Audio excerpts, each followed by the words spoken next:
Let's get ready to RPG!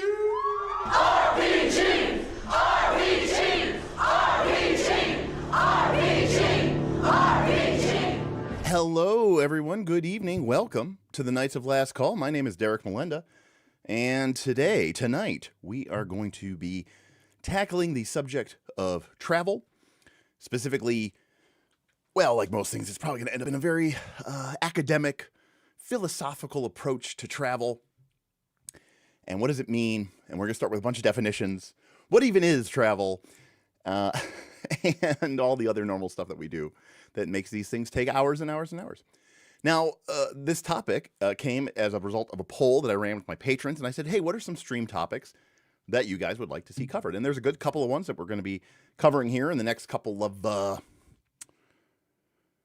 weeks, I hope. But number one was specifically a topic about comparing and contrasting different travel rules from different RPG systems. We've covered a lot of RPG systems on this channel, and some of them have some good travel rules. And of course, there's also the classic travel rules, right, that we all know from Dungeons & Dragons and Dungeons & Dragons type derivative games. And we'll certainly cover that as well. In fact, we'll probably start there as a baseline. Now, there are infinity travel rules. You know, almost every game these days has travel rules of some sort.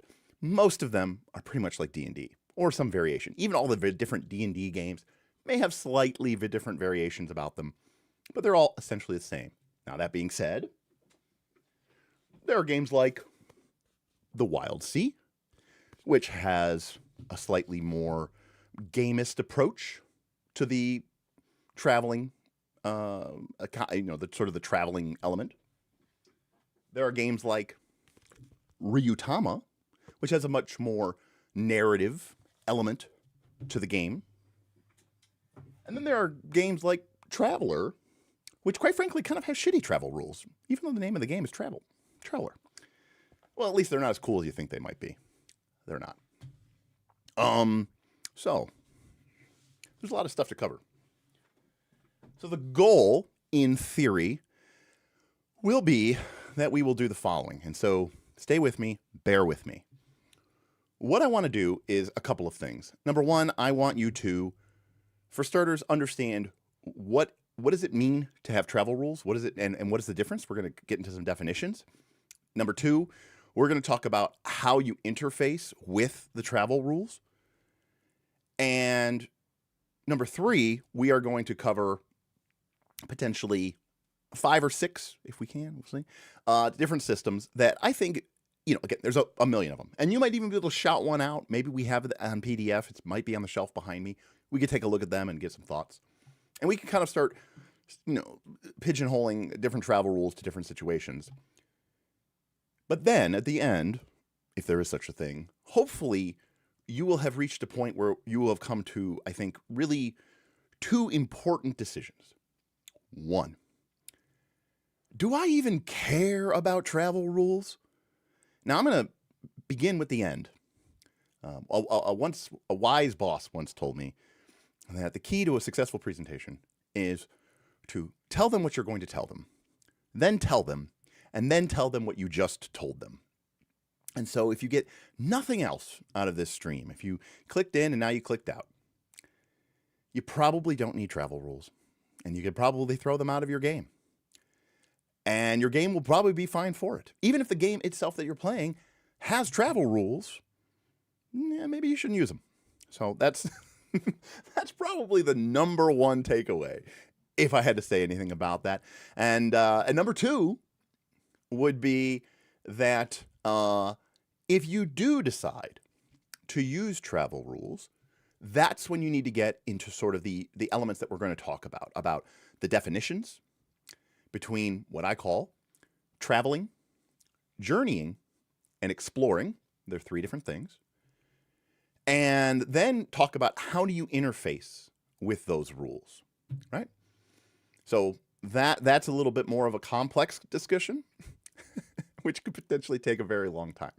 So hopefully, because I think it's going to apply to most of you, I may actually begin this stream by trying to convince you all that you don't need travel rules and you shouldn't be using them. Now, that may sound horrible, But at the end of the day, I think it is most accurate. I was messing around with my settings, and I forgot to turn them back on. So hold on a second. Hello, hello, hello, hello. Okay. Hello, hello. Okay, sorry. I'm testing my levels here a little bit and seeing where we're at. And you'll have to apologize for me. I'm doing it live. Fuck it. We're doing it live. All right, there we go. My levels were a little wonky, and now they're better. All right. Yeah, well, that's right. Thanks, Derek. Good stream. We'll see you next time on Knights of Last Call. Good night, everybody. No. So yeah. There's a lot of systemic things that have to do with traveling rules and journeying rules. So again, I don't know necessarily where we're going to start with. Or how we want to engage with it. But I think that the first thing that we should do is definitions. Now, does this mean I need to go to the whiteboard already? Probably. It's a little early for it, but unfortunately, it's going to be one of those streams. By the way, we, as a joke, we threw 5e into the title. We are going to talk about 5th edition. In fact, we're going to talk about the rules for 5th edition. I need to change the stylus on my. I'm going to need to change the stylus on my. There we go. We wore out a nib on my stylus. What was I saying? Oh, right. That you may not, because of 5e, maybe you're new here. So my name's Derek. This is Knights of Last Call. And what we do here is we talk a lot about not just role-playing games and different role-playing games, but also like the philosophy and the understandings of role-playing games. Not only to make us better game masters, maybe to make us better game designers, but just to engage on a more deep level with the hobby that we all love so much. All right, let me get open my whiteboard stuff here, and then we'll go from there.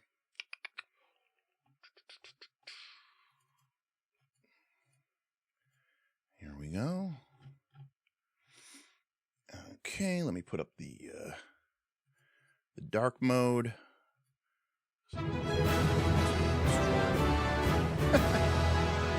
Thank you, Edward. Edward tipped $10. Whiteboard equals money. Well, you know what? I love to see it. Thank you, Edward. Appreciate you. By the way, we do have watching.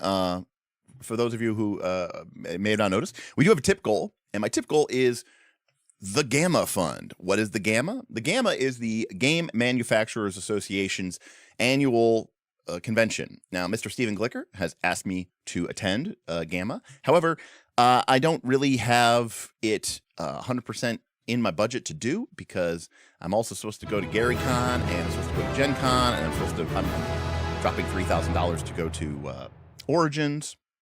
By $10. that I mean whiteboard equals money. More whiteboard equals money. Thank you, G Helmet.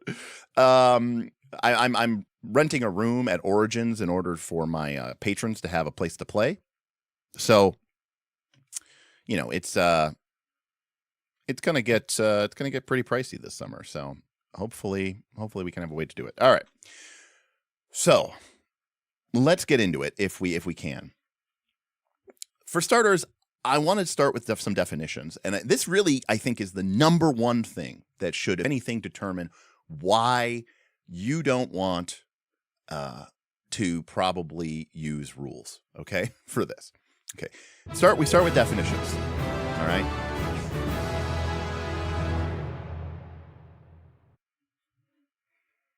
Apex tipped $10. Testing the tip feature and looking forward to 4 hours of 5e travel rules discussion.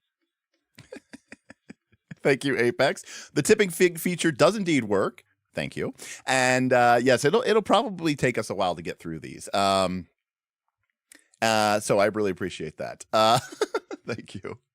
All right. So I'm going to do this probably in the easiest way that I can, which is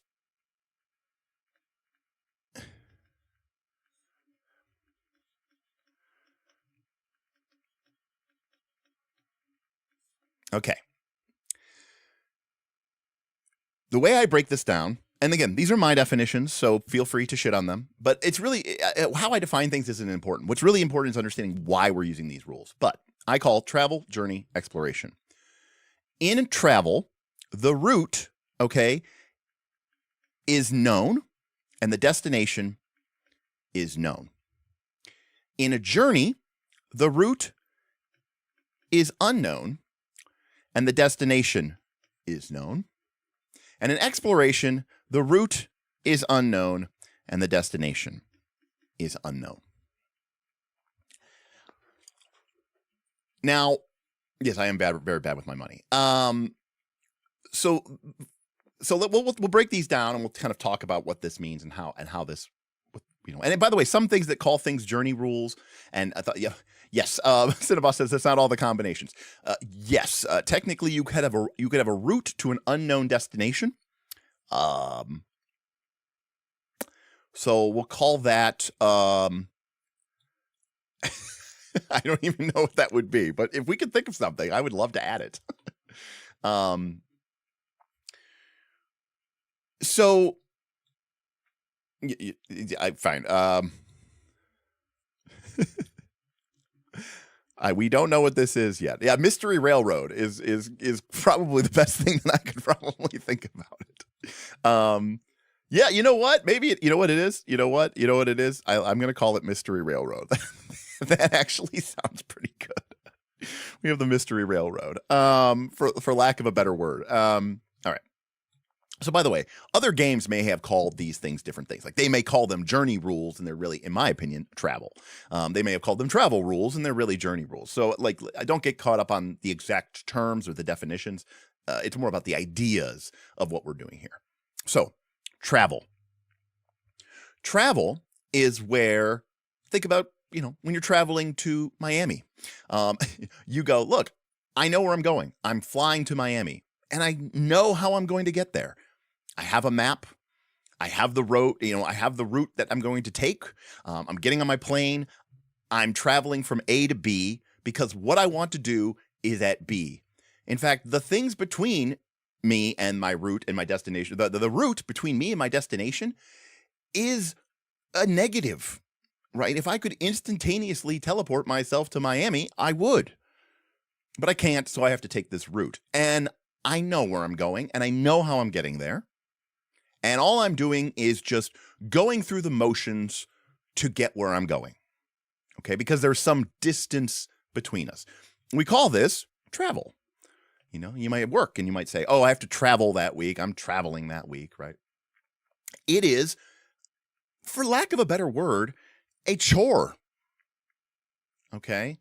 It's a chore because it's composed of known factors from getting to where you started to getting where you're ending. The only thing that has to be done is follow the steps. And the biggest problem is that the way that most people interact with, say, the overworld or traveling in their RPG games is as travel, which is to say it's a chore. Okay, because you say, okay, you know, you're starting here in the quaint little, you know, village. And then there's some really cool adventure, you know, over here. And 99% of the time, right, you're being given either a map or a hex map or something like that. The route that you're going to take is known. You're like, we're going to travel this road, and you don't really. In fact, if it was up to you, nothing would happen along this road. You don't want anything to happen along this route or this path. You want to get to the cool adventure. Hell, the GM has promised you a really cool adventure. And at the cool adventure, there's treasure or experience, or there's cool story beats. Maybe there's a really neat villain. All the cool, juicy, fun stuff that you want to do in your game as a player is at the cool adventure location. And then the GM says, okay, but first you got to walk through the fucking woods. Now, Golden Cat says, wait, I'm supposed to provide a cool adventure. Yes. In theory, if you don't have a cool adventure, I guess this makes this a little bit better. And, the same way that, like, no one's looking forward, okay, to their 7-hour flight to Europe, or your 4-hour flight to Miami or to wherever you're going. You just want to get it over with. You just want to get there. And, so along the way, anything that, no one goes, oh man, traveling to Miami was so great because we had all these unexpected delays and all this other crazy stuff, and it totally threw off our entire travel. No, you want, people say, have a boring flight, have a safe flight, just get there, just get there. No one cares about it. Now, I call this travel. Now, so Zarian says, doesn't knowing the route imply that it has been traveled before, aka reached the destination already before? Zarian, that's definitely one way. Travel is definitely one way where you know the route. But that's what I'm getting at, Zarian. In most cases, in the RPGs that we're playing, when you know where your destination is, you already know how to get there, and you basically know what is along the way and how you're going to get there. You've essentially already you planned your route because you know what to expect and you know what the terrain is. You have, I don't know, the equivalent of like satellite imagery. It's very common for GMs to give people a map, right? And of the area, of the region that they're in. Now, granted, you might fill it with hexes, and you might maybe not even quote unquote fill in those hexes. But then, now we're starting to get into a journey and exploration system. And we can talk about that as being different. But I do want to point out something, which is if you try to turn traveling into journey, okay, all you're doing is still wanting people to get to the cool adventure. And now you're making it even more annoying to get to it. Right. And so that, again, that's the problem, is you're kind of delaying that. You're pushing that. Now, again, when it comes to, we'll also talk about the different types. We're going to talk about, I called them a map crawl, but somebody actually had a really better example, which is we'll talk about the difference between landmarks, maps, hexes, and points. Okay. Insert your whatever favorite word here, right? Crawl or whatever. So a point crawl is kind of a good example of travel, right? Your character is at point A, you're doing the point crawl to point B, and, again, you are going to interface with this route. Now, yeah, maybe the GM will call for a check or a roll, but, to a certain extent, that roll is really just busy work, or it's designed to sort of maybe tax your resources a little bit as sort of a test of your character or your player ability before you get to location B.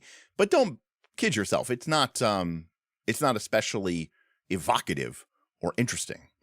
Also, when there is a destination in mind, okay, it's kind of already a sort of pseudo form of, in a way, of railroading, because you have to make, you know where you have to go, right? All the paths lead to location B, by definition.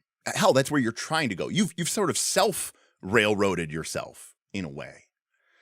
Especially as adventures and stuff become much more like, you got to save the day, the clock is ticking, right? In a classic examples, like in a JRPG, they might tell you, oh my God, Sephiroth just summoned Meteor, the world's going to end in 3 days. And then you go and, race chocobos and breed chocobos so that you can get the golden chocobo, so you can go do a bunch of optional quests and go get Knights of the Round, which takes way more than 3 days, but you can get away with it because in JRPG, time physics are weird. But in most RPGs, the GM is going to smack your hand for that. They're going to imply that the world moves on and bad things are going to happen. So, one of the big problems, again, is that I think a lot of people really just want to travel. Now, I understand, I'm a gamist kind of guy. I understand the desire to want to introduce mechanics, okay, into this element of the game. My advice is make them as minimal or as fast or as quick or as easy as you possibly can. So Enrique is pointing out the undertake a journey rule, which is from Dungeon World 2. And it's also from Dungeon World 1. And in Dungeon World 2 or Dungeon World 1, when you undertake a journey, which even though it's called undertake journey is kind of implied to be traveling because you know the route and you know where you're going, you make one roll basically, and you kind of see what happens. I think for most people, that is the complete. We'll talk about Forbidden Lands, okay? I ran a Forbidden Lands campaign for over a year, and yeah, I mean, I have a lot of thoughts for Forbidden Lands. I even made custom 3D printed trays to track willpower and to track the resource dices for my Forbidden Lands campaigns for my players. But for most people, this is enough. And this is what you really want to, this is really what you want to use. All this stuff about like hex crawling and tracking hexes and travel per day and, all this other stuff. It's just getting in the way of what your players want to engage with. So this is why I think that what most people want is a very quick, a very simple travel set of mechanics where you can kind of set thing and have things be one and done and moving on. All right. Because you want to get to the cool adventure. You want to get to the cool part. You want to get to the good stuff. And if that sounds very mean, realize something. 5e D&D is but the descendant, okay, of games that came before it, like 4e and 3e, and before that, 2nd edition, 1st edition, and even all the way back to, yes, original D&D. And in original D&D, the travel rules were both, one, a way to increase the difficulty of the game, and two, a way to, yes, punish the characters. It was a stick mechanic, not a carrot mechanic. Traveling was seen as a burden. Now, it depends on how deep down this rabbit hole we really want to get. But one of the most key important takeaways is that when you're traveling in original D&D, your character is potentially going to be attacked. Your character is going to potentially run out of food, run out of water, all before you get to the good part, the dungeon. And you're not getting any experience points for that. Sure, you might get a little bit of experience points for killing some monsters, but you're not getting any of the good stuff.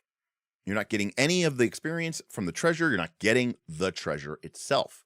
Not to mention that overworld travel is usually a much, much, much dangerous encounter table. Furthermore, a lot of people have noted, and this really started, in my opinion, in 3rd edition, but you've got your village here, okay, and you've got your dungeon over here. And of course, the players travel to the dungeon. It takes all of, let's say, maybe it's a 5-day journey, and they get to the dungeon and they have one fight or 2 fights. And then they go, yeah, we go back to town and we rest and we heal to full. Well, yeah, they should do that, because why wouldn't they? It's a dangerous area. You should go back to town and rest to full. But imagine if your GM made you go through the procedure of those 5-day journeys every single time you went back and forth from the dungeon to the village. Number one, you would be potentially facing your death from random encounters that could kill you. Number two, it would just be boring. It would be a slog. It wasn't designed to be fun. It was designed to be a pain in your ass. Such to the point where when you got to the dungeon, you wanted to stay there and milk it for all it was worth before you had to go through this slog again. Because again, the slog was boring, very, very, very risky, dangerous. And number two, or lastly, it didn't really provide you with any benefit. Because, even in like a JRPG, you might say, well, I'm going to go grind random encounters, to level up my character in a JRPG, like Final Fantasy or something. But that didn't even happen. Okay, because the way that treasure tables worked and the way the random encounter tables worked in original Dungeons & Dragons meant you got very little, if zero treasure, basically, from traveling. And again, that meant that you weren't really getting a lot of experience points. And again, it was quite dangerous and quite deadly and could really kill your character. Okay. And this was further exemplified by the fact that you healed 1 hit point per day. So a long journey literally could wear your character out before you even made it to the dungeon. Doing all like procedural travel rules with random encounters, where then when your character rests, you restore yourself to full hit points every night. And I'm going to say this as nice as I can, makes no fucking sense at all. Using travel rules the way that they are presented in 5th edition Dungeons & Dragons makes absolutely no sense. All right? And because the real risk to your character is that you're going to lose hit points and spells. But then when you rest and take a long rest, you get all your hit points and spells back and your healing surges. So it really doesn't make any sort of difference. Now there's random, there's optional rules that you can use, that you can change, that you can put into the place. And so it's really, really, difficult but then here's the problem. If you actually did include some sort of grindy, gritty reality situation, cool. You will make it more dangerous. You will make it more difficult. Your players will reach the dungeon and they'll already be down. Like you say, no, you can only do long rests in the village, in town. Okay, cool. When they get to the dungeon, they've already lost half their healing surges, or half their hit dice. Cool. But realize that you are introducing a stick mechanic. You are trying to discourage and punish the players. Now, this is why in original Dungeons & Dragons, as you leveled up, travel became less of a thing because it was a reward to you as a player for beating and getting past that horrible part of the game. And this goes everywhere from the fact that in original D&D, it wasn't a cantrip, but you started off by getting spells like create water. Then eventually you got spells like create food and water. Eventually you got things like shadow walk or overland flight. And ultimately you got teleport. And that was like, a lot of these spells at the, again, remember, original Dungeons & Dragons kind of ended at level 9, between level 9 and 11. Your character literally kind of stopped leveling up. Like you still leveled up, but you got like very little benefit. A lot of things at level 9, 10, 11 were like, look, you get raise dead, you get heal, you get teleport, you get plane shift, right? Like they were basically saying, look, the game is over. Like, here's all these really crazy, dumb, ridiculous, broken things that kind of make all that stuff that you were sort of slogging through for the entire first part of the game. They're finally, off your radar. You don't have to worry about it anymore. You don't have to schlep all the way there on foot or on your horse or through the shadow dimension. Now you can just, quick fast travel. It's fast travel, basically. It's quick travel. We've established that we don't really think that part of the game is fun anymore. Now, it may sound like I'm shitting on this, and to a certain extent I am, but all I want to point out is that if your game, and I think most people's games are, really just about the cool adventure, then why hold that back? Why put hurdles in front of your players, to get to that? And again, there's different strokes for different folks. But this is fundamentally of a question of, should your players have to earn their fun? And secondarily, do I want to challenge my players? If your game is all about testing your players' skill and ability and their ability to break through and deal with adversity, and you have a very I don't want to say adversarial mindset, but if you really want to make sure that your characters or your players are sort of earning their fun, then these rules can be very good. And again, this mindset, these two things right here, were definitely the mindset of the original Dungeons and Dragons game, right? That players had to earn their fun. It wasn't just something that you if you just showed up to the session, I don't owe you anything. I don't owe you fun. I don't owe you a good time, right? If you spend the entire session and, wandering around lost in the woods and then get eaten by an owlbear, so much better. Okay? You never even saw the cool adventure. If you think that your game is all about like throwing down the gauntlet and challenging your players, okay. But there are certain systemic things that you have to understand don't really work anymore for these type of experiences. In original D&D, we didn't have classes that operated off of a short rest recovery mechanic.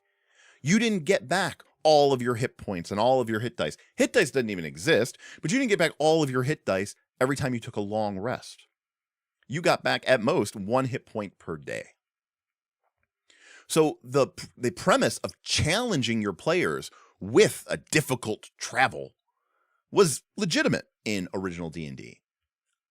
In modern 5e based D&D or 4th edition D&D or 3rd edition D&D, it really doesn't exist.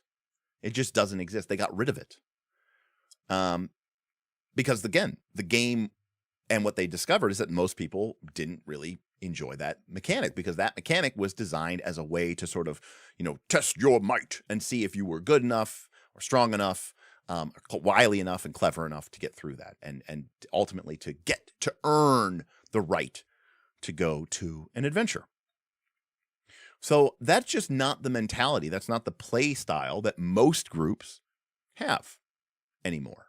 So to that end, I think it's not really something that most people should be using.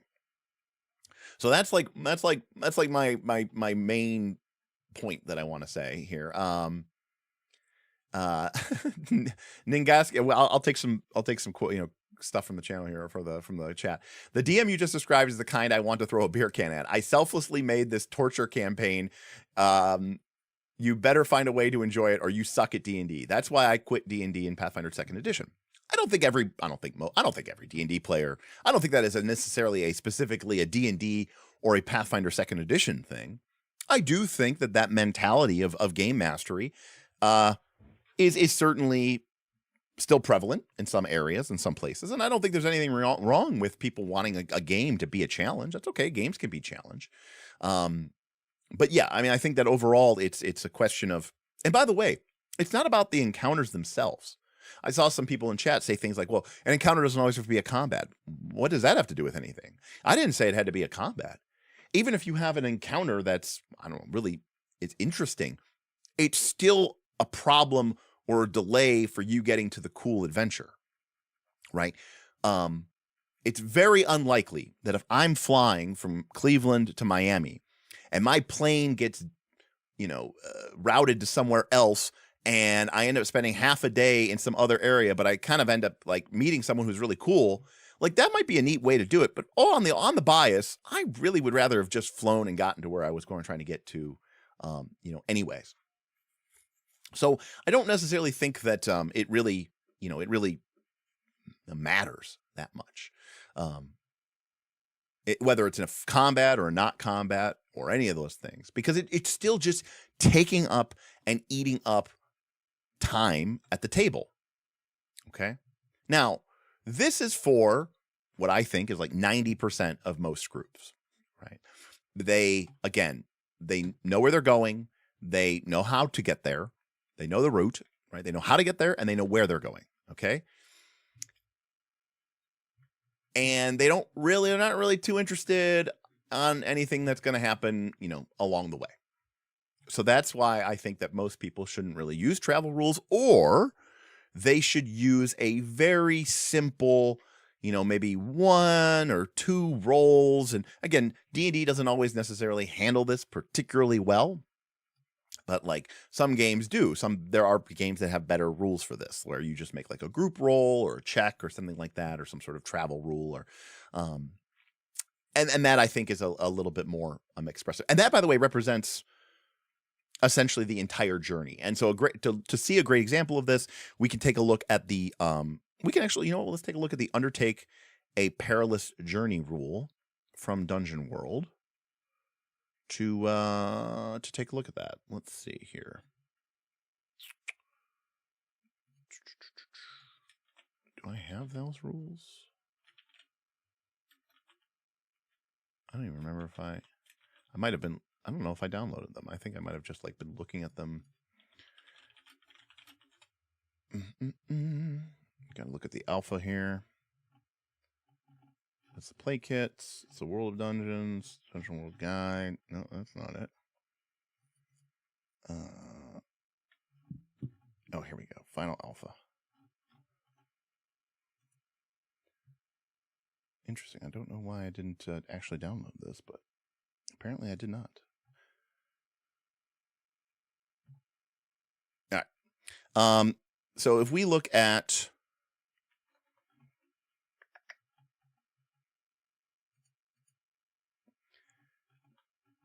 Undertake a Journey. When you gather your party and venture forth on a significant journey together, do each of the following. State your destination. If it's very distant, obscure, or protected, the GM may split your journey into multiple legs, each of which would require you to make this move. So this way, if a journey is, say, traveling across the continent, it's not represented by one dice roll. Maybe the first roll is, can you reach Bree from the Shire? The second roll is, can you reach Weathertop or Rivendell from Bree? And the third thing is, can you reach wherever, Lorien, so on and so forth, from Lothlorien, from Rivendell, and so on and so forth. Number 2, choose your leader. This is the PC in charge who tends to suffer the brunt of consequences from travel. Determine your route. If it is safe and familiar, you may choose to forego rolling and treat your results as if you had rolled between a 7 and 9. If it is a dangerous or unfamiliar route, the leader marks a condition or has disadvantage on this roll. If you don't have a route at all, you first need to find a map, hire a guide, recall knowledge about a route or something similar, and then state your method of travel. If you're traveling cautiously, you roll with intelligence. If you're traveling quickly, you roll with dexterity. On a 7 or higher, choose one of the 3 options below. On a 10 or higher, you also encounter a significant person, place, or opportunity related to your goals. Okay? So we roll, we get an 8. So we choose one of these below, and we get to choose it. We say the trip is woeful or unpleasant. Everyone marks the condition, right? There's a mechanical effect. Everyone marks the condition on our character sheets, but then we get there. Okay.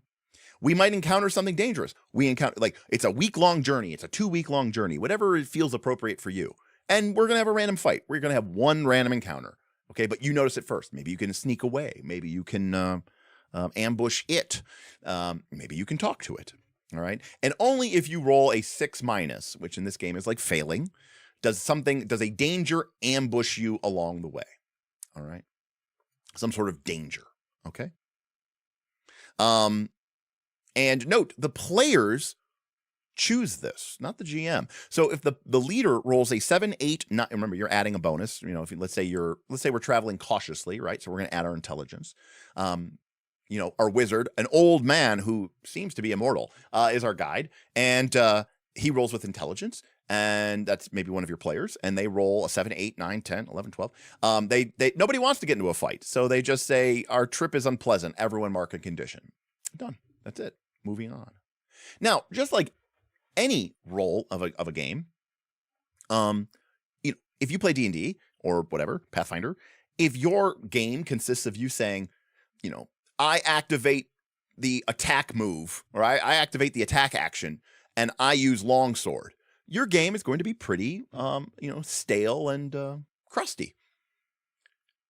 What makes role-playing games fun is the unnecessary addition of flavor and description.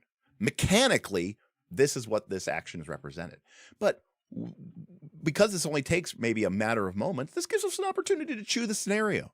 Think of your favorite helicopter shots from Lord of the Rings, right?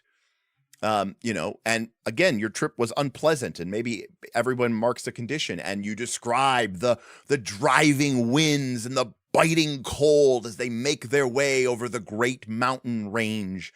Describe how each night is spent huddled around a barely kindled fire, right? Chew the scenery a little bit. Give them some fun mental images. Ask them some questions about the journey. But mechanically, it is resolved very quickly, and it probably only takes, 10 minutes at most, right? At the table. And that's because this game, Dungeon World 2, while your characters may go on journeys or travels, or they call it undertake journey, but I believe this is what I call traveling. Actually, specifically, this kind of covers both, right? Because if you know the route, it's travel. And in fact, if the route you know is safe and familiar, no, you don't even have to roll. You can't fail. You can always treat it as if you rolled 7 or 9. And then if you don't have a route at all, then you need to do something extra, right? Because you literally need to know where you're going before you can go there. So there's a little bit of a step here. But anyways, it's one roll. But again, like it says, you could use this rule several times to represent a great journey, say across a continent. And you might break up that journey. I would never recommend, if I could suggest otherwise, that you ever at a gaming world system, at a gaming table, make undertake journey move, and then make an undertake journey move, and then make an undertake journey move, and make an undertake journey move. No, what you should definitely do is do an undertake journey move, and then have some sort of other scene. Where were they going to? Maybe that scene is a fight. Maybe that scene is a campfire scene, and we really slow this pace down, and we have some opportunity for some more deep role playing. Maybe it's a council scene where the characters have to convince some other people to help them, or to help them resupply before they accomplish the next leg of their journey. Maybe they know that they need to go to location, they need to get to location C, but they don't know where location C is. So their first journey is to go to location B, where they will then research and find a map or hire a guide who can help them get to location C, right? But the result of it might still be that in one session, your characters might cross a vast wilderness, covering many, many, many, many, many days or even weeks of travel, with several scenes in between as decided and dictated by the game. So I think, in my personal opinion, that this is more on the level of what most people should be operating with when it comes to how you should interact with the game. Now, Dungeon World 2 has the advantage, obviously, of being kind of, so to speak, designed around this. D&D 5th edition, obviously, is designed for, miles per day. And, are you in hilly terrain or forested terrain? How slow are you moving? And by the way, that's one of the reasons why players or GMs sometimes are hesitant to do this, because they see those rules about how terrain affects speed, and they get caught up in the need to want to simulate every mile of the journey. And I just think that is a mistake. I do think D&D 5th edition is designed for something, sort of. And what the answer to that is, I think it's designed for dungeon-based play. I think that's what it was really primarily based around. I assume that they wanted you to get to the dungeon and to get adventuring. And a lot of the travel rules were sort of an aftersight. You know, I think it was designed to go into dungeons and fight dragons. And by dragons, I mean combat. And by dungeons, I mean, you know, dungeons. So there you go. I think Dungeons and Dragons is designed to fight monsters in dungeons. And you know what? I think it does that pretty okay, actually, all things considered. So again, I don't think that travel is the best. I think most people should be using a much more abbreviated version of travel because of what they want to do. Now, that's travel. So journeying is when you know where you need to go, but you don't know how to get there. All right. Or the route along the way is unknown. This means that your characters will have to make actual decisions that have a significant impact, okay, on how you want to get this. So as an example, in Lord of the Rings, they know they need to get to Mordor, but they don't know how to get to Mordor. Especially Sam and Frodo. They don't know how to get to Mordor. Even when they are originally trying to go east, in the book, in the movie it's less noticeable, but they are trying to go to Gondor, sort of, so that they can, you know, set out from there. So what do? They travel south. They're going to make for the Gap of Rohan. But then the birds show up, servants of Sauron, the Crombine from Dunlin. And they go, we need to go a different direction. So then they try to cross over the mountain. They try to cross the Kararas, the Redhorn Pass. But then the foul weather and the evil magic of Sauron turns them back. Ultimately, they are forced to take the path, the dark path, the Mines of Moria, to get to the other side of the Misty Mountains. So journeying is much more about player agency and interacting with the journey from where you're starting to where you're going. Like, you know where you need to go, but you don't know how to get there. Okay? And again, this can be very frustrating. A common, now I'm not saying that this is either good or bad. I'm going to bring up let me see if this works here. Nope, that's not it. Copy image.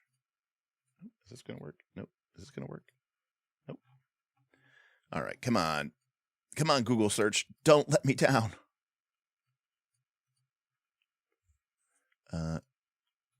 Nope. Why is it's all transparent backgrounds? I don't want transparent. Here we go. Okay.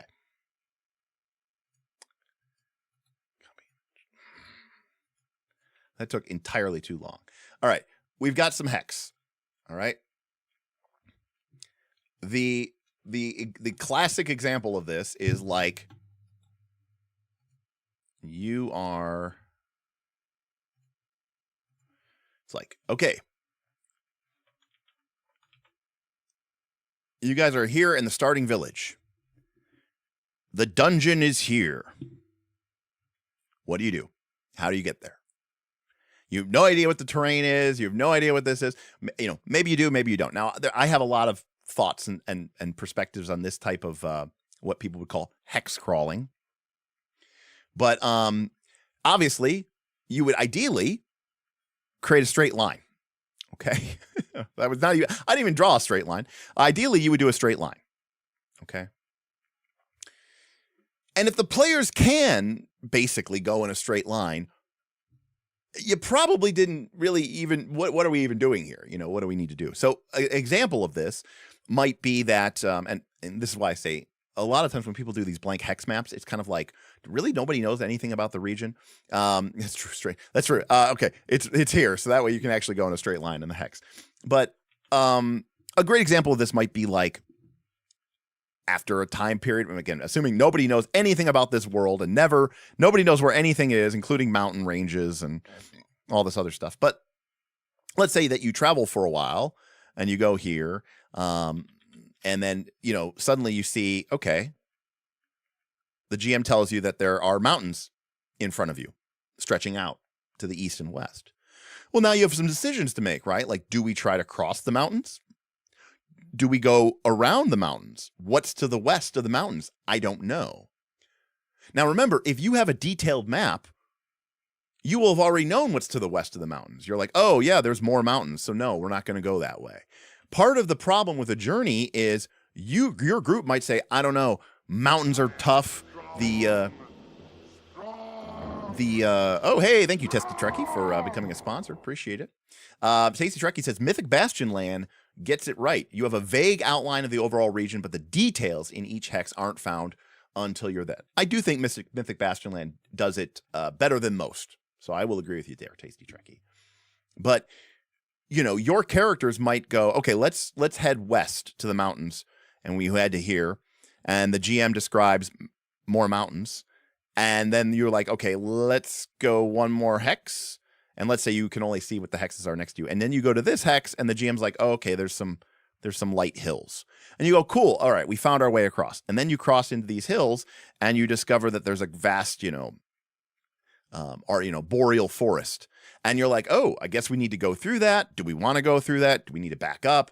Does anyone know anything about these forests? And then someone hears, oh, I've heard that this forest, it's called Kithakor Forest. And at night, the undead emerge from the graves and assault and kill everyone that is in this region. We're like, I don't know. Do we back up? Do we go a different route? This is what journeying feels like. Journeying oftentimes is known as hex crawling. And this is in some way similar to what the Fellowship of the Ring did, right? The Fellowship of the Ring, Cinnabon says, I understood that reference. All right. Thank you. I'm glad at least one person did. Journeying is going to be full of false starts. It's going to be full of player decisions, trying to use your resources to get into a better position, trying to figure out and find your way through it. It requires information. It requires dead ends. You're going to go down a path and discover it didn't lead where you wanted it to, or you had to turn back. And again, think about Fellowship of the Ring. They literally travel south along the Misty Mountains for, I believe, a number of weeks until eventually they discover that the path south is being watched. They have to turn around and go back to try to cross the mountains. They fail that check and are forced back to the other side of the mountains. And then finally they decide to go under it and go through Moria. And even when they go to Moria, by the way, they open up the door, they see it's full of dead people. They try to leave, right? The GM was just getting tired of their shit. And he said, the Watcher in the water attacks and it rips down the pillars and you're stuck. You're stuck in the dungeon. Go through the fucking dungeon. That was the GM getting pissed, by the way. So the reason why I think journey rules you have to be very cautious about them is because it can even take what was travel and make it worse. Okay? If your group really isn't interested in this shit, if your group really wants to get to the cool adventure. Remember before how I said that traveling was kind of annoying because it was just a procedural busy work just to get to the cool adventure that is what your players want to go and do actually. Okay? But you set these like hurdles in front of them, like maybe they have to make a check every day and maybe there's a chance for a random encounter, but they basically know where they're going. It's a straight line shot. They know where they're at. Well, now take everything that's bad about that, but now add in the fact that your players might like go the wrong way. They might get lost and they think that they're heading, which would be kind of crazy in the mountains, but like they come through the mountains and they think they're in this hex, but they're actually in this hex, and then they travel south, but now they're here, and then they get lost again, and now they're over in this hex. This would be very frustrating if by the way, you might end up spending the entire session or more and never get to the cool adventure site. Okay? So, some of this has to do with, it does have to do with the system. Okay, it does have to do with the system, but it also has to do with what you as a group and what your players actually want to engage in and what it is that you find interesting or fun about the game session. But if you're forcing your players to go through all this fucking rigmarole and they don't care about it, what they want to do is get to the cool adventure that you laid out for them, that you promised that they are going to be so irritated and frustrated by these rules that they are going to riot. So again, when you put this dangling carrot out there of cool adventure, and then you make players not only now jump through hoops, but you hide the map from them. They have to discover. They don't know the route. They're trying different ways to get there, and they have no idea what's going to happen. They could get lost. They could they might take a wrong turn. They could make a dead end. They have to reverse their course. A million things could happen. If that is not fun for your group, then you really should not be using these rules. So I think that's what's really important. We had a re-up of Self-Confessed Cynic, 45 months supporting the adventure. Thank you, Self-Confessed Cynics. I've always wanted travel rules that invert the normal BS. Instead of wearing your party down as you travel, you'd get variable rewards or discoveries. Now we'll get to this when we talk about Fabula Ultima. But I don't necessarily know that it's inverted completely. Okay.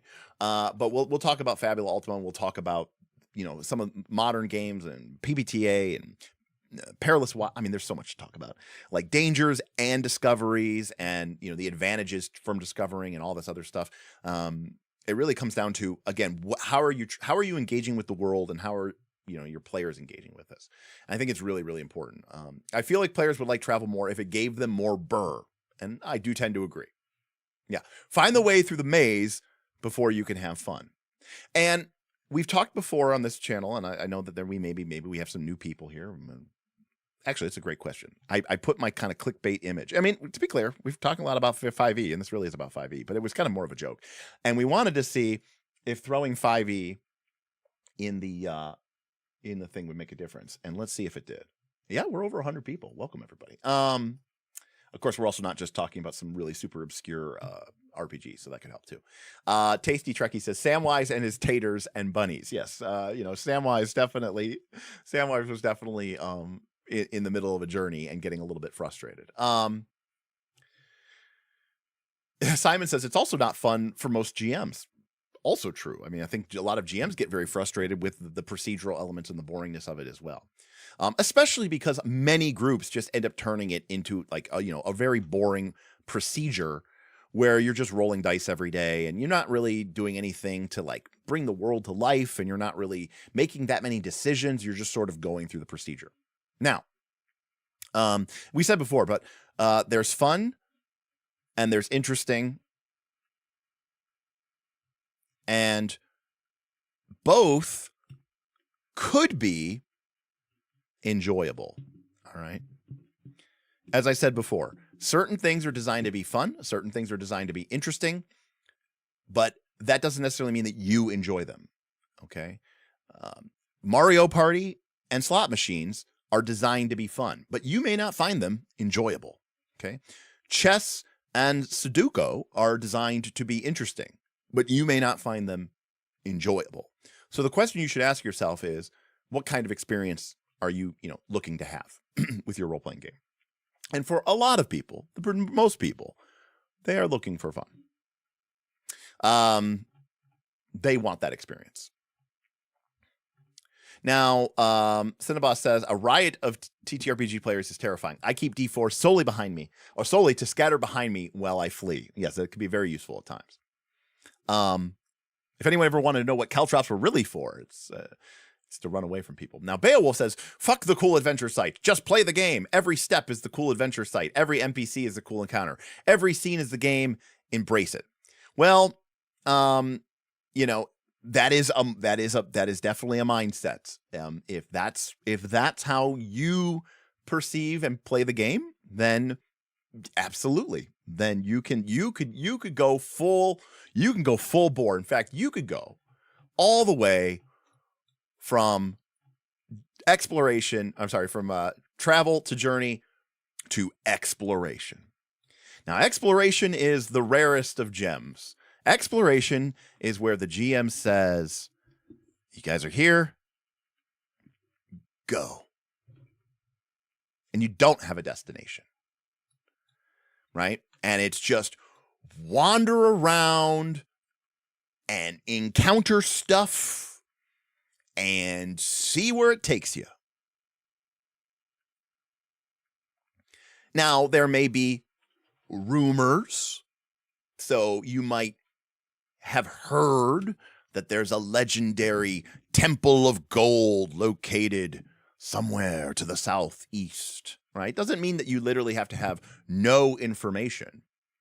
But this style of game is, in my opinion, the most extreme version of, what most people are doing. And ironically, this is the version that I think, in some ways, can either be the most enjoyable or the least enjoyable. The problem is that a lot of people who play this type of game, it ends up becoming just basically a series of random encounters. And while any one individual encounter can be fun, ultimately they do get pretty boring. And especially when they literally don't have anything to do with each other or with any sort of overarching threats and all this other stuff. Now, this is why I did, for example, a video or a live stream years ago now, probably, called like dynamic random encounter tables. And it's the idea of using random encounter tables to like tell stories and to advance things inside of an area or a region. This is where clocks come in and threats and fronts from Dungeon World and stuff like that. Those things can all make this into a much more living sandbox type environment. But again, realize that what you're asking here is you're asking your players now to find the fun. Okay? That's a lot different than presenting them with the fun. And this comes down to that idea, that question that you should be asking, which is, should players have to earn their fun? There are some video games that make you earn the fun. There are other video games that don't make you earn the fun. And, an example of a video game that makes you earn the fun would be like a fighting game where you have to learn the complex the complex button presses in order to make your character do the really cool thing, or to be effective and to look cool and to do all the cool stuff. You've got to learn all the weird little button pushes and presses. If you're a new player, you're just going to be going huh, huh, huh, huh, huh a lot because you don't know all that stuff. The opposite of this might be QuickTime events, where some really awesome thing is happening on screen, and then something appears on the screen that shows like the triangle button, and you push the triangle button. And then the character flips around to the back of the monster and rips him open from side to side, and then it shows a square, and you push the square, and he rips out the monster's spine, and then he swings the spine around like a club, and he takes it off of another, he takes the head off of another monster. And then just as it's going in to hit the head, the triangle appears again, and you push the triangle, right? You get to have all the fun and none of the skill. So those are kind of, in my opinion, the extremes of a game. So I'm thinking of God of War when I'm actually describing this. And so again, it's you need to know who your player group is and what, what they're doing, and what they're interested in, what they're here to play for, Now, Carlos says, what is your opinion and experience with the Dragonbane journey rules? I have a lot of experience. I do have a lot of opinion. In some ways, it represents my same opinion that I have with Forbidden Lands in certain ways. And so we can cover that when we cover Forbidden Lands. In short, since you asked the question, Carlos, I think you make way too fucking many bushcraft checks. It is far too much of a long slog. And I don't really think it is. I think it has certain systemic problems, but I really think it's like endless bushcraft checks, too many of them. And usually it's one character, one player who's making all of the checks. So, Self-Confessed Sin says, I can't fight you when you're not wrong. Well, there you go. There's a moment to be had for sure. So yeah. So again, we have this idea of traveling, journeying, and exploring, and realizing that as you move down each step, the mechanics and the rules need to be much more robust. There needs to be much more choices and actions that you can take to make a difference, because you're asking more and more and more of your players with each of these steps. What is your answer to, well, in real life, journeying is a chore, so deal with it? Sveti, I would say, okay, maybe I can answer this through like an anecdote. Okay. I was running a campaign of Scum and Villainy, which is a indie game. It's a light game, sort of light. It's based off of Blades in the Dark, but it's in space. And these characters, our players, were very much like Crew of the Firefly. Now, in this game, you're as a GM, you're pushing on the characters. They have stress that accumulates on their character, and if you get too much stress, your character takes a trauma, which is not a great thing to have. So you're trying to manage the stress that your character's taking as you're kind of living this, kind of criminal, but maybe criminal with a heart of gold type lifestyle, running from the law, but also trying stay one jump ahead of the lawman or whatever. And one Friday we sit down to play. And my group collectively, I mean, it started with like one player saying something, and then like two other players agreed with them. And it basically, my players all collectively said, we quit. And it wasn't mean. They were like, Derek, my real life is stress. Okay? My job, my wife, my kids, my car, my parents, my aging parents. My life is stress. I go to the therapist to avoid the trauma. You're a great GM, and this game is awesome, and I care about it, which is why, please no more. I don't come here for Fridays so that I can, have to grapple with with these life or death decisions, with a character I'm literally trying to manage their stress. I'm here to manage my stress, okay? Not my player character. So I guess, the answer is, well, in real life, Journey is a chore, so deal with it. I would say no. If your players don't want to do this, then don't make them do it. Or they should quit, is what they should do. And to be clear, we ended that, and we fired up a new game of Pathfinder 2nd Edition. We played Abomination Vaults, and they went into the dungeon and they killed shit. And they were all like, yes, this is better. And they were playing Pathfinder 2. So they knew they weren't in any real danger. It was, because it was middle of COVID, and it was a thing. Right. The answer is, this is a game. It's not real life, and this is a whole separate tangent, but this is why I believe that immersion is bad and all this other stuff, and that we shouldn't aim for immersion and all this other stuff. So Vin says, right, I treat my job as the GM as transporting the players to a different world for a few hours, one where cool stuff happens. They're challenged, sure, but most of all, they have control.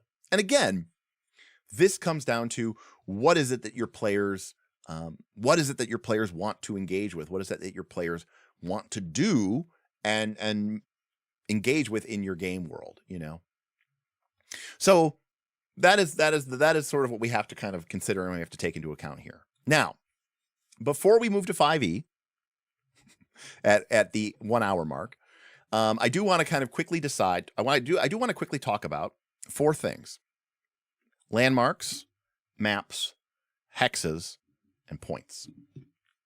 Because these kind of cross over to multiple ideas about traveling, journey, and exploring, and they also cross over into multiple rules. So first, I'm going to start with something that I think may actually be very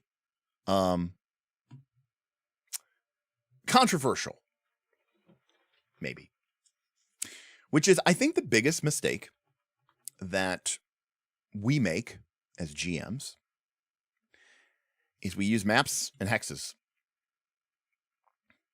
for our traveling and our journeying.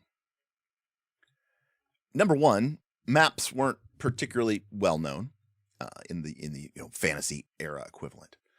But number two, when you give players a map or hexes, and by a map I mean a map without hexes, right? I mean, like, it's just a map with raw distances on it, and especially if, we'll get into this. It's a little bit of a, there are some systems where it's like you travel 20 miles a day. And yeah, maybe you're using a 6-mile hex or something like that. And you kind of have to fudge it. And the hex is really just an overlay to help you calculate distances. There are other games where you specifically travel 1 hex a day or 2 hexes a day, right? Your movement speed is expressed in hexes. Like a hex becomes almost like a meta construct to the way that a game is constructed. But a lot of people, talk about Western Marches type games. And I wonder how many of those people actually ever read Ben Robbins' actual blog article where he talked about this campaign. And one of the things that I think a lot of people miss is that in his West Marches campaign, okay, Ben Robbins there was no map. He did not give his players a map. The only map that his players had was one they drew. And they didn't draw it on graph paper. And they didn't draw it on graph paper, and they didn't draw it on hex paper. Okay? This is the idea of a landmark. This is where you have things like,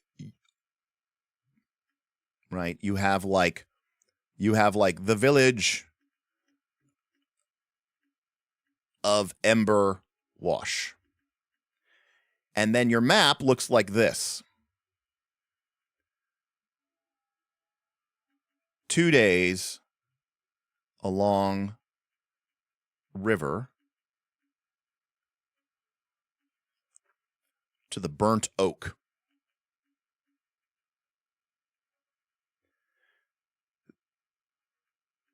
Ford at the Burnt Oak. Head towards, sunrise for 3 days march. It's like, it's a series of, it's basically like the way that, you would give directions to somebody. You say, okay, get off the freeway. Okay, you'll see the sign for the Wendy's. Take a right at the Wendy's. Now keep going straight. You'll see a one tire place. After you hit the second tire place, okay, there's 2 tire kings. Go past the first tire king. At the second tire king, take a left, right? Now the descriptions of things are done anecdotally. They're done through landmark. They're done through relative distances, not absolute distances, relative distances. And your players may end up writing down notes and taking a map and scribbling things and making little, jots and dots and stuff. I'm going to go out on a limb and say, you should try this. And I'm willing to bet if you do engage with, overland traveling and journeying, I bet you your games will get better. And I bet you your players will be more engaged. And I'll tell you why. Because when you show people a hex map, it becomes like a game. It becomes like a video game. It becomes like a board game. It becomes like a, I don't know, like a satellite imagery. We don't have satellite imagery of what the world around us looks like. We see the world from where we're at, and we deal with things in this way. We don't have GPS coordinates. So using I've lived here my whole life, and I'm not a military guy, so maybe this is why. But if you tell me 20 miles, I don't even really know what that is. And I spent months hiking in the woods, and I don't really know what that is. 20 miles? I don't know. It depends on the terrain. I could hike all day and be like, was that 20 miles? Was that 15 miles? Was that 30 miles? I don't know. And there's so many variations in terrain and elevation changes and all this other stuff. It's like you can never be, when you start reducing journeying to this, concrete little snippets and bits, it becomes very much, it loses all of its flavor, and it loses all of its, it loses all of its imagination. So, but yeah, that's, I think a landmark style map is a much more interesting way of engaging. This is the equivalent of a theater of the mind. Right. It's like a theater of the mind hex crawl. Right. We talk about theater of the mind combat. Right. Well, we have theater of the mind hex crawl. And I have found that when I have done this, it has actually led to very good results. And, now granted, because again, your players don't have pedometers. Your players they don't know how far they traveled a long way. Now, Zarian says, isn't that just a point crawl map? It gets close, Zarian. It does. But the difference here is, Zarian, you, the GM, have a real map. In fact, the GM's map might be a hex map. The GM does have a real map, and there are real things that the players are engaging with. That's what the GM is using to describe it. But the players never see a hex. The players never see a map. Okay? The players, if they want to make a map, that's up to them to draw. But like when you don't use terms like you hiked for 12.5 miles and then they sit there and graph out six hex or whatever, 4 hexes. Because nobody knows that. Nobody has that kind of detail. Nobody has that kind of fidelity to their distance. So that's where I think that can be really, really effective. Okay. And the difference between a point crawl is in a point crawl, my map as a GM also looks like a series of points, right? My map as a GM, when I'm doing a point crawl, just looks like this. I don't actually have any of the details about where stuff is or how it's connected together, right? I just have this, and I, roughly have an idea of what's between them. Now, of course, you could say, what if you have a really huge point crawl? Well, as you keep adding points to a point crawl, right, the resolution becomes finer. It becomes more and more like a real map. So at a certain point, if you add enough points to a point crawl, it's just a map. But one of the key elements here is you're not giving the players anything. They don't have any of this. Now, Self-Confessed Cynic says, I still remember some of my old GM's descriptions of exactly this. He had a map on his end, but for us, it was always totem. I've had the exact same experience. I ran a game of 3rd edition, Pathfinder 1. Pathfinder 1, I ran for a few sessions for Bob and some of the other guys. But Bob had never played Pathfinder 1 before. And in that campaign, I didn't give them a map at all. They took some scribbled notes. It was all by relative reckoning, right? Follow the river west. When you reach the ancient statue, follow the stream. It'll split left and right, follow the right fork. Bob has told me years later that he still remembers how to get to the dungeon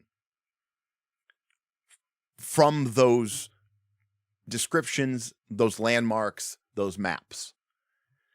When you can live inside of a player's head like that, rent-free, that is gold as a GM. That's you can't buy that.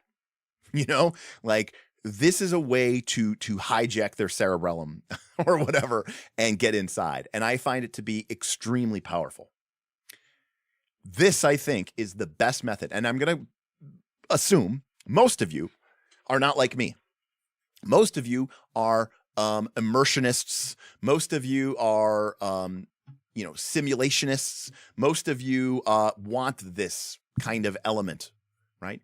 In my personal opinion, as you start moving further down this list from landmarks to a map, but, no hex, to, well-defined hex, and you're like, oh, the terrain in this hex is a swamp, and the terrain in this hex is a forest, and the terrain in this thing is this.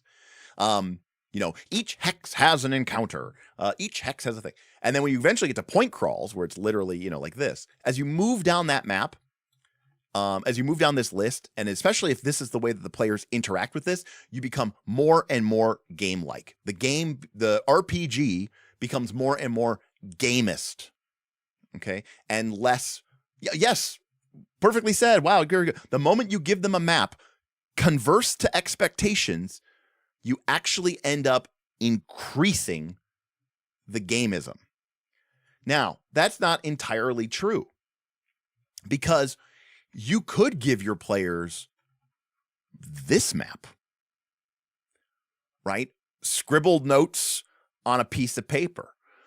Maybe the players, so we'll take care of it, right? So at the burnt oak forward towards sunrise for 3 days march, okay?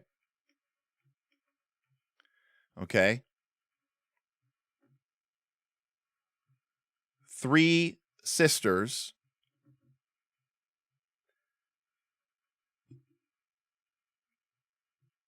cave of loot. Okay. So now imagine that your group found a map fragment that just looked like this. And suddenly your group starts thinking of like, okay, so if we find a burnt oak that's somewhere along a river, I think we could use this to get to the cave of loot. And the moment that your group realizes or finds this burnt oak, or realizes that this river is actually the Ember Wash, and they put 2 and 2 together, and then they start going, okay, so here's what we're going to do. We're going to stick to the western slide of the Ember Wash, and we're going to follow the Ember Wash for days, and we're going to keep our eyes out for a burnt oak, until we get to it. That when the players have that moment, that is one of the most lived in real moment. That's some real treasure map shit. Okay. Again, this is the best way to live inside your player's mind. Now, by the way, taking a step back, this also works really well with 5th edition's rules, because 5th edition's rules are very sparse about traveling. It's like, miles per day. But here's the thing, miles per day doesn't matter. Miles per day is just a convenient explanation for your GM to decide where, how many days travel away something is when they wrote this map. The mechanics for 5e's travel are very sparse, but that's okay, because now the mechanics, the way that you're traveling, is all done through these relative motions, and the players looking for things and getting distracted by things and finding things and noting these landmarks along the way. Like, imagine if during this 3 days march from the burnt oak to the 3 sisters, on the 2nd day, the players find this weathered old shrine, right? Maybe to like, I don't know, to like pay, Shantia or something like that. And the players note it on their map. Okay. They're like, they note, okay, so 2 days to the shrine. And maybe later on they discover something about that shrine, or they discover instructions relative from the shrine. And now they know where that shrine is. And the thing is as they keep adding more and more elements to this map, they will eventually start to produce potentially something that is even, resembles a map. But they will have built it naturally, and they will have built it themselves. Now, here's the thing. This is very not gamey. There's not much of a game here, right? It's all mostly just, traveling, and you're not really, you're just walking. You're not like making a game out of it. You're not making a ton of checks. You're not making a bunch of, stuff like that. If you want the game, if you want the actual, the way that, for example, combat, right? We can all agree we've turned that really into a game. It's not very simulation. This combat's like we go in initiative order. Your enemies are sitting there standing still, waiting for you to take their turn. It's very, very gamist. Okay, it's very much like a video game, or it's very much like a board game. Combat is very gamist, and we have a lot of mechanics that interact with combat, and we focus on it and we enjoy it, and it takes a lot longer maybe than it should, but that's okay because it's fun, and we enjoy it. That is okay. So the idea is that as you move, and some of these systems that we're going to look at will move down this line, the games become much more, the travel mechanics become much more gamey, right? It becomes much more of a make a test, make a series of tests, make a couple checks. I'm testing your character to see if you're good enough to beat this game, Can you beat Booty this tipped $5. challenge? Just got home. Don't know what we are talking about yet, but you aren't reading a rulebook to us, and I support this content. Thank you, Boothby. Appreciate you. Appreciate you not me just reading a rule book to you. I think you'll enjoy it, Booth. I think you'll enjoy it. Thank you, Boothby. By the way, I saw that your meat pile got co-opted. Apparently, you are no longer the meat master. Now, Zarian, I don't think that you're entirely wrong. And at one point during this stream, and we're almost at 8:30. Technically, my streams are 2 hours long. That's why I said it'll take a long time. There's a game that I'll probably gush over called The One Ring that I think does a really good job of this. So, we'll get to it. But yes, Simon, I think this is also a great point here, which the GM has to describe things.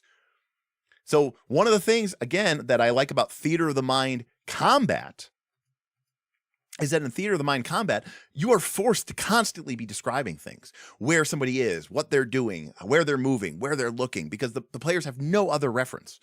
And through that repetition, the players start to sort of coalesce what this combat looks like and what it feels like. It's much more, personal. When you start putting minis down onto a top-down grid in a VTT or, on a table, it literally starts to look like a board game, and people stop immersing, which again is fine, but just realize that your game is going to become more gamey because it quite literally is becoming like a board game. And the same thing is absolutely true when you have a map. The GM doesn't describe things. They just go, look, the hex has little trees in it. It's a forest. So it is a thing there to be said. Nice. It will be shame when certain people are left out the reservation. Okay. Now I have a long list of potential games that we could talk about. So I'm going to start with Dungeons and Dragons 5th edition. And we can try to stay on topic or whatever. Forbidden Lands is very board gamey, Enrique. It is. I mean, the traveling in that game is a big test of your character. Yes, that was the intro, Cinnabos. But yes, it is very much like a board game. But to be fair, Enrique, you're cutting me off here, buddy. That's not a record at all, buddy. Sometimes we don't even get to the topic. So please. Okay. Pay no attention to this PDF of the player's handbook that I have. Okay.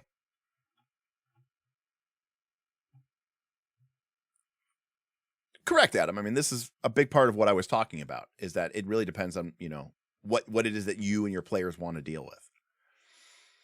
All right. So, movement. Obviously, in D&D, the travel rules are basically how far you can travel in a period of time. Nice. Vin said if I started with 5th edition, he would give me $20. Respect. Thank you, Vin. I'm glad you're a man of your word. That's fantastic. That's exactly, man of his word. So the table states how far the party can move in a period of time and whether that pace has any effect. A fast pace makes characters less perceptive. A slow pace makes them able to sneak around and search areas more carefully. Forced march. If you need to get somewhere quickly, you can march more than 8 hours. You have to start making constitution checks every hour per past 8 hours. God forbid you actually force march for a day or something crazy, because you're going to be making an obscene amount of constitution checks. It would get boring very, very quickly. And it would be, this is 2014, Mr. Rickensie. We have information about mounts and how fast they can move, usually double. And here it is. The travel rules of 5th edition D&D. You can travel 24, 18, or 30. If you travel at fast pace, you get a penalty to your passive wisdom perception. And if you get travel at 18, you can use stealth. And those speeds can be modified by the terrain that you're moving through. Basically, if it's difficult terrain, you move at half speed. Now, obviously, these travel rules are also applied to, like when you're inside of an environment, like inside of a dungeon or anything like that. And now, to be clear, a lot of the stuff in this movement section has to deal with jumping, marching order in a dungeon, your stealth, noticing all this stuff. A lot of this stuff has to do with vision and light. A lot of this stuff has to do with being inside of a dungeon because, quite frankly, a lot of this stuff has to do with being in a dungeon. Now, to be clear, we can also look at the Dungeon Master Guide. There's things like you could try to make a wisdom check to avoid getting lost. No checks required to draw a map. You can make a wisdom survival check to follow the tracks of another creature. And you can keep an eye out for ready sources of water, making a wisdom check again when the DM calls for it for foraging. So there are additional rules in the DMG which we can cover. But I do want to cover one thing, which I think is actually really important. Because, again, there's additional rules in the player's handbook. But here is, by far, the most simulationist thing about Dungeons & Dragons 5th edition. And Derek tips his hat to it, which is funny because nobody uses this game for these things. You need to eat every day. You can go without food for a couple of days and start suffering exhaustion. And you also need to drink water every day. Okay. And in which case, if you don't have water, you also become exhausted right away after one day. Pretty normal. But here's the difference about this game, which is awesome. In this game of Dungeons and Dragons, a ration is 2 pounds. And a day's worth of water is 5 pounds. Now, while I wouldn't say these are 100% accurate, I will say that 7 pounds to carry enough water and food for one day is actually fairly accurate. And so if you want to carry a week's worth of food and water, you're going to have to carry 70 fucking pounds of food and water. And when you start adding in your other shit, and when you start adding in your weapons and your armor, chances are very good that your character is going to be encumbered, if you even use those rules. But compared to some other games that still have eating and drinking rules, but literally make a mockery of it, at least this game really, makes an effort. Now, this is where 5th edition D&D becomes very funny, because, of course, in 5th edition D&D, create water is a cantrip.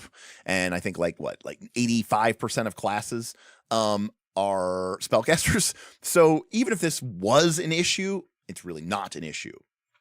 In original D&D, I'm counting real weeks. I'm not doing 10 days. 10 days times 70 pounds. Yes, sorry. I'm using the doesn't 5th edition use a 10 day isn't it Forgotten Realms? Sorry. If I'm wrong, I literally thought it was. I mean, that's why I said earlier Shantia. I was going to call it like Paylor, and then I was like, wait a second, we're talking to 5th edition people. They use the Forgotten Realms Pantheon, and so I had to call it Shantia.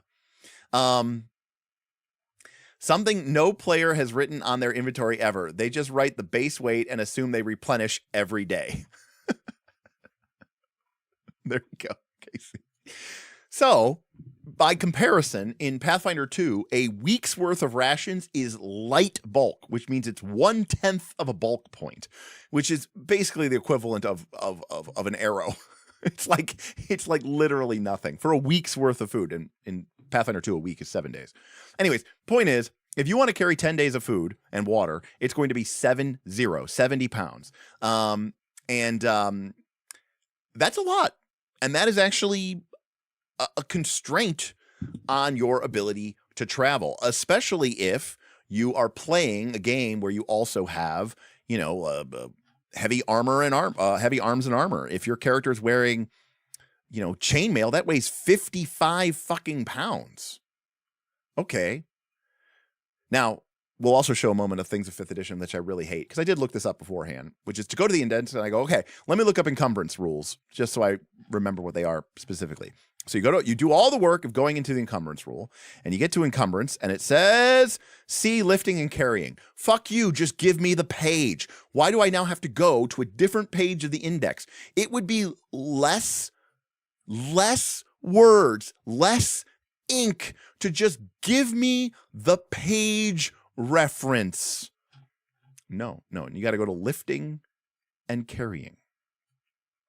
And by the way, lifting and carrying then says encumbrance.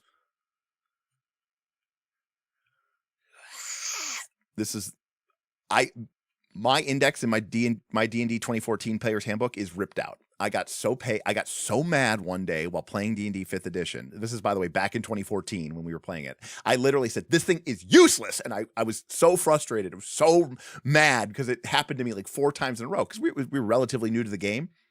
And I just ripped it out of my book. I crumpled it up and I threw it away, or, threw it. And I never, that was it. So it was, again, it was early on in the 5th edition life cycle. But I was just like, this drives me insane when they do this. Anyways, so if we go here, we can see that your carrying capacity is your strength by 10 or by 15.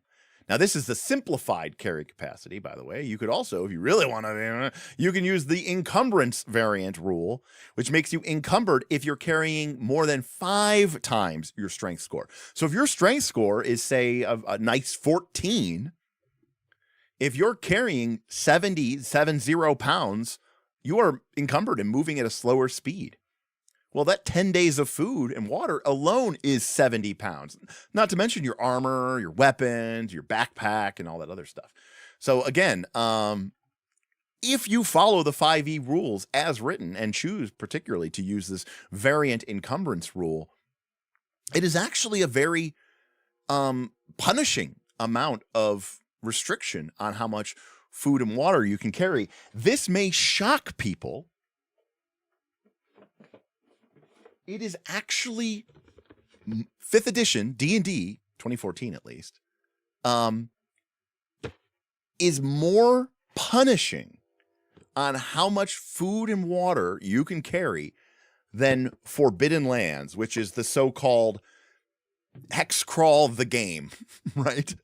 It's the map exploration hex crawl gritty survival game, the game, right? They've got the whole thing of tracking your resource dice and everything. That this game is actually more generous with how much food and water you can carry than this game, than D&D 5th edition. So rather ironically, D&D 5th edition actually has very punishing rules for this, for carrying stuff. Now, if we hop over to the DMG, we've got wilderness and we've got travel. And this talks about if you're tracking a journey of several miles, they talk about hex crawling. They talk about adding features, perhaps adding as many as a dozen locations scattered over an area of roughly 50 miles. They talk about adding monster lairs. They talk about adding monuments, aka landmarks. Monster lairs are also good landmarks. Monster lairs are great landmarks. They're also really good at creating dynamic random encounter tables. Imagine if you define your region in part by your monster lairs that you're placing on the map. And so there's a monster lair there's a lair of Chimera. And the Chimera is maybe a very high level monster, high CR monster maybe especially for the level of the range of your players. Well, they know now if we just avoid the area around the Chimera monster lair, then we won't get the Chimera on our random encounter table. The Chimera only appears on the random encounter table in that part of the world. Okay. Monuments. Now you might look at this and say, what is even the point of these? There is no point, right? It's a little bit of flavor and text that your players quickly and immediately forget for all time. But if you're using landmarks and your players are just scribbling notes on a piece of paper and sort of cobbling together a map, suddenly these become very useful, especially if you're using a more theater of the mind style. Same thing with ruins, same things with settlements, same thing with weird locales, okay? Then we get information about random weather rolls and all the other normal stuff that you get for traveling on the ground. Now, here's the thing. Most of this stuff is just annoying and prevents your players from getting to, I don't know, the lost mine of Flandelver or whatever the fuck it is that they actually want to go do. Okay? But in theory, the Dungeon Master's Guide has these rules. Furthermore, in spite of the fact that I call 5th edition D&D an old school game. You know why? It has getting lost rules. Now, original D&D had much more, nasty rules about getting lost. But it says, the party's navigator makes a wisdom survival check when you decide it's appropriate against a DC determined by the prevailing terrain as shown on the wilderness navigation table. Okay? Here's our wilderness navigation table. If the check succeeds, the party travels in the desired direction without becoming lost. Okay, so when would you use this and how would you use this? All right, let's go back really quickly to our whiteboard. Do you remember our landmark map? Okay. Our landmark map was predicated on the players knowing certain directions, okay? So, for example, where did we put our map? Where was our landmark map? Did I delete it? Oh, here it is. Okay, I found it. So, when you reach the Burnt Oak, it's just a 3-day march east, basically, right, towards sunrise. And eventually, the Three Sisters will come into view. Presumably, the Three Sisters are, large mountains, that kind of stand apart, right? Something that you would easily see from many, many miles away. If the weather is clear and the players can easily follow the sun, it doesn't really matter if they drift a little north or if they drift a little south, because as long as they're heading east, eventually they're going to get to the area where they're going to be able to see the Three Sisters. And then, sure, they might end up, here or here or here, but it doesn't really matter because they're all going to be able to lead to the Three Sisters. But what if on the last day of travel, the weather is foggy, cloudy, rainy, low visibility, and suddenly maybe the idea that they can see those mountains on the far horizon is not a given. And the players make the decision to press on anyways, relying on their navigator to keep them tracking eastward and in the direction they've been traveling for the past several days. Well, now you might make a get lost roll. Okay? Because they don't have that visual reference. When the players have a visual reference, when the players are on a road, when the players are following a river, when the players are heading towards 3 mountains in the sky, on the horizon, there should be no check made to get lost, which is why the wording of this particular phrase here in the 5th edition Dungeon Master's Guide is, I think, so good, because it says, when they run the risk of becoming lost. Now, in original D&D, if you look at basic D&D assumed this hex crawl procedure, and you literally had to make a get lost check every day. It was horrifying and also didn't really make much sense. Why am I making a get lost check? Because it was basically determined, are you in the hex that you think you're in? And it's a whole messy thing. And by the way, if the players, God forbid, the players think they're in one hex and they're actually in a different hex, it's just, and now they're mapping on a hex. It's just a nightmare. And you almost don't want them to do it. In fact, you might fudge and say that they don't do it simply because it's going to be such a pain in the ass later. And your players already didn't want to map. And now you're going to tell them that the map that they've been mapping for the last, 3 hours is wrong. They're going to look at you with daggers. So using a landmark-based map, using these becoming lost rules suddenly becomes a lot cooler. Hey, as long as we're following roads and rivers, as long as we're, following the sun, following the sunset, as long as we're looking for some gigantic mountain range, okay, then we don't need to worry about getting lost. So suddenly, these rules become a lot cooler and become a lot more useful. We can also see, by the way, that carrying ample food and water to travel for a full, say, 10 days is very much not really plausible. Most D&D characters, especially if you're using the encumbrance rules, are not going to be able to carry 70 pounds of food and water. And so, suddenly, there's this option to gather food and water. And there's a DC check. And we're making survival checks. And if you're successful, you find food in pounds and water in gallons. And as long as you roll high enough, you might be able to find enough food and water for your party to get through a day. The downside being that you move slower, which means it does take longer, which means that potentially things catch up with you and random encounters occur to you and all this other stuff. Now, wait a second. If we're taking a long rest every night and we're getting all of our powers back, it doesn't really matter if we have random encounters because we're just going to get all of our hit points back and spend all of our hit dice, whatever. But suddenly, if you start making a short rest, well, by the way, that another optional rule in the Dungeon Master's Guide, if you suddenly start making a short rest, take a full night's sleep, and you suddenly start making a long rest, something that takes a week or more in an actual, town with an inn and a bed and someplace to actually really relax, suddenly these things become a lot more meaningful and they become a lot better because now if you travel at a slow speed, maybe it's taking you a lot longer.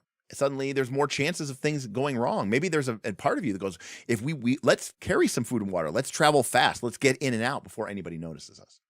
So again, all of these things combine to actually make a very, very interesting series of decision points. But I think all of these rules are ruined by one, using hexes and defined maps, by long rest rules, which are overly generous. And honestly, number three, players who just don't give a shit. They just want to get to the cool, you know what? Your players are like, we don't care, Derek. We just want to go to the Cave of Loot. And Gygax would have told you that getting to the Cave of Loot, okay, you had to earn the right to go to the Cave of Loot. Okay? You had to earn that right to go to the Cave of Loot. It's not just something that's just given to you, okay? It's given to the Cave of Loot. Hey, what's up, Rich? This is why you need a bard that can give you silos and enduring breath, food, water. JK, that is EverQuest travel.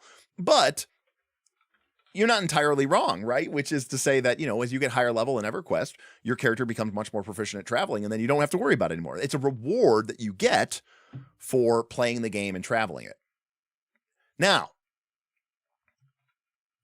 5th edition D&D was created by people who know who their audience is.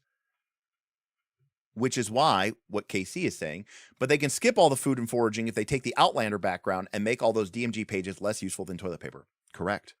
And they did that on purpose, KC. Because they understood, the people who made 5th edition D&D understood, that most people are not doing theater of the mind, landmark style maps with a focus on journeying and exploration.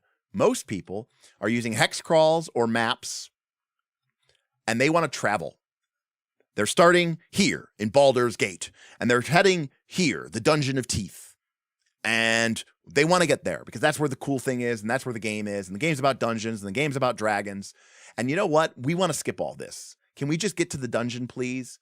And the game sort of says, oh, cool, you have an Outlander. Oh, cool, you have a Ranger. That shit's irrelevant now, and you can get to it. And you know what? That is on purpose. That is a point. Because they want you to be able to do that. It's the same reason why, as I mentioned before, in original D&D, Create Water was a level 1 spell. So that meant that even if your character was like a level 1 or 2 or 3 character, you might only have, if you're a level 3 character in original D&D, not a cleric, by the way, I should say a magic user, you had 3 spells. You had 2 level 1 spells and a level 2 spell. If you use one of those level 1 spells on Create Water, that's really saying something. Okay. I think that's really saying something. Even in, and so by the time we got to 3rd edition, you had cantrips you still had cantrips. Now you had 0th level spells. Oh, is it a 1st level spell? You know what? Holy shit. Am I about to heap some respect on 5th edition? All right. I'm about to be amazed here. Hold on a sec, folks. We're about to have a moment. Nobody say it in chat. I need to find this on my own. All right, here we go. That's Dungeon World 2. Player's Handbook. Spells. Spell lists.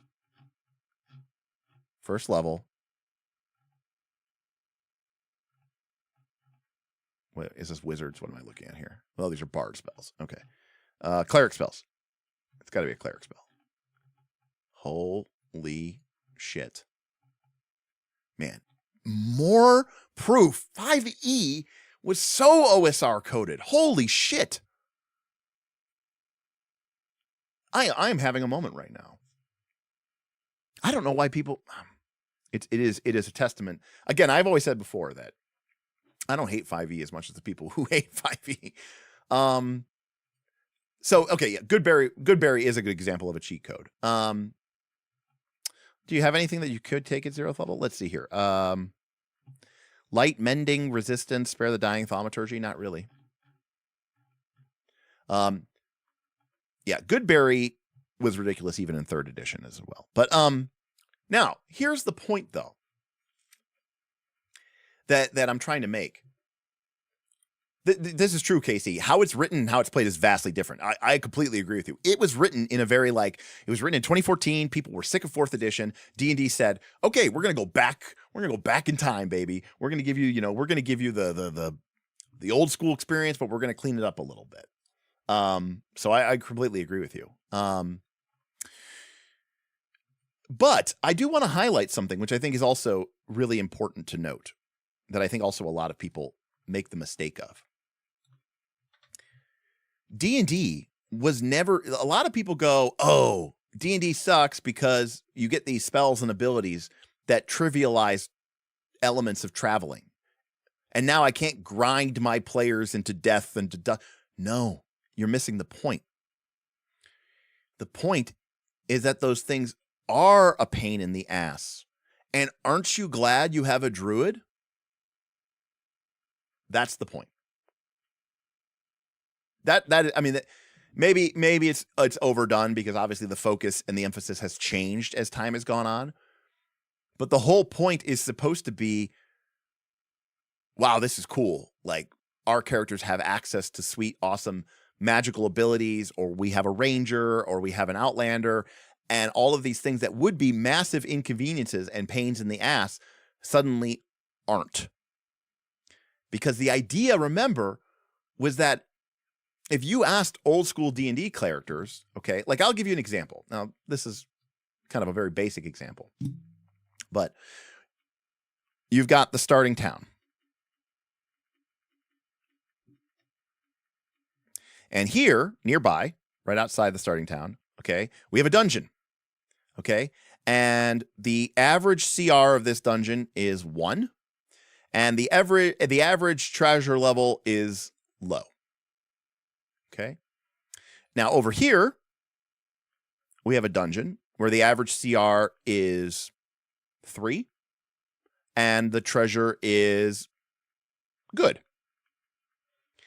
And then over here, we have a dungeon that is CR 1 and the treasure is great.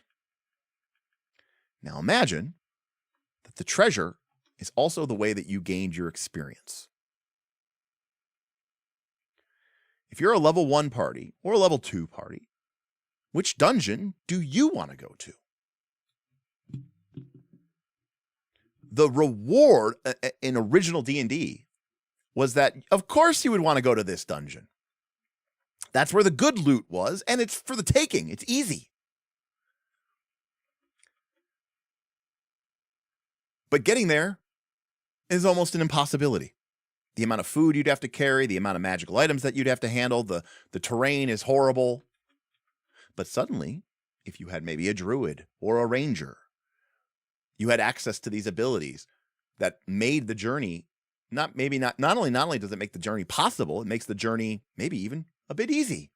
Suddenly, it becomes, wow, it's a good thing you came with us. Wow, it's great that we have access to these people.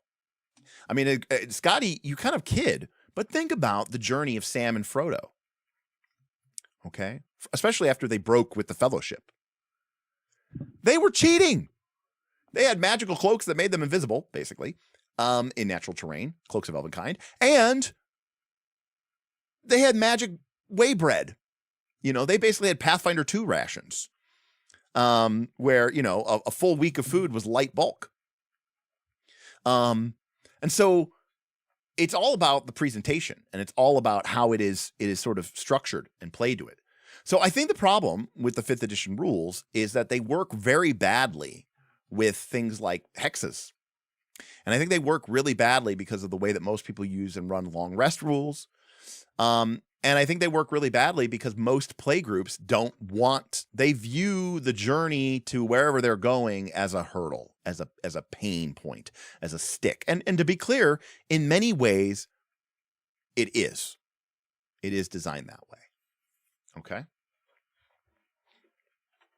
Now, to provide a sort of contrast point, consider a game like World of Warcraft. Now, in World of Warcraft, you might have to travel across. Now, granted, it's only going to take you maybe 5 or 10 minutes, but your character has to travel across a zone to get to where they need to, you know, do their quest or do their thing, which is equivalent to traveling, right? You're walking along, and you know you might have to fight some monsters along the way that you would rather not fight. It's going to give you some experience points. What does World of Warcraft do? World of Warcraft introduces us to the idea of gathering. Okay, if you gather flowers or plants, if you gather mining elements, if you gather leathers, suddenly the journey there becomes full of an opportunity to discover some really, really cool, fun elements. And that is going to take us to our second game. At 9 o'clock, we get to travel to our next game that we are going to look at, which is going to be Fabula Ultima, which I have only as Fabula Ultima. Press start, playtest material, TTRPG. Here we go. Okay. All right. So, by the way, here we go. Journeys and travels. I like that we call them as both. Okay. So one of the things that's for starters is that you have a world map. Okay. And this world map is designed in a very gamey way. In fact, the world map is designed or built, I should say. Do we have I don't think we have a copy of it in the book. No, we don't. But the world map is designed on a sort of a grid that they call travel days. Okay, and each grid is a travel day. It's a day in which you are traveling across the world. Okay, so it's the average distance covered on a single day. The length of a travel day is established by your group when you're making your map. So maybe your group wants to really focus in on a small area. So, you know, a travel day could be 20 miles or a travel day could be much longer, okay? The GM determines the threat level of the areas that you're passing through with the travel day. And then that's going to determine whether you're going to roll a D6, a D8, a D10, a D12, or a D20. So something that's very safe, you're going to be rolling a D6. Something that's very dangerous, you're going to be rolling a D20. Okay? On a 6 or higher on that die roll, the group encounters a danger. But on a 1, the group makes an unexpected discovery. If you need to, you can mark this on your map sheet. Otherwise, you go to the next travel day until you reach your destination. So there's a couple of key things to note here. If this was a hex crawl, each hex would be 1 day's worth of travel. So even if something was 4 days away, you're only going to do this procedure 4 times, which is still a lot, to be clear. Secondly, now contrast this. In a game like in a game like Forbidden Lands, your characters could travel as much as 4 hexes a day in like reasonable terrain. And you make a procedure and you make a bunch of rolls every time you enter a hex. So that means in one day, you have to go through this procedural element 4 times. Even in a D&D game where you're using maybe a 3-mile hex or a 6-mile hex, you could potentially be rolling multiple things per day just for different things in a hex and different sites in a hex. If you're using random encounters, you might be making random encounters every 6 hours or every 4 hours, and then at night with the camping, and then there's a camp check. You're going to be making dozens of rolls. So I consider Fabula Ultima. Remember how I said when we started with Dungeon World 2, right? In Dungeon World 2, an entire journey can be represented by a single roll, the Undertake Journey roll. Now, again, if it's a particularly long roll and you really want to give it some space, you might require the party to break that up into a series of legs and have them make this journey move several times. But in Fabula Ultima, it's not quite as abstract as Dungeon World 2, but you're basically just making 1 roll per day. And the only thing that you're really affected by is, the type of terrain that you're going through. Okay? Now, here's the thing. A danger should be either overcome by some skill checks or potentially by a conflict scene, which could basically be a random encounter. It could be an area of sandstorms and bitter cold. It could be a polluted swamp filled with toxic miasma and ravenous undead. It could be the territory of a ferocious monster or a group of hostile creatures. It could be the risk of losing an important item, or it could be a sudden, unfortunate encounter with a rival or antagonist. Fabula Ultima asks for the GM to kind of make this shit up as you go. You might have a map, but it's pretty loosely detailed, and you don't really necessarily know what's here until you roll. So yes, this asks more of the GM to kind of come up with stuff and make stuff cool.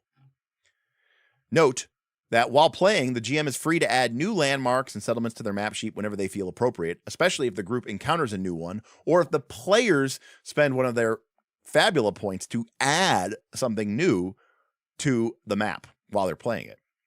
However, discoveries happen on a nat 1.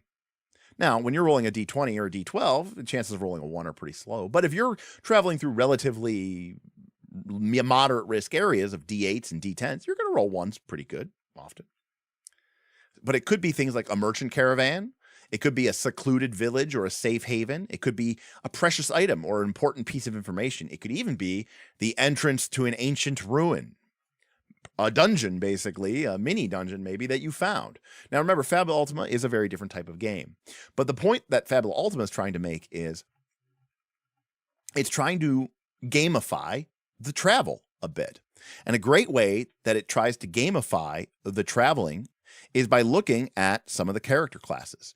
Here is a character class. Now remember, in Fabula Ultima, you start the game with 2 or 3 character classes. You cannot start the game as a single class character. But if you take levels in the Wayfarer class, you get to pick up abilities like when your group travels on the world map, you will make a discovery on a roll of whatever skill level you have in this +1 instead of only on a nat 1. So if your character has 2 ranks in Treasure Hunter, you are going to make those special discoveries on rolls of 1, 2, or 3. In which case, traveling the world could actually almost, maybe 50, 30% of the time actually be really good for you.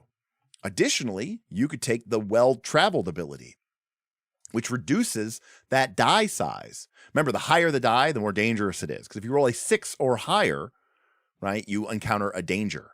Well, if you're well-traveled, you're going to reduce that D20 down to a D12, or that D10 down to a D8. And when you combine that with Treasure Hunter and well-traveled, suddenly your characters are making traveling safer, and you're discovering cool little snippets and things more often. So this is, and by the way, that's it. That's basically the travel rules in Fabula Ultima. It's very quick, simple, to the point. You're going to make one journey roll. You're going to roll it. This game doesn't care about, food and water. It doesn't care about any of that stuff. It is just trying to get you where you're going and add a little bit of a game element to it to make it a little bit, random and add in some unexpected fun bits and bops. But it's not trying to simulate anything. It's trying to really focus in on what I think is more appropriately called travel. You know, you say, okay, you guys are traveling to this location. It's 3 days away. So we're going to make 3 travel rolls. And on a 6 or higher, it's a danger. On a 1, you get a discovery. And unless stopped by a danger, go to the next day until you reach your destination. And that's it. You're going to go 1, 2, 3, 1, 2, 3, 1, 2, 3.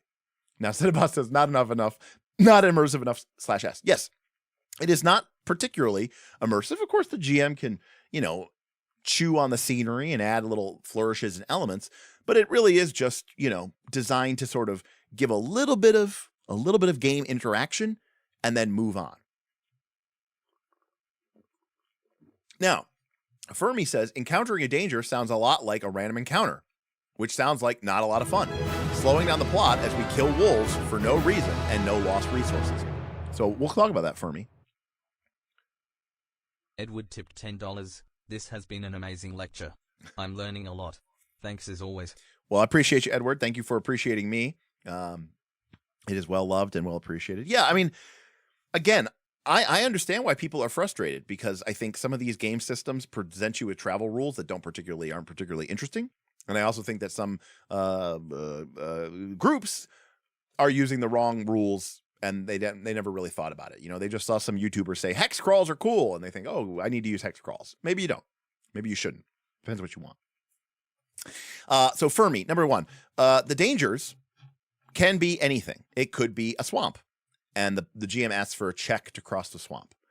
The GM could be, you could maybe your compass breaks, or maybe your boots get destroyed. All right, it doesn't necessarily have to be a combat encounter. Now, I will already say that, Fermi, that you are correct. This is a form of slowing down the plot a bit, right? So that is a problem. You are correct. However, you did say no lost resources, and that's where I do have to disagree with you, because unlike 5th edition D&D, you do not get all of your resources back in Fabula Ultima when you rest. You have to specifically be resting at an inn, in a town, you know, or a wayside inn in order to get your resources back. Otherwise, you have to use your inventory points to summon a magic tent. And only through the use of the magic tent is your group allowed to rest, capital, you know, bolded rest, in the wilderness.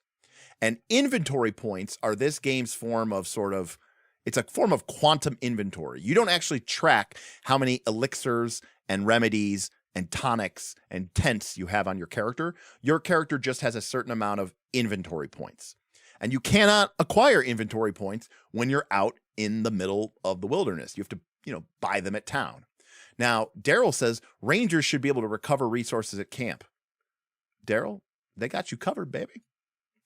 If your character picks up some levels in Wayfarer, and if you were a ranger, Daryl, I think you would. Remember, in Fabula Ultima, you basically, every time you level up, you take a class from a different level. If you took some levels in Wayfarer, Daryl, maybe, by the way, number 1, the Wayfarer permanently increases the max number of inventory points that they can have by 2. But also, take a look at this. Resourceful, Daryl. Every time you make a travel roll, basically every day at camp, Daryl, you recover that many inventory points after a travel roll. If your ranger had resourceful 4, if you put 4 levels into Wayfarer and you took this 4 times, you would recover 4 inventory points every day, and you could theoretically produce a tent every day. Right? So, you know, if that's what you really want to focus on, and that's where you want to spend your character class's levels, then yes, there you go. You can do it. So it is possible, and it is a thing. Now, do I think these rules are particularly deep or interesting? No. Do I think they're fun and quick? Yeah. And I think they get the job done nicely. Now, they do rely on the GM and to the players to a certain extent of being able to kind of roll with the punches and maybe generate some some quantum things that aren't really well defined. The world map in Fabula Ultima is pretty, pretty vague and abstract. There's a lot of blanks on it. And the rules are definitely, they don't get into the nitty gritty. It's literally decide how dangerous you think that day's travel was. Roll a D12, D20, D10, D8, D6, and that's it. But I like that the game shifts between these two things, and I think it's done very well. And there's enough mechanical elements. There you go.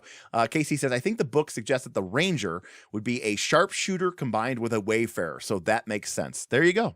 That sounds perfect. Kalana, who, by the way, has a lot of experience with Fabula Ultima, says, in Fabula, there are clocks that will destroy the world running as you move. Dangers that slow you down or make you go out of your way to a town can be brutal. And this also, by the way, gets to what I was talking about earlier when I was talking about fronts from Dungeon World. I also mentioned clocks, which is the idea of if you have a world that is dynamic around you, then that can really, really influence and make difference to how well or the consequences of your traveling, for sure. I was going to bring up my if I bring up my Fabula Ultima game, which I can really quick here, that I'm running on Fridays. I'm running it tomorrow, as an example.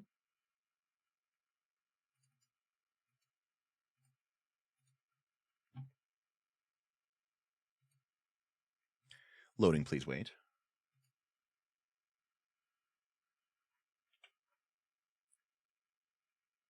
Download the world data. Right. So if you look in the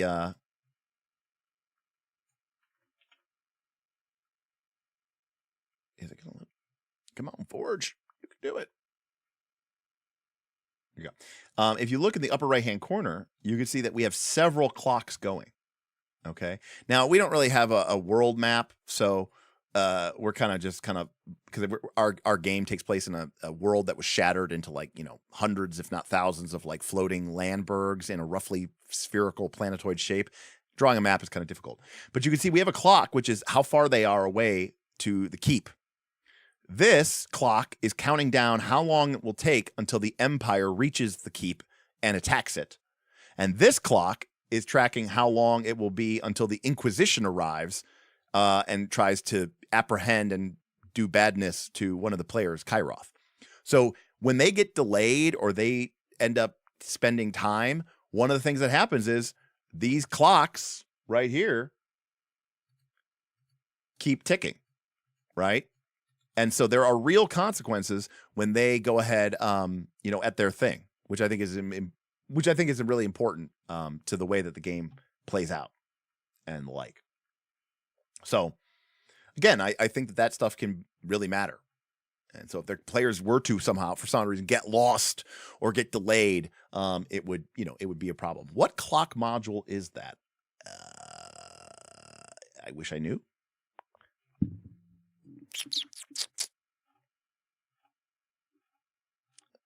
Global Progress Clocks is the name of the module. Global Progress Clocks. So again, I'm a big fan of Fabula Ultima, but I also think that Fabula Ultima is very aware, unlike maybe some of these other games, about what kind of role that it wants overland journeying to be. It is not a simulationist grind. It is not really full of a lot of player agency, right? The players travel, the GM rolls a die, and if you get a 6 or higher, it's a danger. If you roll a 1, it's a discovery. And yeah, there's a couple classes and a couple abilities that interact with it a little bit and can make it a little bit more advantageous to your group. But by and large, it is not designed to be, that thing. Now, also in truthful, I think that if you had I think these rules would buckle. If you were like, yes, it is a 10-day journey. I think rolling this travel roll 10 times in a row would get very lame and I think it would get lame very quickly. That's where you start going, you must reach whatever, you must reach Crystallia. Maybe you should, hop on to a flying vessel, you know, it's only a 3-day journey by airship. Something like that, right? You know, for 40 zenit, you know, for 100 zenit each, I'll cut you a deal. For 100 zenit, I'll take you to Crystalia aboard my airship. She doesn't look like much, but she's got it where it counts. My name is Sid. Come on aboard, you know. You know, rolling that 20 times and, you know, rolling that 10 times in a row, I think would be rough. So there's, you know, there's a sweet spot to be had, right? So again, that's where, you know, even in Final Fantasy games, right? You play the game and you're walking around, but then when the distances start getting longer, the game's like, here's a hovercraft, you know, here's a chocobo. Eventually it's like, here's an airship, right?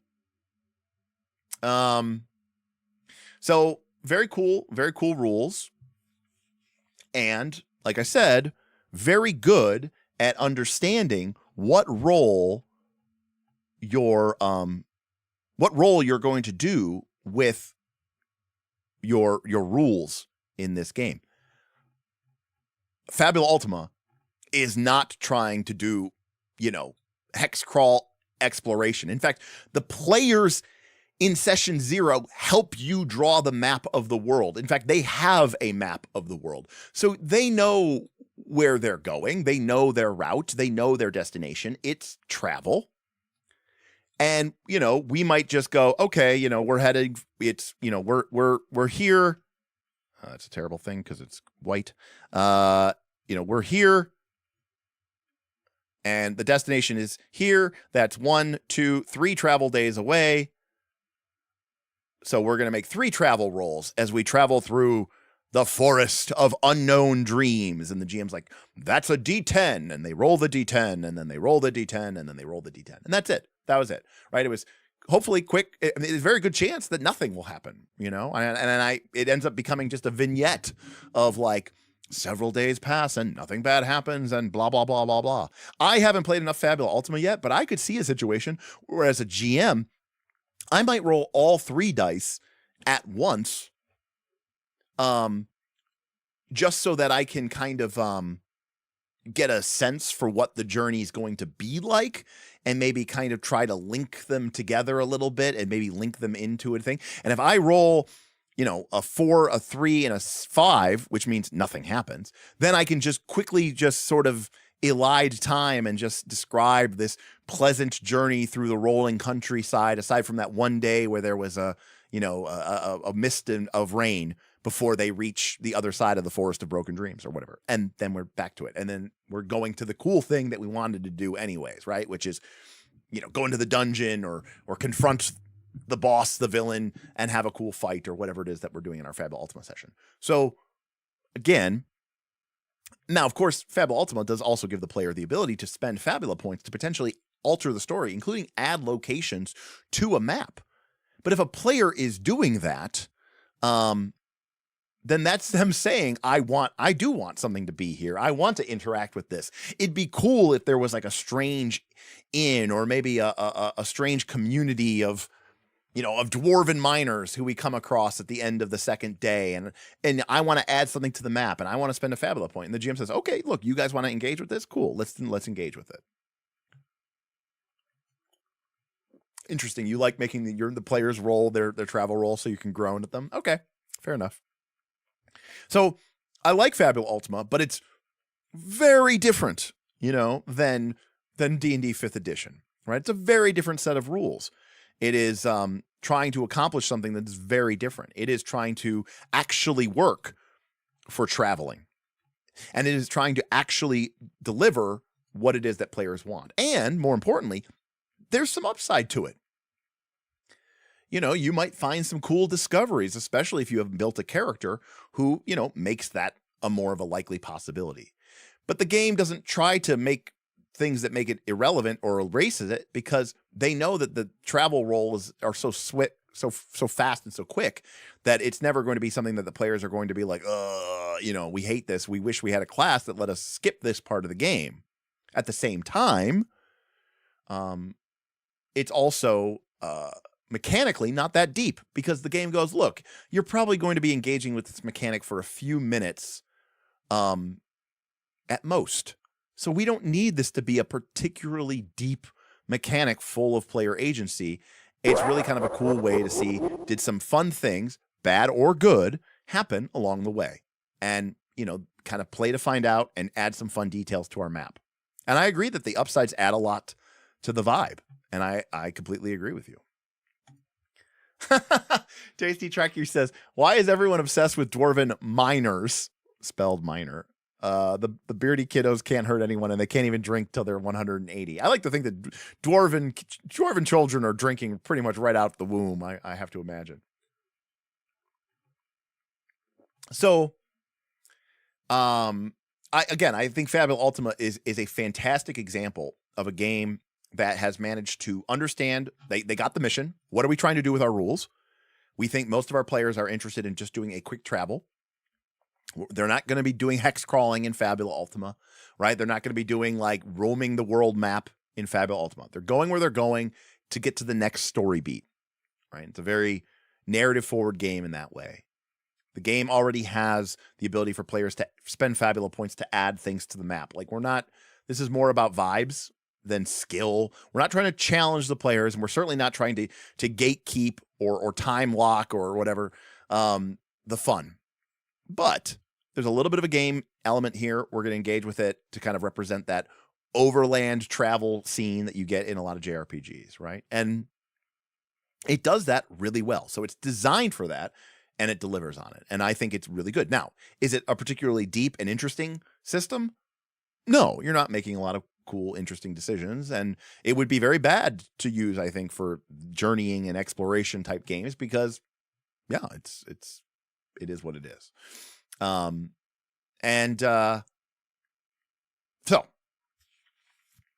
that is Fabula Ultima. Now, what game? Oh, by the way, someone had said earlier, by the way, shout out, it's 9:30, so we've basically been here for over 2 hours, but somebody said earlier to do a poll, and I will. This is going back to 5e.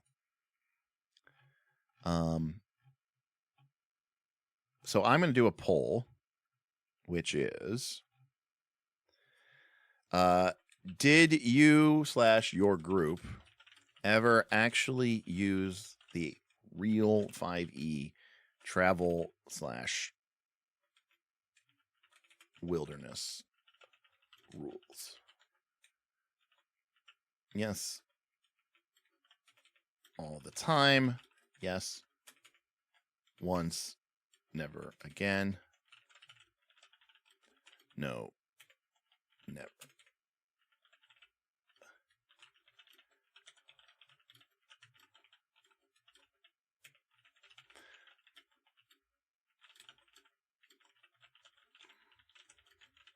Okay, here we go. We got a poll coming up. Let me bring up my OBS.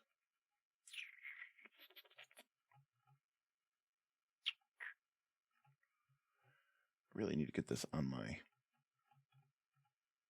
Stream Deck so I can bring these things up more quickly. All right. Did you / your group ever actually use the real 5e travel / wilderness rules? Yes, all the time. Yes, once, never again. No, never. We did, but we fucked them up. Or I never played 5e and I'm a pedant and I want to answer, so there needs to be an option for me to answer because otherwise I'm going to fuck up the poll. I know who my audience is.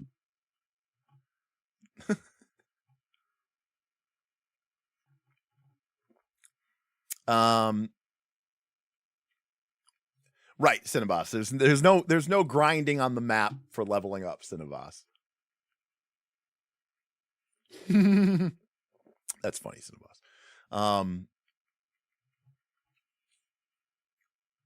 I once tried to run Tomb of Annihilation. I used them because I didn't know any better.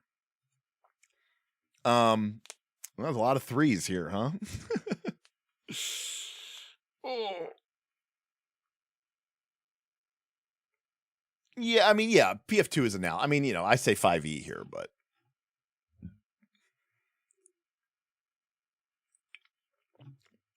So there you go. I mean, it's pretty heavily slanted towards basically no, which makes sense, I think, to a certain extent, right? For sure.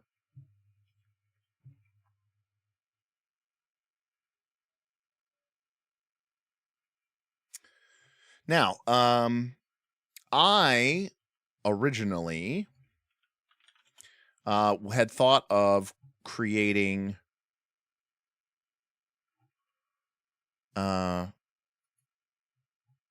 we gave up after the first hex.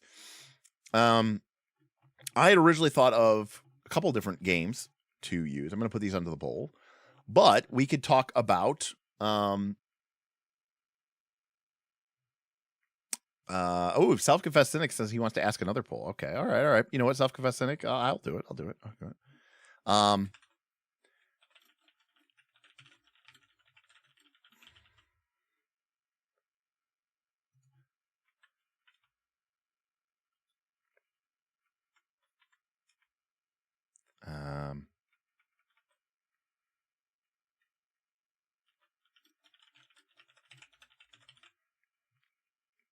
Here we go.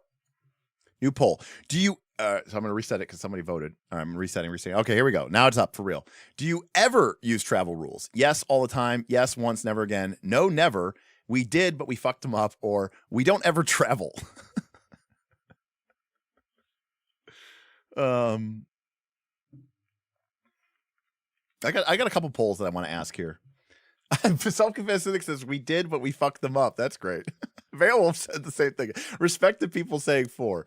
Solemn Agus, you have to type 1, 2, 3, or 4, or 5 if you want your vote to count. That's how it gets locked in. It does depend on the game, John. That's absolutely right. I guess the pedant, which is what I've never played an RPG. If you've never played an RPG, what are you doing here? Technically, if you never played an RPG, then you never traveled.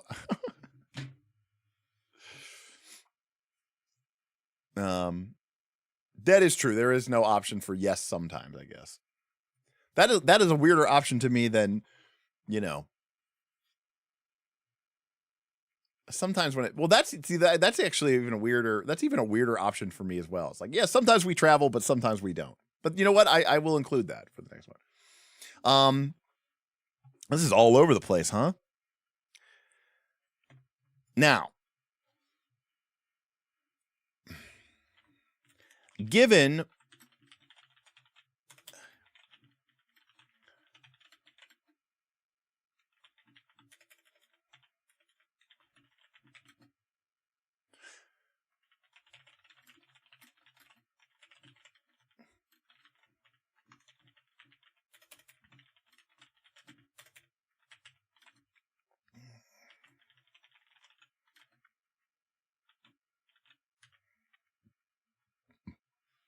all right, here we go. Given my definition, what kind of overland experience would you prefer to have?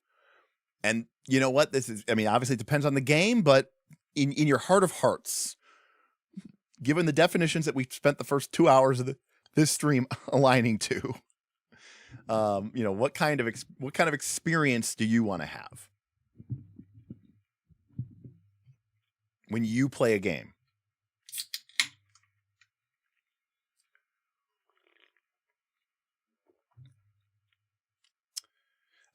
Put them back up again. Okay. So the poll's down for a second, but when you travel, you know your route, and you know your destination. When you journey, you don't know your route, but you do know your destination. And when you explore, you don't know your route, and you don't know your destination. So there you go. Those are the definitions. Again, props to people who said none. Karama says, I just got here. Let's teleport directly to the objective. So there you go.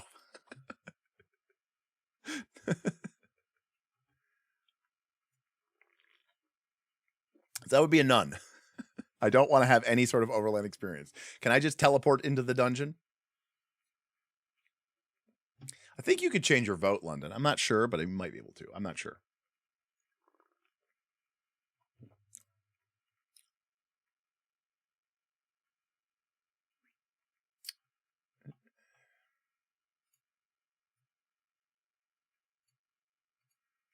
Why would anyone torture themselves? Yeah, I think it does update to your latest. Correct. It's a pretty smart bot. Or whatever it is. Program. Interesting. Now, see, I find this to be very fascinating because I would have thought for a lot of you, it would have been travel. I would have thought for sure. I didn't expect exploration to be number one. But, you know, but I'm really shocked at journeying because somebody said I missed the definitions. Yeah, we tried to explain them before, but they're kind of in the background. They're behind the transparency, but it's difficult to see. So I apologize. But traveling is when you know your route and you know your destination. Journeying is when you do not know your route, but you do know your destination. And exploration is where you don't know either. Now, that may not make a whole lot of sense to you, but we did spend like an hour explaining it. Thank you, Jams. I did get my hair cut today. It was very much needed. I meant to do it like 2 weeks ago, but it was so cold. I didn't even want to leave my house, let alone go get my hair cut. Okay, so here we go. Self-confidence says, to me, journey is fraught with the most potential time wasting. Yes. Prefer just not knowing both and adding my own spice. Right. And that is exactly what I talked about, right? I talked about how journey is very fraught. And I think that a lot of people who run these sort of what I call blank map hex crawls, where they go, you got to go get to the dungeon and here's a blank map, and players end up wasting time and going in circles and running into all, and you spend up spending the whole session just wandering around the wilderness, especially when you're trying to get somewhere. And that's the thing that you actually want to do. The GM is quite literally making you have to earn the fun, and they're making you have to start. Now, again, old school D&D had that mentality, right? I'm not just going to give you a good dungeon. You got to earn the right to go to that good dungeon. But, that is what it is. Now, I will say that I think journeying rules definitely can be more complicated and have a lot more gameplay to them, because suddenly you have things like predicting the weather and having additional information and insight into what might lie ahead of you and all this other stuff. So there's a lot more gameplay to that. But if you're adding gameplay to that part of the game, that means you're spending more time doing that part of the game, which is wandering around. Okay, that's a good reason, Enrique. Hate exploration, but I do like journeying and traveling, and there's a mix of both. I think is good. Now that's interesting. So what if you abstract? So this was from 15 Insight. What if you abstract? Great name, by the way. What if you abstract the overland portions as just time spent plus resources used? You teleport to the dungeon, but that time traveled still counts for something. That is, I would say that's travel. It's a very, very minimalist game element indication, but it does still count for something. And it would be about as minimal of a rules interaction as you could, but it would still count as travel. So, wow, Beowulf, you want both? Go figure.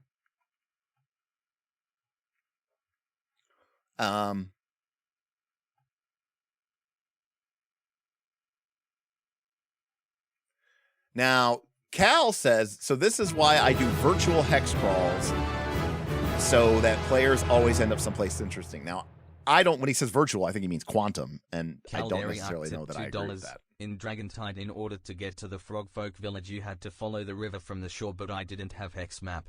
What would you classify that as? I would classify that as a journey. But your players are using landmark. So Cal, I don't know if you came in late, but we talked about the different types of maps that you can have. I don't even know where we put it. Here we go. You can have landmark maps. You can have actual maps. You can have hex crawl maps, and you can have point crawl maps. And so what you're really describing is a landmark style map. The key with journeys is don't make the destination the start of the adventure. Make it the end of the adventure. The journey is the adventure. You have just a place that you're headed. Yeah, that's one way to do it. By the way, FYI, that is how the One Ring does it. And the reason why the One Ring does it that way is because that's a big part of what Lord of the Rings is. Right, the destination is throw the ring in the volcano. It's not like you get there to go into the dungeon and fight Sauron and Barad-dûr. So the kind of the point of the Lord of the Rings is the journey, right? So the journey is the destination, which is why the One Ring has, you know, these journey rules, which are really actually travel rules, but we can get into that. Kalana says, in my Kingmaker game, we did full-on PF2 hexploration for the first chapter.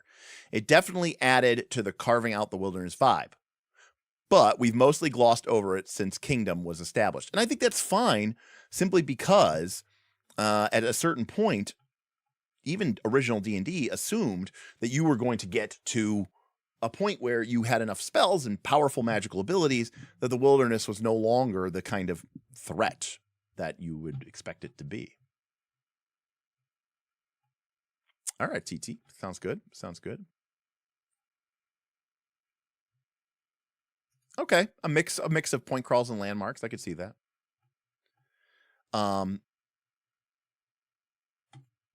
Right, you're in Starfinder and travel is mostly handled by public transport. That's a whole separate idea, but that's really cool as well.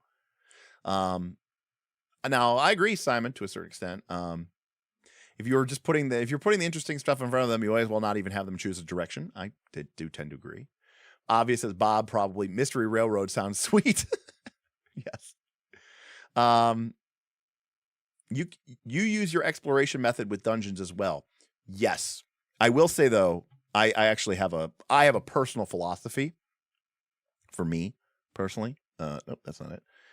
In dungeons, I always I try as much as I can to make my dungeons journeys.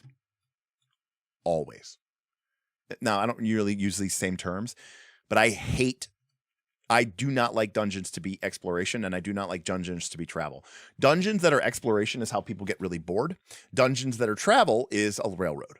So the big problem with a lot of dungeons is people just drop people in the entrance of the dungeon and they go, explore. And I think it's way more interesting when you tell the players about this awesome treasure room and they're like, cool, that's where we want to get. We don't know how to get there.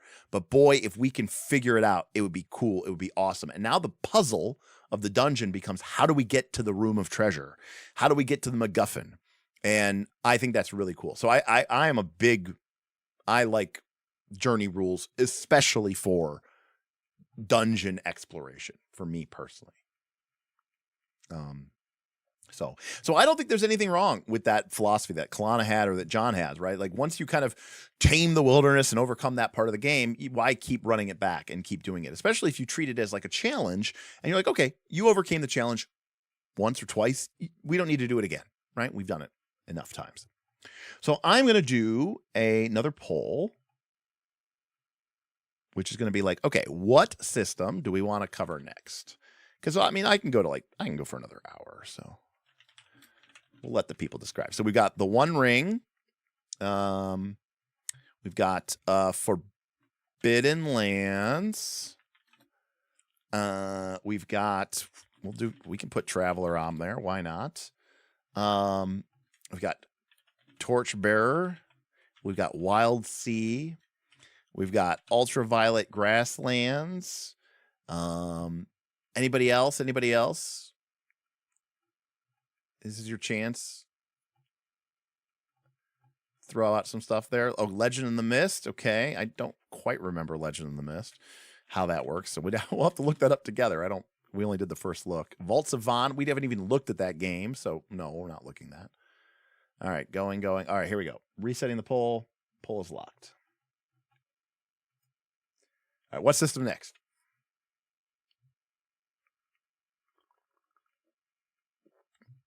Of course, Hackmaster. Who votes for their own option? That's lame. All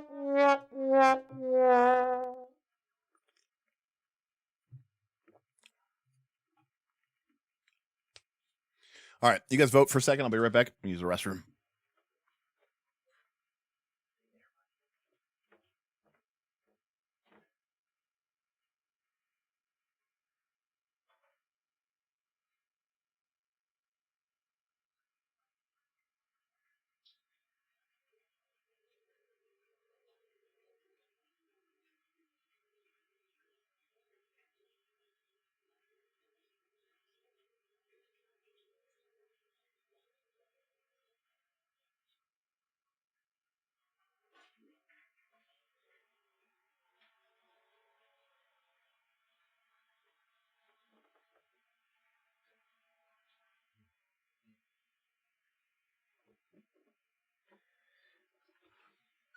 as an aside, since we're, circling 5th edition, the power and the reach of 5th edition was never more apparent to me than just today, when randomly I happened to notice, or something got posted. I don't remember what it was, but for whatever reason, I noted that Mystic Arts DM, Dadi, who has a great channel, but it's relatively new. I mean, pretty new. I think he started it last year. Could be wrong about that, but I think he started last year. Great production values, great audio, has a good insight. No complaints about it, but started it last year. And I think he is closing in on 100K subs. So that's the silver play button. And by comparison, someone like Professor Dungeon Master, who is like an institution, is at like 150K. He's been doing this for a long time and has a lot of experience. Now, I don't know Dottie's background 100%, but I get the impression that he started with 5th edition. So, he doesn't have that pedigree, but he's at 100K, or not quite. He's almost at 100K. And at the same time that I noticed it today, I also saw a post that Ginny D is apparently approaching 1 million subs, and which is gold play button. And it's like, wow. Just wow. That's all I can say is like that.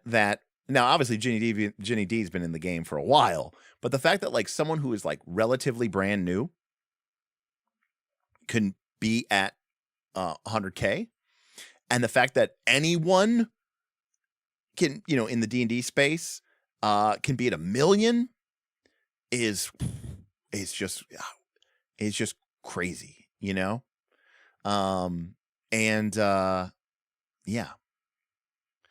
Okay. But like, it's look, I get it. There's ass, yeah, I get it. Ginny D's a girl. She dresses up in cosplay, whatever. But I mean, 1 million subs is still 1 million subs. Okay. And, I don't think her cosplay is that good. I don't think she's that cute that people are literally just subscribing to her just to see her in cosplay. You know what I mean? Like, number one, there's easier, better ways to do that. And number two, like, I mean, so what I'm saying is like, they're obviously engaging with her content, I'm trying to give her some credit, actually. I mean, it sounds like I'm dragging her, but I'm actually saying like, yeah, people are clearly, fuck with what she does. And same thing with Dottie. So, anyways, it's just crazy to me that, you could have someone approaching 1 million, and then you could have someone approaching 100,000 after just 1 year, correct. So,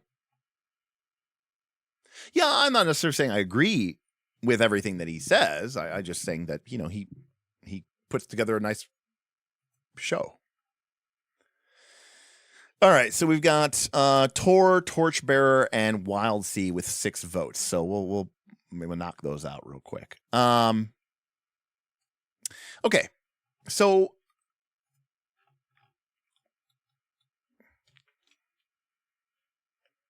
there. So Tor, I mentioned this before. So the Tor, by the way, is the One Ring. It's the Tolkien RPG. Now, the One Ring, for starters, has an entire section of the game dedicated to, obviously, basically the game is broken down into,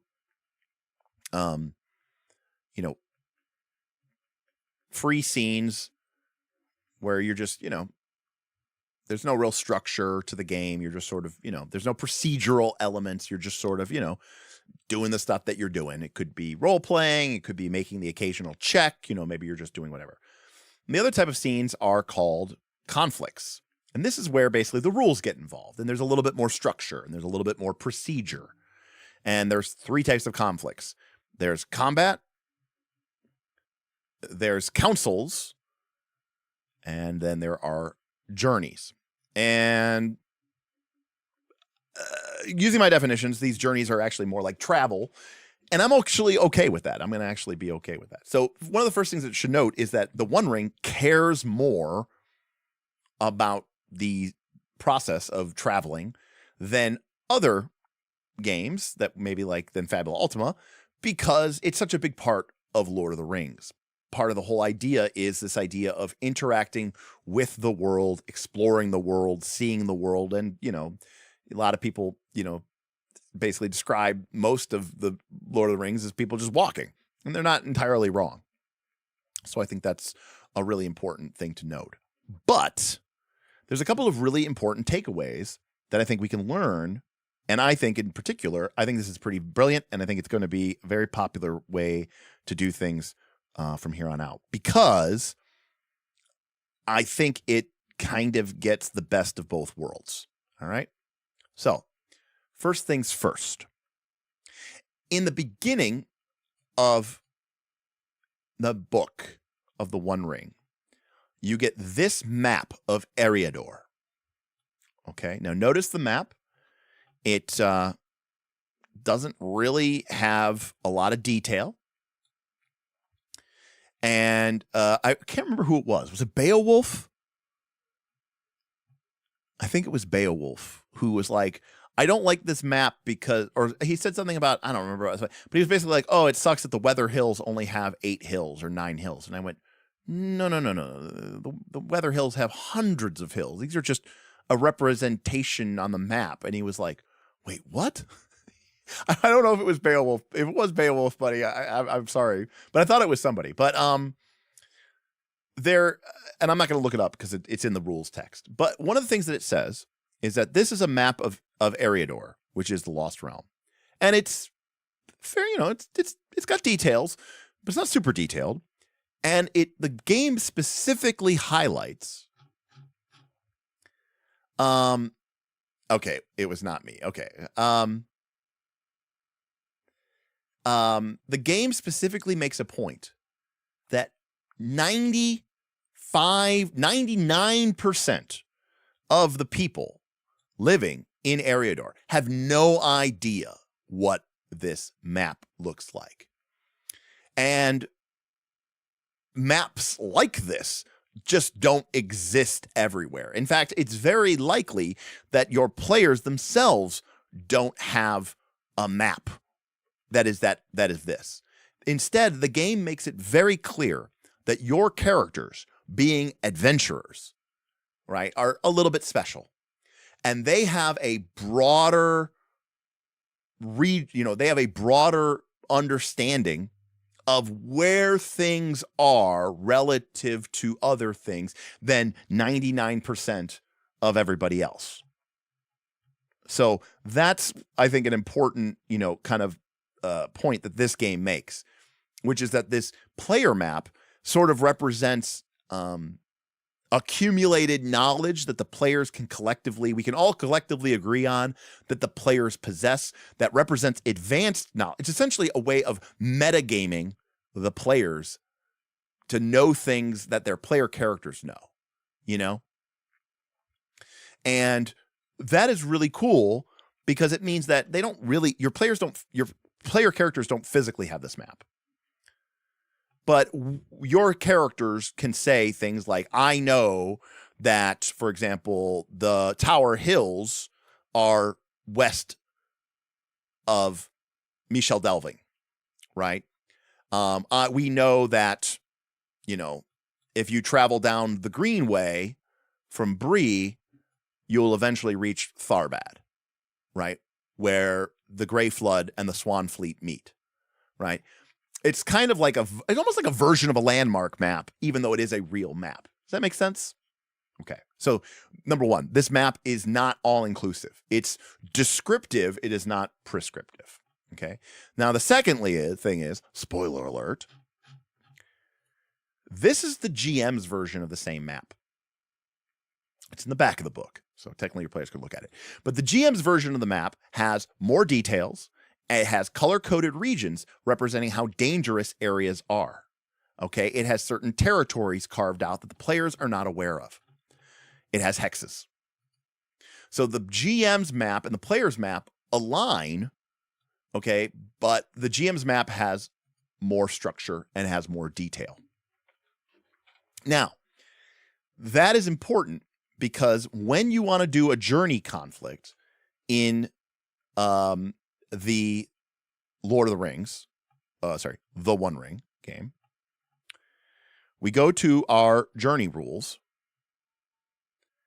and oh, here we go. Never mind. It was right here. The front papers contain the player's map and represents the geographical lore of an experienced adventurer. This is a deeper knowledge than possessed by the average denizen of Eriador. All the locations indicated as villages or towns are places the company may choose as their destination. Not every settlement that exists in the Third Age is shown on this map. So again, that map doesn't literally have every village and every town marked. It's, you don't know where every town and village is, but you do know where Bree is and Tharbad and Mithlond and Rivendell and the likes. Okay? Now, this is the thing that makes this game very different.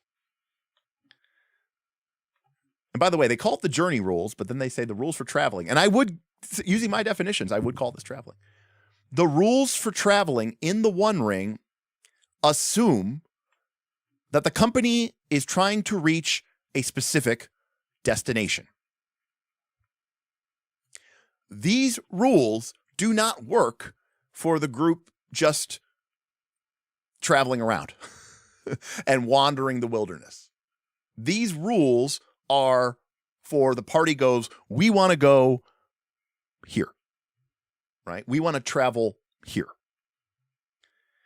If the company must visit a number of different locations, reaching each of them should be considered a separate journey. This is very similar to what we saw in Dungeon World, where it talked about how your journey might be represented by a series of legs of the journey. As obvious as it may seem, the members of a traveling company must know at least approximately where their destination is located to be able to reach it. At the end of the Third Age, Middle-earth is a dangerous place, and the folks inhabiting it have been long sundered from each other, to the point that most people do not know the precise whereabouts of places even a few days away, if they are aware of their existence at all. Okay? So one of the most important things about this game is it basically says you don't journey unless you know where you're going. And on the player map, obviously, let's say that our group was setting out from Bree. And our group is trying to reach Anunimas. Okay? Well, that's on our map. We know where it is. And we know where we are. We're at Bree. So since we have a destination, we can travel there. And then what the game asks us to do is to draw. Okay? I don't have like a writing implement in this PDF viewer, but it asks us to, I'll do this. Now, not everybody is familiar with Lord of the Rings as I am, but Anunimas, like as in like Minas Tirith, Minas was once the great capital of the kingdom of Arnor. Okay, now in ruin, I should say. Go without saying. Thank you, Dirty Phil. So the game basically asks our players to there we go, to draw a line. What is your journey? How are you going to get there? Remember, like I said before, journeying is like, well, we don't know how to get there, and we have to kind of figure out a way. This game quite does not do this. It's literally travel by my definition. So my question to you, chat, is if you were in Bree and you were starting out and heading to Anuminas, how would you get there? Where would you go? What route would you take? Right? And remember, like I said, for my definitions, in order to be considered travel, you have to know the route and know the destination. Well, this game quite literally forces your players to draw or to basically decide what their route is going to be. Now, Self-Confessed Cynic says, I want to take the road west to the Brandywine Bridge and then follow the river.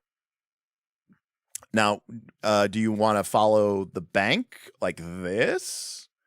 Do you want to cross the river at some point? Do you want to go up the east side of the river and take this slightly longer way? Right? So the players are quite literally supposed to sit around the player map and make these decisions. Right? Like, you know what I mean? Like you're basically drawing your route. You're sort of drawing your map. Okay. Now, John says straight line.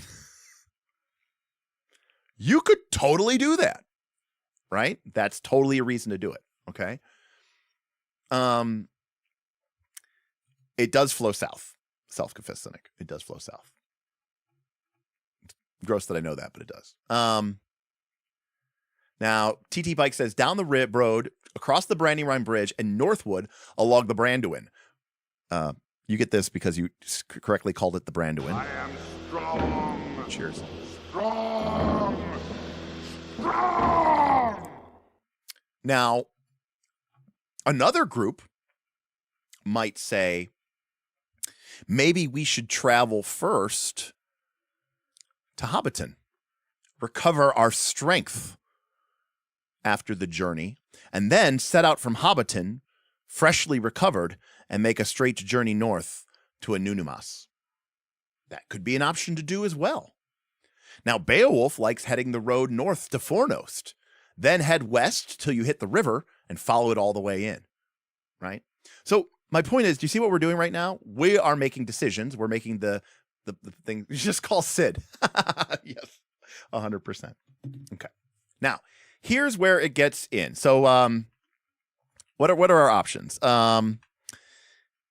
We got. Well, you know what? We'll go with Vin. So, Vin, you said you wanted to travel from Bree west along the east-west road to the Brandywine Bridge, and then you said you wanted to follow the river north. Now, what did you exactly mean by follow the Brandywine north? Do you want to follow the west bank, the west fork, the east fork? Do you want to cross? How do you want to get to Anunumas? Anuminas. It's a little tricky to say. There's a little accent mark in there that's Anuminas. Now, Simon says, actually, stopping in Hobbiton sounds pretty sweet. Looking back at old maps in the Wondering. Now, I'm not going to lie. Yes. Pouring over Lord of the Rings style maps is very, very thing. Hey, what's up, Evan? Evan, what are you doing here? You're far too busy running $250,000 Kickstarters, buddy.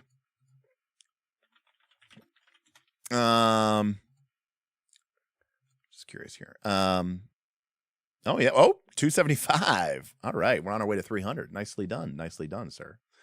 Well, I didn't know what direction it flowed. Agreed. Stopping at Hobbiton sounds good, knowing what I know now. Okay. So and now, by the way, that means that our journey, this might end up being 2 journeys, right? Because now we are going to journey to Hobbiton, and then we're going to set out from Hobbiton. Now, granted, there might be other conflicting factors. Maybe we need to travel in secret. Maybe we need to avoid Hobbiton for some reason, right? There could be reasons that we can't be seen in Hobbiton or something to that fact of nature, right? So those are considerations that we have to make. So I would agree with the Hobbiton, but for purposes of our fun, we're going to say that we're going to travel, and so our players end up drawing the thing to Hobbiton, okay, and they decide not to stop at Hobbiton and instead travel north around the river and head to Anuminas.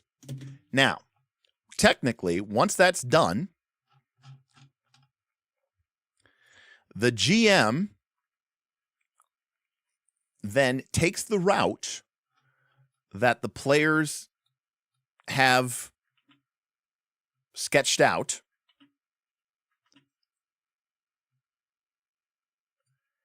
and they come in, and let's see if I can send this to the front.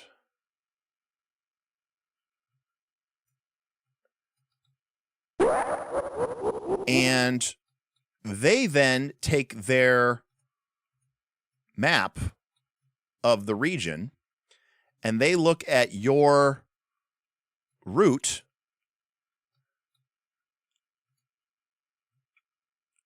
we go. And now they can tell what kind of hexes that you're going through. They know what the danger is. They know if you encounter any of the danger areas or danger zones, okay, where there's like automatic encounters and things like that, okay? And so the GM is able to use this information to basically understand how risky and how dangerous your journey is. Now, obviously, going up north was a trap. That's right. That's right. And by the way, if it's not clear, green is safe, yellow is, you know, average, and the kind of orange is no bueno. And specifically, what's going on?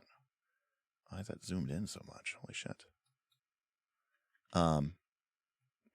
So this is what we have.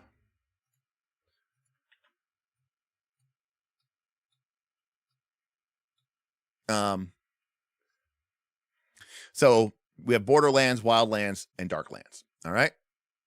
So Borderlands, bordering, you know, something of close to civilization, are considered the safest. So yes, the Shire is relatively safe. And so, you know, we have this situation. Now, here is where the game gets a little different. Because the way that the journey rules work in the One Ring is that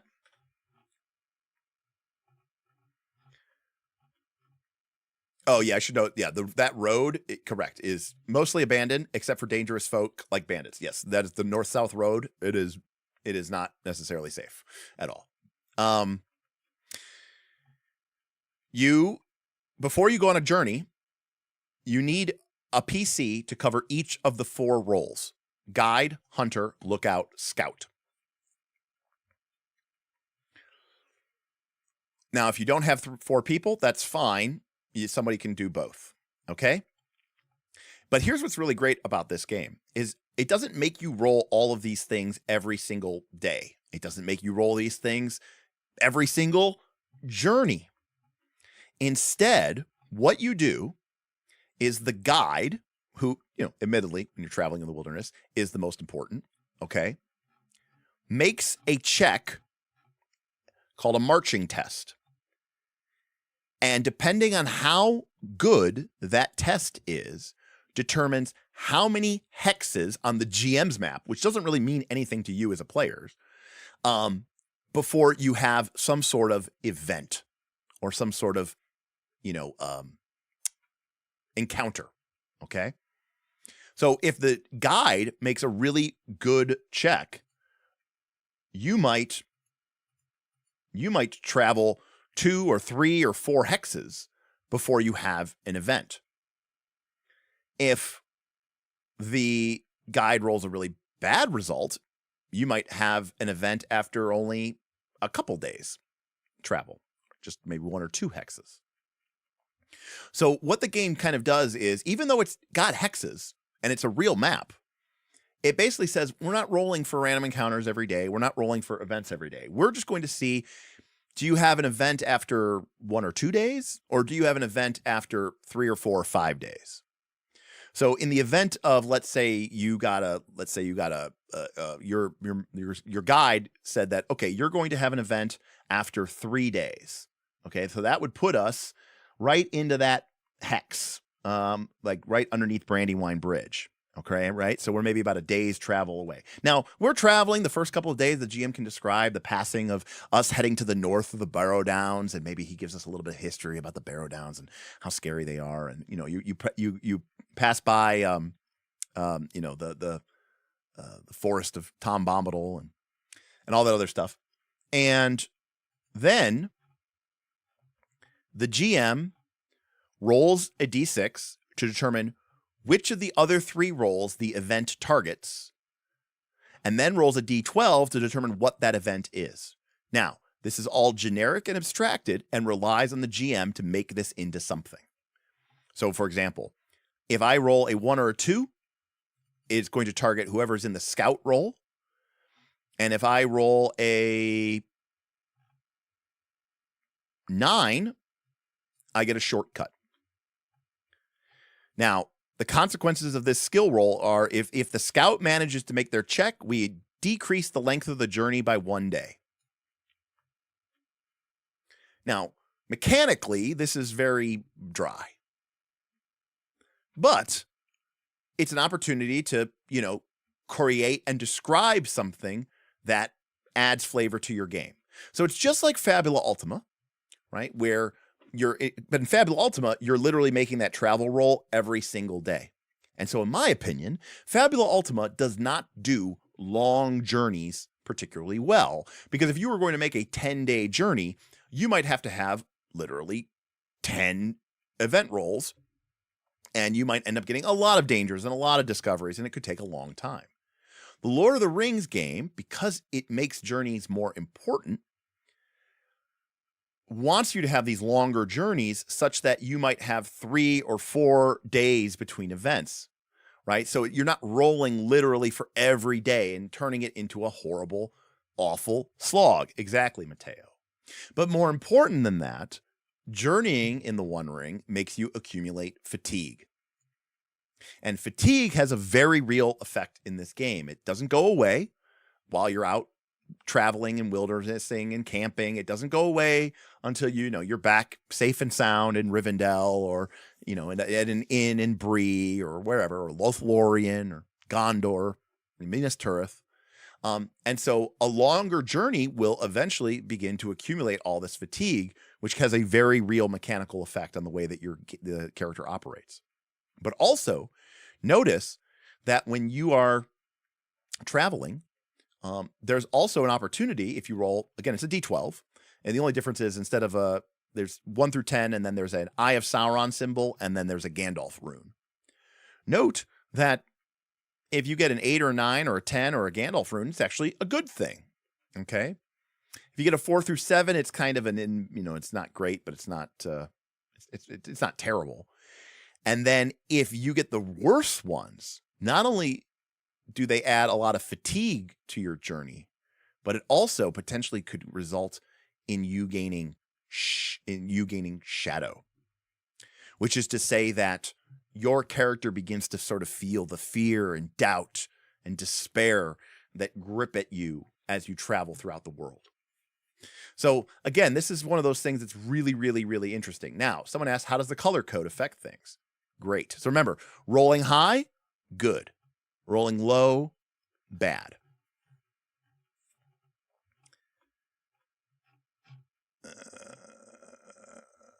And they talk about here. Now, as a GM, your job is to say, okay, let's try this out. Here, I'm going to answer Beowulf's question really quick, actually. If it takes place within a borderland, that's the green happy area, you make the roll favored. That means with advantage, meaning you roll 2d12 and take the high. If it's within a wild land, you just roll straight up. And if you roll within a dark land, you make it with disadvantage, which this game calls ill-favored. In other words, 2d12, take low. So that's what the color code means. All right. So in the case of our journey to Anuminas, after day 1, or I'm sorry, after we get an event, and our event's going to happen on day 3. Okay. So let me lock this.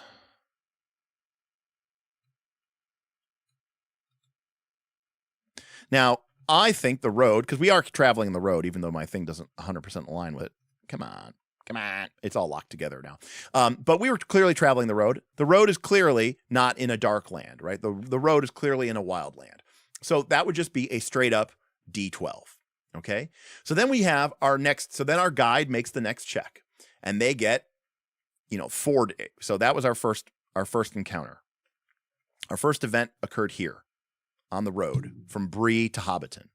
Okay. So that was event number 1. Now for our second, our guide rolls quite well. We get 4 days of travel. So that's 1, 2, 3, 4. We decided to go around Hobbiton, but we have our next, encounter, for lack of a better word. Fuck you, lock. We have our next encounter here. Encounter number 2, event number 2. Now, this is right outside the boundaries of Hobbiton in the area of this. So this is going to be rolled with advantage. So we are much more likely to find a shortcut or have a chance meeting with somebody or even potentially discover something that fills our hearts with hope. Now, we have our next journey, and it is, we get, maybe the check fails, so we only get 2 days travel. And again, we have a third event. And then we do our final check, and we get, maybe we get 3 days, and we reach a Nunamas, and then we don't have to actually have an event because we reached our destination, okay? But if we only roll, let's say we fail again, well, then we're going to travel 2 days, which is going to give us another event, a fourth event on this journey. And that event is going to be in the Dark Lands. So this is going to be 2d12 take low. This is going to be 2d12 take high. This is going to be 2d12 take low or high. And this one's just going to be take d12.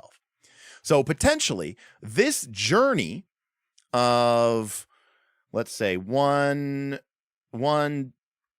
2, 3, 4, 5, 6, 7, 8, 9, 10, 11, 12, 13 days until we reach a Nunimas.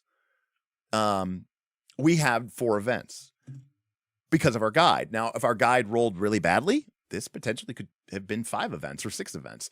If our guide had rolled really well, this could have only maybe been 3 events. There was always going to be, on a long enough journey, some number of events. Why is this so important? Because if you've ever played an actual hex crawl before, you know that it's really frustrating when you get too many, and you're not fudging. It's really frustrating when you get too many random encounters, and it's really frustrating when you get none. The One Ring wants journeys to be an important part of the game. It wants to be interesting, but it also wants it to be reasonable and fun. The journey system in the One Ring guarantees that you have some encounters or events, but not all of them.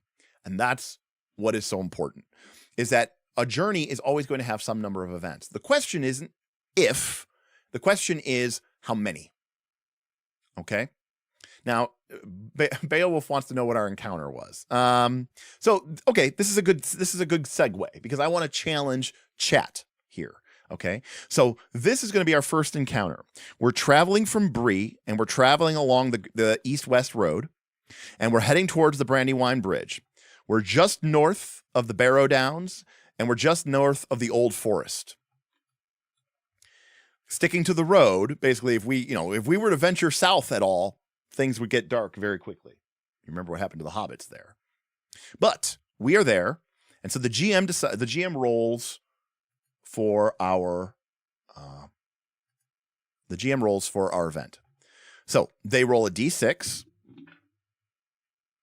and we get a 6. This is going to target the hunter. Now, by the way, this game does not track food or water. It assumes that you have people in your adventuring company who are sufficiently good at hunting. Okay? And you're not always going to have to make hunting rolls. I rolled a 6. This event is targeting our hunters. Okay? Whoever chose to be the hunter roll, they're going to have to make a hunting skill check. Now, this is a whatever area, a wildland. So it's not dark, but it's not border. So we're going to just roll a normal 1d12. And I rolled okay. So I rolled a 6, which is a mishap. Now, this is basically saying our hunter has to make a hunting skill roll. If they succeed, nothing bad happens. If they fail, add 1 day to the length of the journey, and the target, that would be our hunter, gains an additional fatigue. Now, this is the mechanic. What would you describe that as? Because you've just got hunter mishap. And if they fail their hunting roll, they add a day's length to the journey and they become extra fatigued. But if they pass the roll, then they don't get any of that. Now, someone says, are there tables to support you coming up with that? What happens concretely? No. There are not, Simon. They do, give you a paragraph of, Something has caused the adversity to slow its pace or stop altogether and cause the target to suffer more than the effects of fatigue. Anything from having not brought the correct gear or having enough positions or having to hunt or fish or having to choose a longer or more difficult itinerary, right? So Beowulf, I love Beowulf's. I think that's a great response. And John had the same exact thing, right? So now remember, this is another one. The hunter laid a trap, but the animal escaped it, right? So again, there's a lot of cool things to do. Yeah, maybe the hunter failed and wasn't able to bring in food and you're hungry, right? So again, this is the challenge of this game. It doesn't give you everything. While fishing, you hooked a big kahuna. Now we're not near the river, but if we were, oh no, we are near. No, we're not near the river. We're still a day away from the river. But otherwise, I would say that would be pretty good. You fell into the river. Okay. So now keep in mind, you could have also rolled the same thing, which is a mishap, by the way. But also now the mishap, if I roll a d6, maybe it was targeting the scouts. How would you describe that exact same incident? Okay, scout, mishap, on the east-west road, a day from the Brandywine Bridge, just north of the Old Forest. If you fail your explore roll as a scout, then the journey is added 1 day extra length. Okay. And keep in mind, you're on the road. So what happens? Okay. I do think, self-confessed cynic, let me see yours. You said yours was more of a scout. Okay, yeah. A camping spot was washed away by rainfall. Can you find another one? Yes, that is more of a scout. I would agree. Right. So again, the challenge here, it is a little bit of a challenge, and I'm sure there probably are fan-made tables and something like that, of that interesting. But now let's say that we passed our check. Okay, but here's what we also noticed. Look at this. You do gain 2 fatigue from that journey. Okay, you do gain 2 fatigue. That's the whole group, by the way. So if we go back to our whiteboard, our fatigue tracker. Okay, so we got +2 fatigue from that event. Okay, so now we travel. Our guide does really well. He guides us across the Brandywine Bridge. We cross in quiet silence, and now we're heading into, but staying away from Hobbiton, and we get to our second event. So for our second event, it is favored. So we're going to roll a d6. And I got a 4. And so that means we are going to target the lookouts, who are going to be making an awareness skill roll. But this area is favored. So I'm going to roll 2d12 and take the high. Okay, we got a 12, which is a Gandalf rune. So we discover a joyful sight. If the roll succeeds, everyone in the company regains 1 hope. 1 hope, think hero point, basically. By the way, Dr. Stevel, I thought a fog, when I was thinking of this in my own head, I didn't want to say anything because I didn't want to like put things in people's head. I was also thinking of a fog coming in through the forest. Now, look at how cool this roll is, by the way. This event, not only can it regain our group a very important heroic resource, but it also doesn't cost us any fatigue. So, what is this joyful sight that we encounter while traveling through the Shire? What does our lookout have a chance to make if they make their awareness check? What do they find that if they succeed, everyone will regain a point of hope? And again, that's sort of the, that's the real, sort of the what you're trying to do with this game. And now, admittedly, I think this is where you have to rely on your knowledge of Tolkien and some of those. Well, remember, we stayed outside of Hobbiton,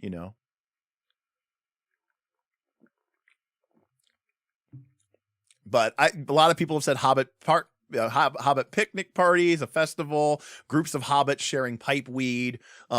And I think those would all be absolutely lovely.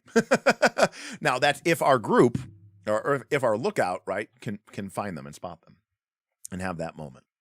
So great. So that was +0. Maybe we even regained some hope, but we didn't gain any fatigue. So now we move to our next location, which is event number 3, which is also in favored terrain. So I'm going to roll D6. And this time it's going for our hunters. I'm going to roll 2d12. Ooh, I got a 2 and a 3. So even though we were in favored lands, I did roll a 2 and a 3, which means for our hunters, that means ill choices. If the roll fails, the target, that would be your hunter, gains 1 shadow point of dread. And note that the entire party, regardless of what happens, is going to gain +2 fatigue. So now the question is, while the hunter is moving through and there's some sort of ill choice, it leads to them having to make a hunting roll or potentially gaining a shadow point, which and it's tied to dread, right? This idea of some horrible sight. Now, if you watched when I ran the One Ring, I actually came up, I rolled this ill choices and I rolled it for the lookouts. And what the lookout actually, or maybe it was the scout, I don't remember who it was, but basically what it was is that oh no, you know what? I rolled despair. And what it was is that the lookout had seen basically a farmstead that had been razed to the ground and the people, its inhabitants, butchered, right? And left, dead by orcs, by the forces of the Dark One, or by raiders, or who knows what, some unfortunate incident. And seeing that sight, filled them with dread. And so the question was, everyone in the company. So the question was, did the lookout see it, or did the scout see it far, close enough that they were able to steer the group away from it before they, saw that horrible sight. And yeah, there's something to be said about foreshadowing things as you get closer and closer. So, you can see where this is a much more involved system than with Fabula Ultima. But we're still not hex crawling, right? We're still having this sort of abstract version. We're kind of making some things up as we move along the journey. And we're accumulating this fatigue. And then we have our final event, maybe, which is 4d12, or which would be in the Darklands, just outside of Anuminas. And then we would roll 2d12, take low. Okay, so now I rolled a 8, and I rolled a Eye of Sauron. So we're going to take the Eye of Sauron, and that means that somebody is going to suffer terrible misfortune, and if they fail, they will become wounded. And by the way, if you're wounded, it's how you die. And by the way, that's also worth 3 fatigue. So this means that when our group reaches Anunimas, we have this journey of close to 15 days has accumulated us. Everyone in the party gains 7 fatigue. And that, again, isn't really going to go away unless we get a chance to, actually rest for days. Now, and it's also, again, it's a real thing in the game. The way it works is if you're so you have your hit endurance, which is like your hit points. And if your endurance is at 0, you're obviously unconscious and in trouble. If your endurance is less than your fatigue, your character becomes weary. And weary is like a debuff. So basically, now that we're in Anuminas, all of our characters have 7 fatigue. If our endurance goes down to 7 or 6 or 5 or 4 or 3, 2, 1, we become weary, right? And that's not including your character's equipment load. But anyways, point is, now, is that going to be as quick as Fabula Ultima? Maybe, probably not. But Fabula Ultima, also remember too, you might have a full scene because of a danger or discovery. This system is not designed for you to have necessarily a full scene. I think it does say something along the lines of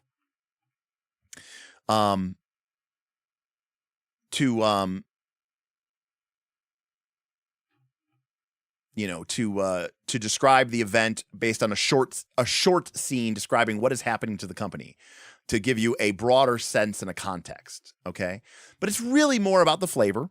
It's really more about having these kind of small. Think of it still as a montage, but think of it as being like having these little vignettes of the montage, right? These little moments, right? You can imagine where during the montage, you see the characters having this joyful celebration with the hobbits and Hobbiton, and you know what I mean? Like we don't really get dialogue. We don't get a scene where the characters are like, having dialogue and interacting and role playing and making additional checks. It's more of just a scene along the way, right? And I think that's really important because it's supposed to take up time, but it's not supposed to be a hex crawl. It's not supposed to be this massive structural thing, which I think is important. Did I miss? Was there a tip or something I missed? I thought I saw something, heard something. No, it wasn't. Okay. I did see something from somebody about, they asked me a question, but I missed it. So, if you ask me a question, somebody asked me a specific question I didn't know. Oh, here we go. Nimble, what's up? Evan says, catching up, you're going to Gamma. I was thinking about going. Worth it. I don't know. It'd be my first time going to Gamma. So I don't know. And I'm going with Roll for Combat. So, so I'm going to be helping him with his booth if I go. So Simon says, I really like this. I would probably have an above table discussion on what the events look like concretely. Oh, I see. I'm not sure what you mean by that, Simon, but like you would have a I don't know what that means, but cool.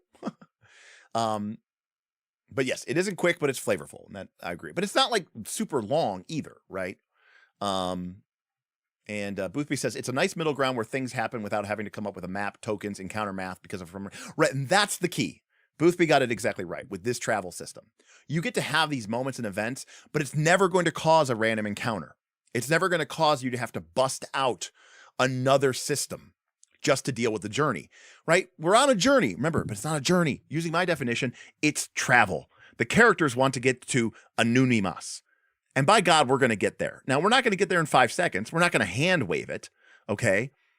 But it's going to take us maybe, 15 minutes, 20 minutes, but it's 30 minutes. But it's a cool journey. But nothing in this system is supposed to kick you out of the conflict. And so that's what's interesting. You don't have to come up with a battle map. You're not going to have a random encounter. You don't have to make up some random bullshit, right? It's really good for doing that. And then you get there and you have this other system, which I think is really, really good. Good thing there's a Great Wolf Lodge in Anunimas. Totally safe, 100%. I just mean asking the players what the event looks like. Well, the GM is supposed to describe it to the players. But yeah, Simon, it's a narrative. Like, I think it's totally fine to have a conversation with the group and being like, what is this event and what does it look like to you? And work with your players to discover it there, So right, Sveti says you hit it on the nail there. You don't have to go to another system, meaning like another conflict system or another role play system or another scene. That's why I like this better than Fabu. And I agree. That's what makes it great is the game. It asks you to get engaged with it for, 20, 30, 40 minutes. Okay. It's not instant hand wave, but it's also not going to be hex by a hex, 5 rolls, make a forge check, make a hunting check, make a lookout check, make a guide check, make a bushcraft check. Okay, next hex, make a random encounter check, make a random encounter check, make a bushcraft check, make a forge check, make a thing. And then, okay, well, we have a random encounter. Okay, go to a completely different system. Go to a combat map. Go to whatever. And Beowulf, you are completely right, which is why I say it's kind of between travel and journey. So, that's why, and which is, I think it's cool because you do know the route you're taking, but you don't necessarily know what lies upon that route. Does that make sense? Yeah, exactly. So, and that's it's cool is that you as the GM can add some cool stuff. Now, if you want to talk about playability, here is the master stroke of playability. I mean, there's a lot of cool things about playability about this, but here is how you know that this was written by people who knows what's up. Okay?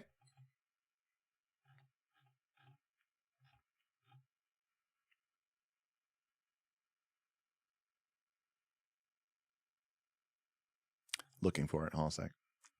There and Back Again, A Hobbit's Tale.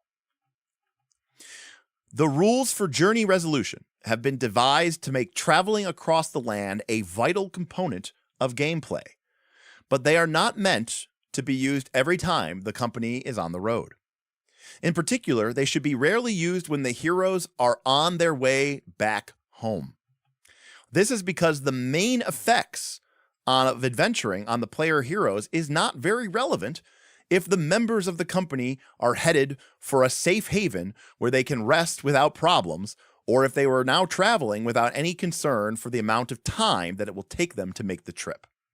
On the contrary, the journey back should be played out in detail in those cases where an adventuring phase may profit from a closing act, or when reaching the destination was only part of the player hero's mission, for example, if they have to escort someone back with them. But the TLDR is, don't use these rules when they're going back home, because you're going to make a bunch of rolls. The players are going to accumulate maybe a bunch of fatigue and a bunch of other stuff, or maybe their journey is delayed by 3 or 4 days, but it doesn't matter because they're going back home to rest, to full and recover, and maybe even be there for days or weeks. So it doesn't matter. So basically the game goes, assume that they're going back home and it's fine.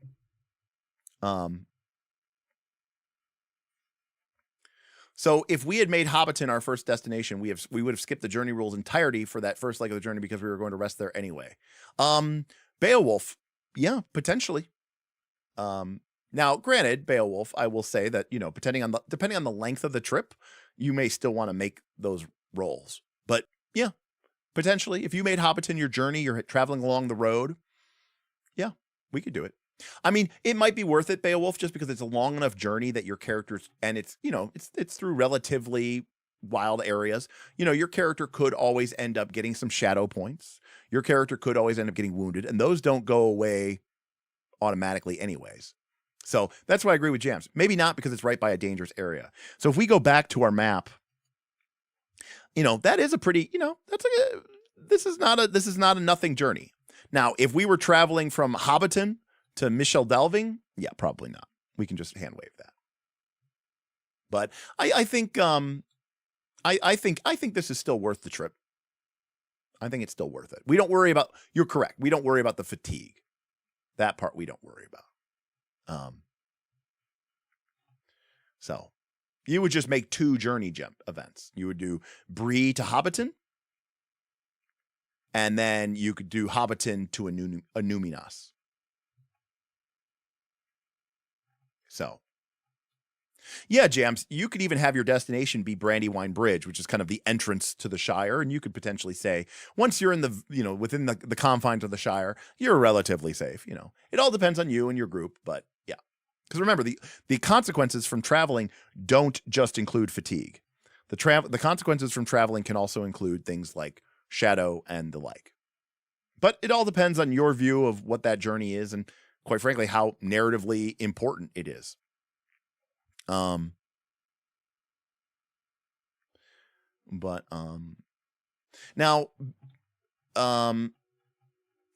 Vin had said something way earlier before, which he says his problem with this is like, where's the coolness or something, or like, where's the wonder? And to that I say, I mean, I think it's just subtler maybe than you are used to. Okay? Like when you roll and you get a joyful sight, you know what that is? When they're rowing down the Anduin and Aragorn taps Frodo on the shoulder and says, "Look," and shows him the Argonath. Right? You know, the borders of the borders of the southern kingdom of Gondor, my kin. That's a joyful sight. You remember when they find the fallen statue and the light comes through and Sam says, "See, look, Mr. Frodo, he found his crown again." You know, that's an example of a joyful sight, right? So it's a little bit more subtle You know, it's not like, oh, the ground explodes in positive radiant energy. You are bathed in the light of 1,000 suns and become a god. You summon up a Kamehameha wave and you blast a spirit bomb into Sauron. It's not that. It's Lord of the Rings. It's a little bit subtler than that. But, you know, it is what it is. So anyways, so that's the One Ring, and I am obviously a fan of that. So we were gonna do 2 more, because again I wanted to do 6, but we might only get a chance to do 4. The other one was Torchbearer and Wild Sea.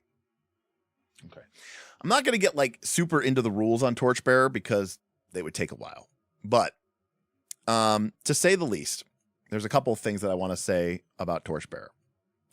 The first thing in Torchbearer is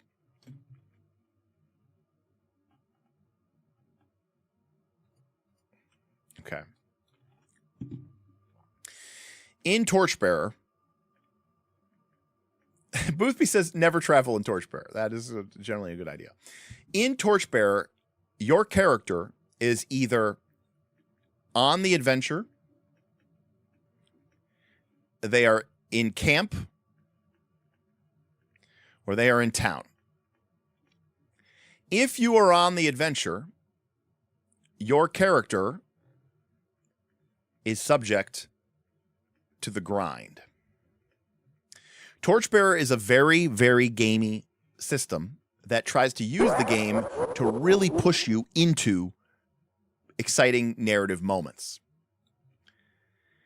The way the grind works is every time your party, not person, every time your party takes an action, the grind ticks. When the grind ticks 4 times, everybody in your party gains a condition like hungry and thirsty, or angry, or afraid. And it goes in order. It goes hungry and thirsty, then it goes exhausted, then it goes angry, then it goes maybe injured, then it goes afraid, and then it goes dead. Dead's a condition. What this means is if you take 24 turns, basically, in a row, in a Torchbearer, and nothing else happens besides for that, your character will fall over unceremoniously dead. So this means that if your character isn't in camp and isn't in town, your character is grinding. Now you might say, well, why don't you just camp and recover all this? Well, guess what? You don't get to recover all this. You have to make checks in order to recover that. And guess what?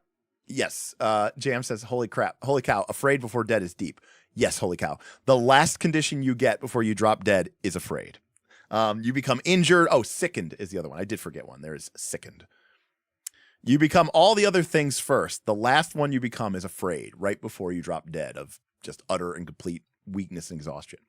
In this game, if you go to camp, you can only make, you have to earn checks to make it camp. You don't just get to go to camp. You can only camp if your character has checks. Well, how do you earn checks? You earn checks by taking penalties to your rolls during the adventure. In other words, you have to earn your ability to go camp. Well, I'll just go to town then. Your characters have no money and everything in town is expensive. So you really can't go to town. By the way, when you go to town, you think you just get to clear off all of these conditions? Hell no. You get a chance to clear off these conditions, assuming you get a nice room. If you can afford it, maybe you end up sleeping in the stables and you barely can recover from your exhaustion. Okay? So Torchbearer is extremely game-like. But when you're traveling, the game keeps on going. It keeps on grinding. And every action you make is just that much more likely of pushing you over the edge. Okay? So Torchbearer is extremely, extremely gamey and punishing. But the key thing is, it doesn't really treat it any differently than it does any other part of the game. which is to say there's no unique travel mode. It's just the normal force of the game. And this is where I'm going to take a side note and say Torchbearer does have a conflict system. And a conflict system is basically rock, paper, scissors, quite literally. Your character, whatever here's the party, here's your opposition. Now, the opposition could be a group of orcs. The opposition could be a treacherous mountain range that you have to cross. Opposition could be anything. Conflict system is used for anything. Anything that is opposing you in conflict. Could be a mountain range, could be a party of orcs. Your party has to play one of 4 actions. You can either attack, defend, maneuver, or feint. And by the way, the opposition will also play an attack, a maneuver, a defend, or a feint. But the GM will play them face down, so you don't know which ones they are. Then you and your party have to place 3 cards. And by the way, you can play multiple attacks, you can play multiple maneuvers, you can play multiple defends, you can play multiple feints. Okay? But like I said, it's rock, paper, scissors, right? Attack beats feint. Feint beats defend. And defend beats attack. So you have to sort of surmise, based off of what you're facing, what cards the GM played face down. And then your group will play maybe attack, feint, attack. And then the GM will flip over his card, revealing what he played, or she played. Then you make a skill check, and then you go to the next card. And this repeats until one side is defeated. Now, you use this for fighting. You also use this for navigating a treacherous mountain pass. You could use this conflict system to resolve any number of scenes from the Lord of the Rings. So the journey south to the Gap of Rohan could have been a conflict. The journey across the Caradaras could have been a conflict. You could have even done the entire Moria scene as a journey or as a conflict. In fact, you can run the whole game basically as a series of conflicts. And quite frankly, a lot of people hate this because it's very abstract. It's very gamey. What does it mean when the mountain pass attacks, or the mountain pass defends, or the mountain pass feints? Now, mechanically, we know what it means, but what does it mean in the fiction? And it's really important that you describe it and have a way to describe it. But again, it's a very gamey game. Now, what it's trying to do is create a really, really intense game experience that then you use to tell stories with. It's very similar to Oath. You're right. Now, it could be Saruman makes rocks fall. It could be that driving snowstorms obscure your vision and you get lost on the path, right? It could be that a landslide has blocked the path and now you must find a new way around it. It really does test your GMing skills.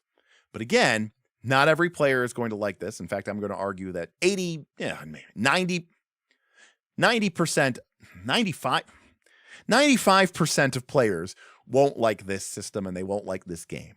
It is punishing, it is grindy, it is brutal.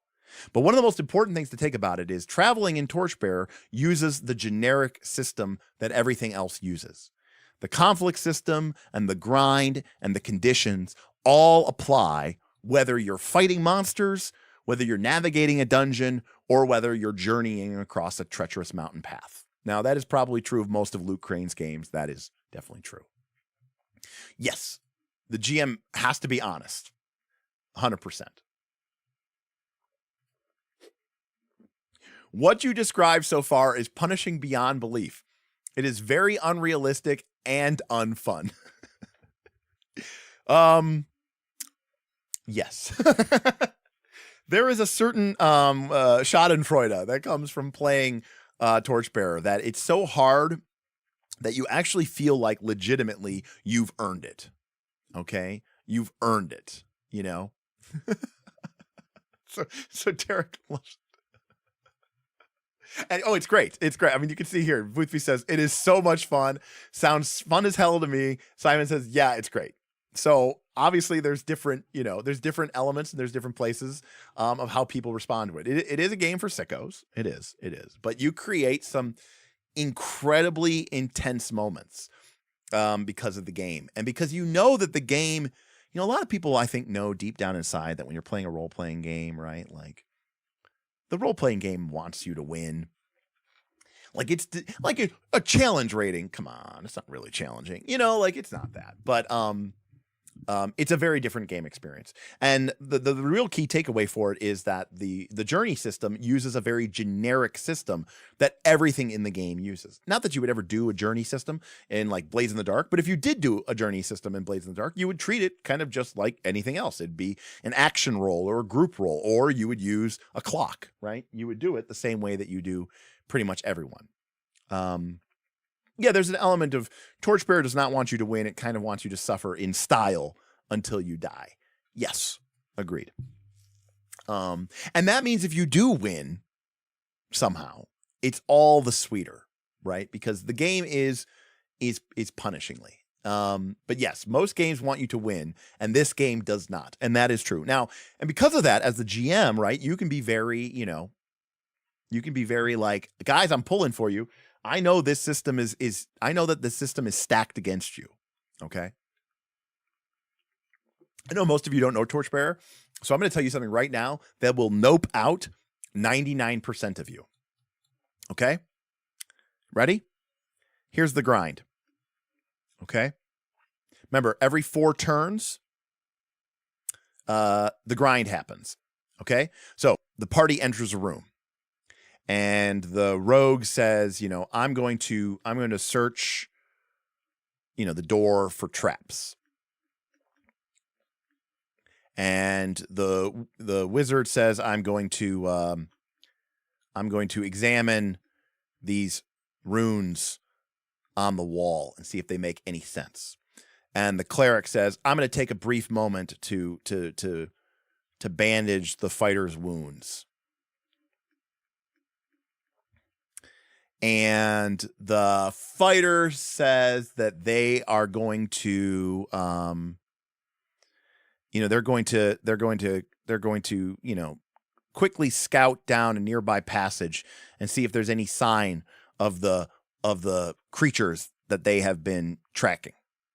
Guess what? Remember, because they get in the room, everybody breaks. We're going to do these 4 things. Guess what? That's a grind. That's a grind. That's a grind. That's a grind. Tick, tick, tick, tick, tick, tick, tick. 4 grinds just happen and the grind occurs. You're like, wait, but everybody's doing everything simultaneously. It doesn't matter. The grind happens whenever the party makes a check.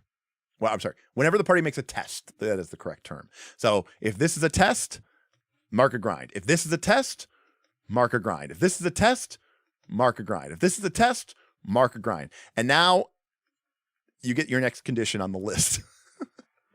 Oh, and you just burned through 2 torches because a torch only lasts 2 segments of the clock.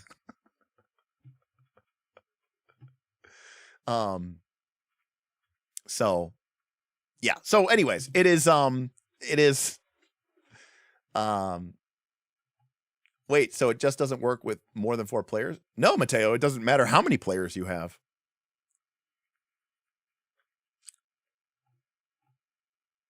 No, it doesn't become more player. It doesn't become more punishing with more players at all. In fact, actually, Mateo, the game perfectly kind of scales to however many players you have. Like, for example, if you only had 1 PC and the PC entered the room and that one single PC decided to search for doors, examine runes, bandage his wounds, and then scout nearby ahead, that would be 4 ticks of the grind. If you had 4 PCs and 1 PC decided to search for doors, 1 PC decided to examine runes, 1 PC tried to bandage wounds, and 1 PC tried to scout passage, that would be 4 ticks of the grind. If anything, having more people is an advantage because its chances are good that you have people who are better at these things than other people. So, for example, if you only have one PC, that one PC has to be good at searching, good at knowing arcane runes, good at healing, good at scouting. Where if you have 4 PCs, you might have people who are more specialized and better at it.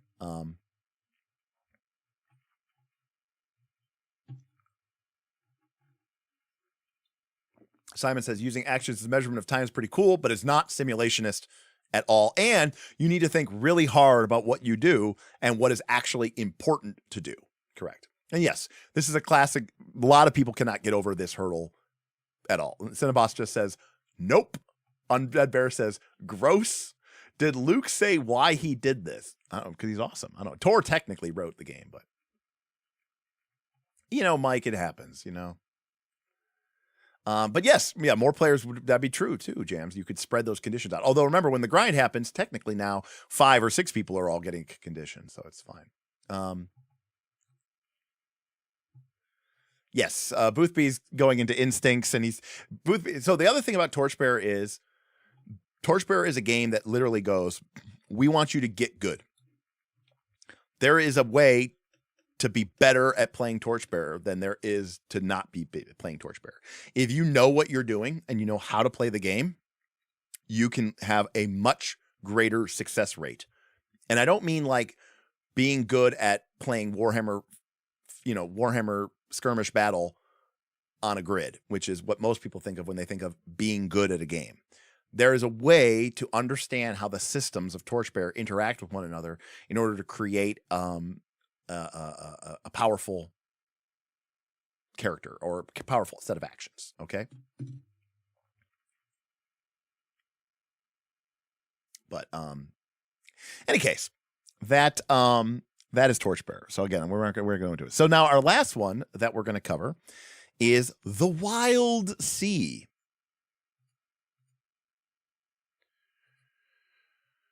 All right.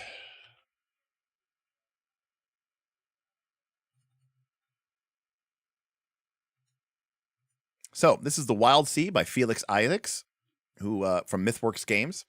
And in the Wild Sea, you live in a world that got flooded, not with water, with trees. The world is basically one gigantic, massive hyperforest, and you sail around it on gigantic ships that use massive chainsaws to literally hack and pull themselves through this gigantic canopy world. Very strange, but very cool. The game is definitely derived in chunk from its mechanics from Forged in the Dark. Now, one of the key things about this game is that you are going to have a big ship with a gigantic chainsaw mounted to it that you're going to use to pull through it. Hence, Chapter 5 is dedicated to journeys. All right. And in this game, when you go on a journey, here's an example of one of your ships, maybe with its gigantic chainsaw at the bottom. This game uses a very abstract method of playing, which is a journey is composed of a track. So there isn't really a map, okay? There will be a progress track. This is the essential journey track, marked every time the ship makes progress towards your goal. Once the last box of the progress track is marked, you have reached your destination. The length of the track is decided by the GM based on your proposed route. Taking a direct path will make it shorter, but swinging out of your way to avoid dangers or extra stops will make it longer. It is a clock. A track is a clock. So this is a great example of a game that basically says, look, we like the idea of your character traveling, but we don't want to deal with miles and specific locations on a map. Okay, we're a giant chainsaw ship sailing a sea of forests. Let's just use an abstract system. And so this is basically an example of a sort of a clock-based system. And as you go through this process of journeying, you're going to roll some dice, and mark the progress towards your destination. Once that clock is complete, you reach your destination, and that is it. And we go to the next stage. Now, there might be some other tracks that you have on a journey. For example, you could have a risk track, and there might be different risks that represent things like a powerful storm coming. Or it could be potentially a pirate band that is trying to intercept you. Depending on what choices and actions you make, maybe certain roles that you fail, the GM will mark these different risk tracks. So, for example, if your characters choose to drop anchor, the GM might mark the powerful storm that is rushing to you track, right? Because you're basically saying, look, you're not outrunning the storm. You're stopping to fix your engines. You're stopping to explore a wreck. That's going to mark that track. Okay. If you have if you have NPC crew on the board, you will have a riot track used to measure the discomfort and mutinous feelings of your undercrew, any passengers are on board, and sometimes even some of your companions. Not really necessary most of the time, but it could potentially represent actions that you're taking that might make your crew less than happy with you. Okay. And so basically, you are going to have a person who, when you leave, before your ship leaves port, your crew should decide who is going to be at the helm. They get to control how fast the ship goes and in what direction they go. And this is very basic. You either basically go normal speed at the double, or you drop your anchor. Okay. If you're on watch, you get to see what the ship is going to encounter and get to make a decision about whether or not you encounter it or not. And then lastly, there are 3 optional ones, which let you overload the engine if someone's tending the engine. You can draw a map and create a new chart of the region, which again is an abstract map. It's not a real map. It's an abstract map. You would just say, oh, we were traveling into the green expanse. I guess everything's a green expanse in a forest world. And we cartographized it. So we have a chart of the green expanse. And that's literally a item that you now have in your character that represents the fact that you kind of know your way through that area.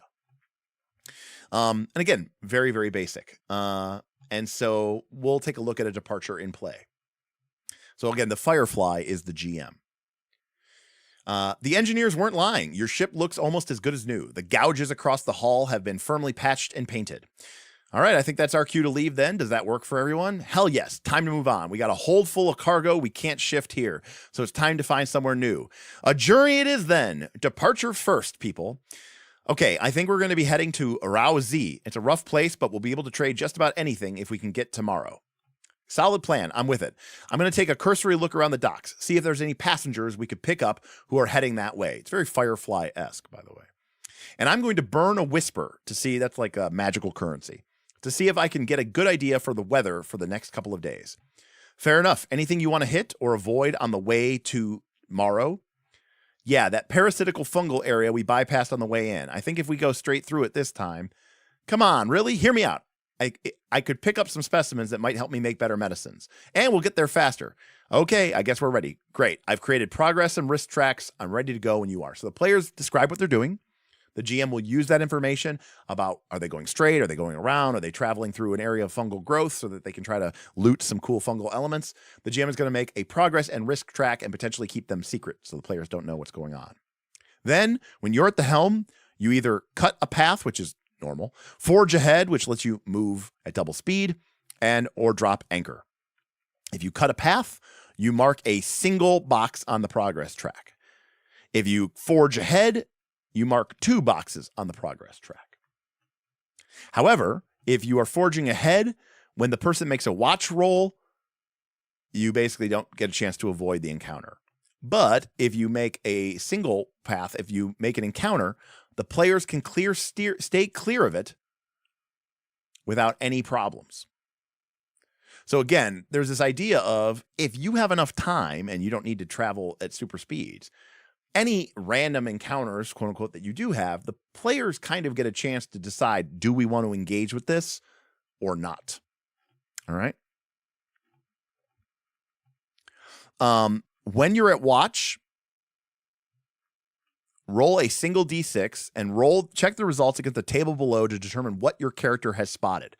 The result of your roll is open for everyone to see, but you won't know the specifics of the encounter until it's introduced by the GM. When the player on watch explains their discovery or rolls to determine what the crew encounter, the GM also rolls a d6 to determine the level of potential threat. A 6 represents a danger-free opportunity.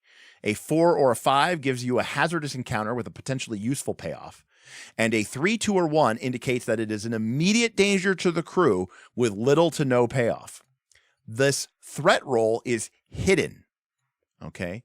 But if you have a chart of the area, then the Firefly in secret will roll 2d6 and use the higher result. So in other words, the players know what you encountered, but they don't know whether the GM rolled a 1, 2, 3, 4, 5, or 6. So the player who's on watch rolls a d6, and they get a result of peace or order or nature. So you know what kind of threat you're going to get, but you don't know necessarily if it's an opportunity or if it's an actual threat. So check this out here. The GM says, you pull out of the port. Squirrel gulls and dragonflies scatter in your path. Who's at the helm and who's on watch? Todd says, I think I'll take the helm first, I think. And Killian, yeah, I'll take watch. We want to make the best time possible, right? At least until we reach that fungal stretch. All right, we'll cut a path for now. Got it. The engine roars and the saw prow kicks up a spray of broken branches and torn leaves around you. I'm going to mark a box on your progress track. Okay, I'm on watch, so I roll and I get a 3. That's for the nature, right? Yes, it is. And let me roll the threat. Okay, I got it. Now remember, the GM rolls a threat in secret. Right. But you don't tell us that, right? That's right. What I can tell you is that after a few hours of swift progress, Killian, you spot something, a dash of red among the waves ahead. But you're moving fast, but not so fast that you can't warn Todd. Yep, I raise my hand and I let him know that something nearby. It's a pitcher plant, a huge one. You can only see the curling lips of its mouth, but from the size of it, you reckon the chamber it leads to could hold your ship several times over. Now, the GM knows what kind of threat this is, and they are using their words to describe to you what it looks like. It's up to the players if they want to engage this or not. Now, the GM could have rolled that this is a great opportunity, or the GM could have rolled that it's a threat. It's your job to sort of, as a GM, to sort of describe that somewhat through your description, and as the players to sort of read into that and to determine what it is. Is it really just a threat that is just going to fuck you and offer nothing? Or maybe it is dangerous, but maybe it swallowed a ship. Maybe there's some treasure, or maybe there's some salvage or loot inside of the gigantic pitcher plant. Maybe there is, maybe there isn't. And there's kind of a mini game there of doing that. Now, this is where the game gets kind of a little bit more Fabulous Ultima-y, which is one of the resources that you can acquire in the game is a chart. And another resource that you can acquire is a whisper. Okay, these are resources on your character sheet. If you are the character on watch, you can choose to make a discovery. All right. If you're the character on watch, you can choose to make a discovery and allow you to create a new discovered location. Okay. Now, when you make this discovery, the GM still rolls the threat roll. You have narrative agency over what the location contains, but you do not get to decide what kind of threat or condition it is. In order to make a discovery, first you have to pick one of your charts, and then you have to add one of your whispers. Okay. And again, a whisper is like this idea of like secret knowledge, kind of in an abstract given form kind of way. It's kind of magical. It's kind of meta currency. It's kind of a mix of both. Okay. Note that the chart and the whisper are lost during this process.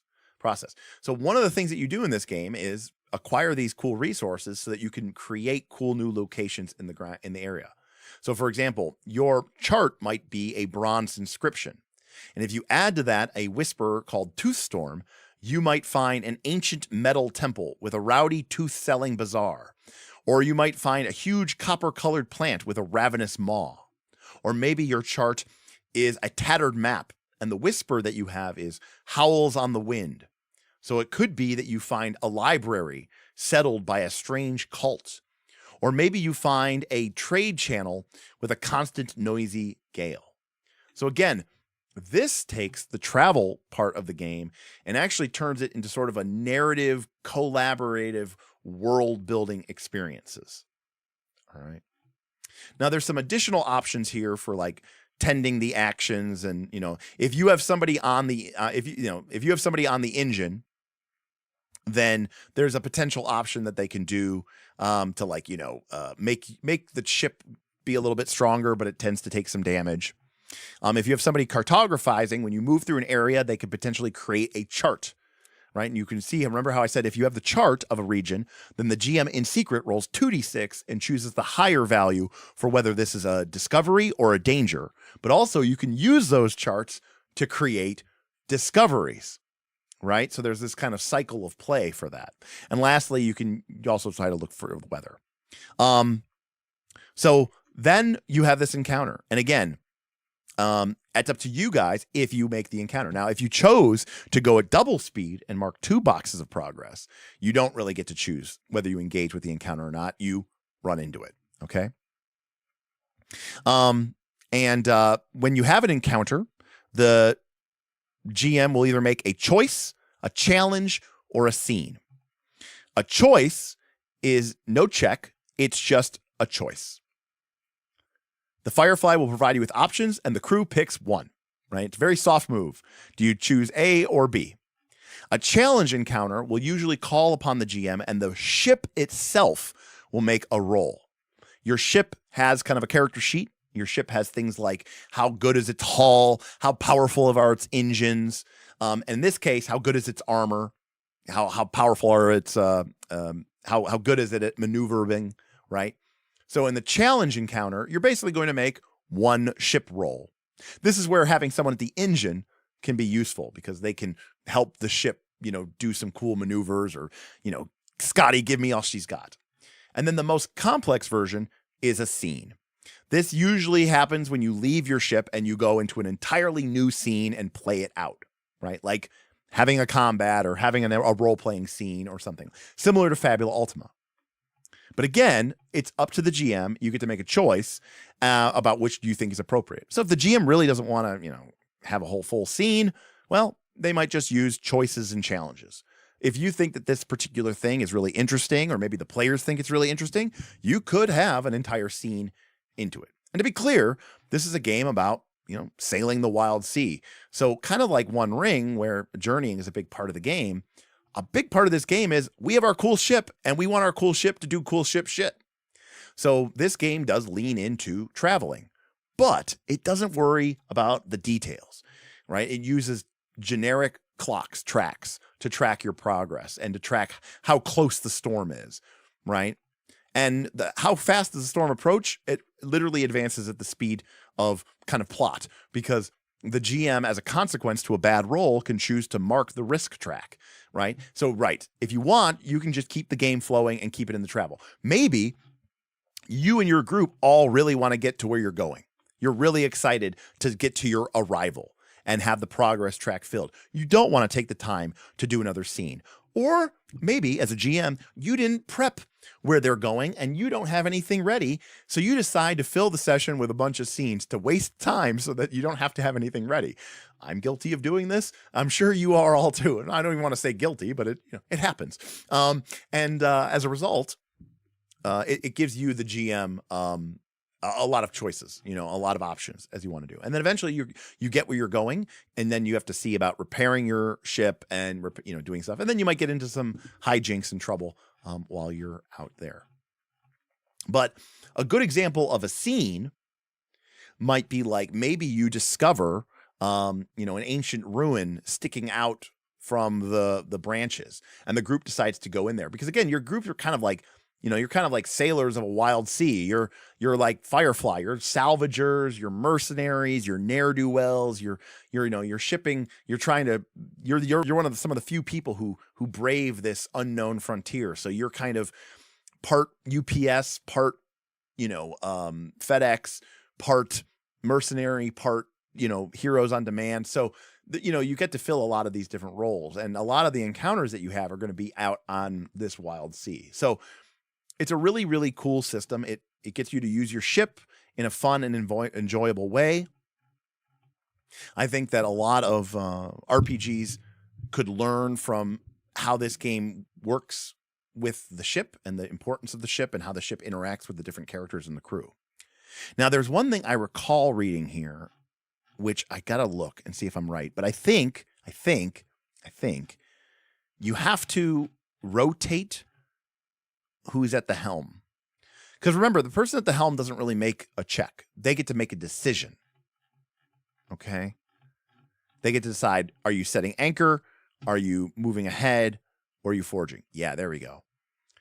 Each member of the crew will take turns at the helm and on watch. You determine the order yourself.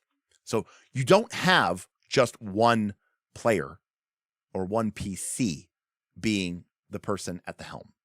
The whole group takes turn. Right? And that's really important. Because really what it comes down to is when you're at the helm, you get to make the decision. And that's an important part. Hey, Edward, what's up? Edward tipped $10. We should look at a hex crawl exploration game like Landavim or something else before we close out, mainly for how it tries to make them not boring. Yeah, we can do that. That's a great example, Edward. So let me answer Simon's question really quick. Simon says, how does this compare to Scum and Villainy? The ship is pretty important there as well. It is, but Scum and Villainy doesn't really have a travel system. Is the long and the short of it. Not really. Travel is pretty abstracted. And you don't really have this journey phase, right? It's Blades in the Dark. So the ship is important, but it is in a more abstract sense, And so while it is fun, I would say that building up your ship in the Wild Sea is a lot more satisfying than building up your ship in Scum and Villainy, in my opinion. Just because you get to use it more in a more narrative way, in a more narrative satisfying way. Your ship also does a lot of heavy lifting in Scum and Villainy, as acting is kind of also as your crew, which I think is important. All right, so let's take a look at Land of Eam. This is a game that we recently looked at, and it is an example of a hex crawl type game. So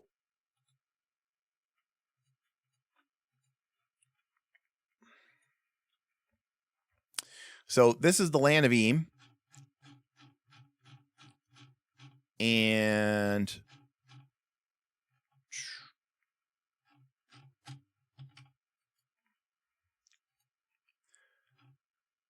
okay, so this is the map of Eam. So you can see that this is a hex crawl through and through. I should also point out that in the Land of Eam, you get a literal board, not a map, like a board, like a board game board. And it has the hex grid on it with these locations. So it is very good at being like, hey, we are starting at, Wally's camp and we want to head to Crickstop. So we are going to travel across the used-to-be forest, the wastelands of the used-to-be forest, as we make our way to Crickstop, on our way to perhaps going into Rascaltown or Rascalton, or anything of the other places. Okay. And so again, there's, it's designed that way. Now, in terms of the crawl, there's a lot of things that Eam has going for it that are really good. So the first is travel and exploration. This uses a hex map and a procedural rules for travel known as hex crawling. And I think that is the key thing. That is what makes hex crawling truly hex crawling, which is that it has to have a procedure.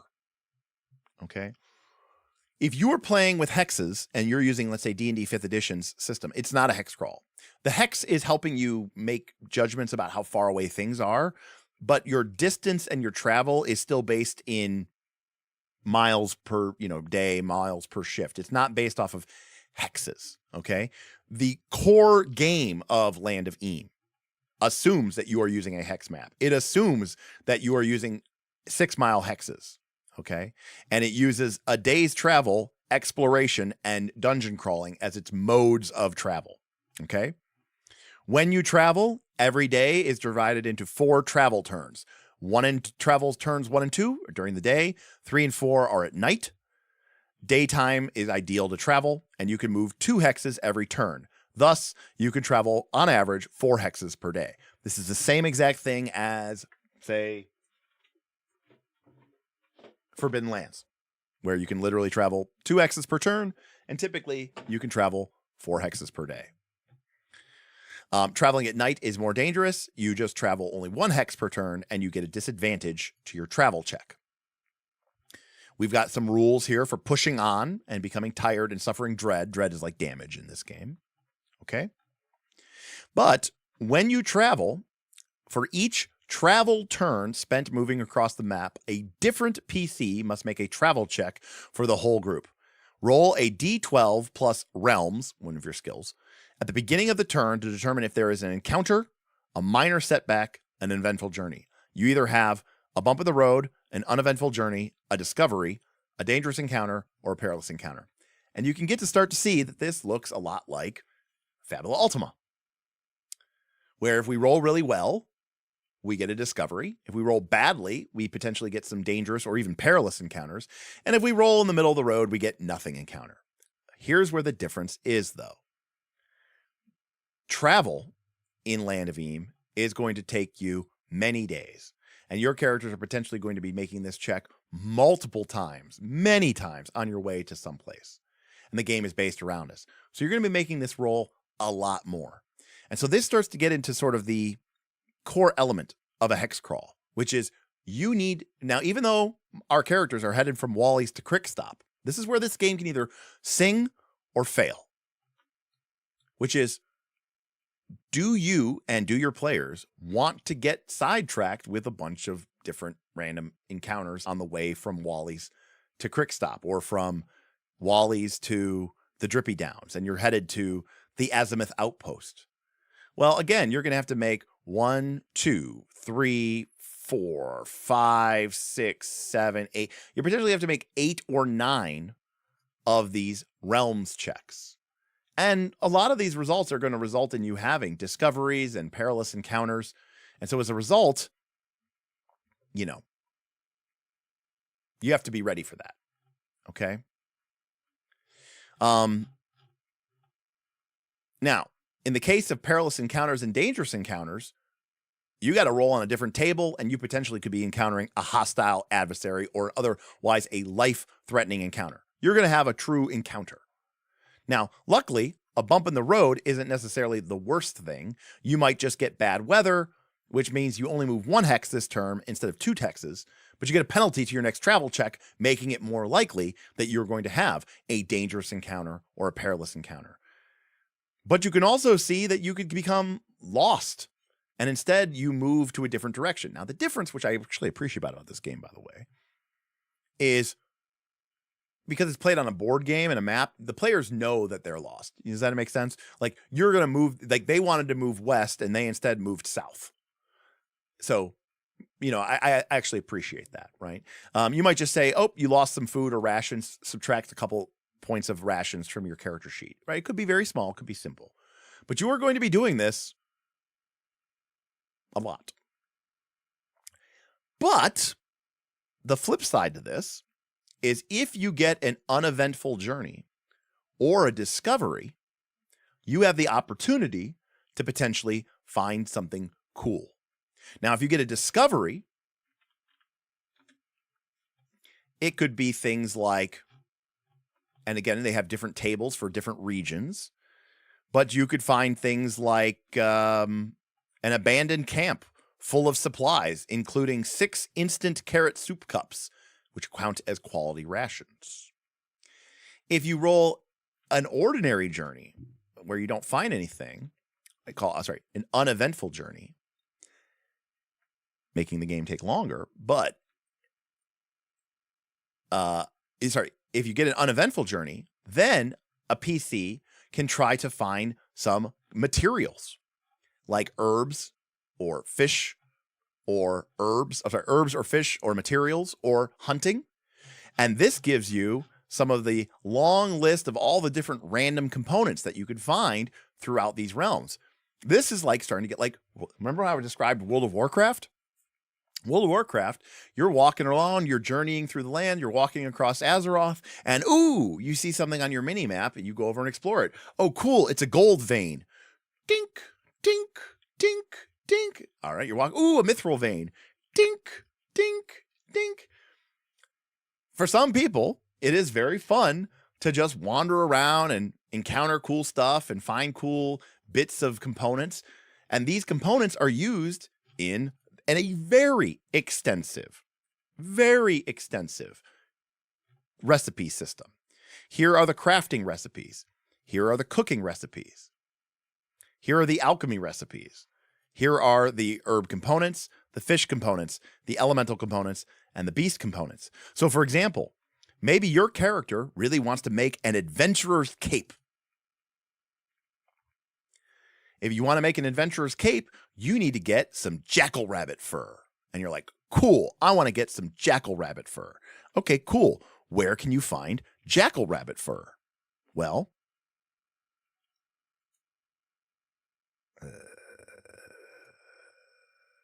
what's cool about this book is they know that people would do this. I got to find this here.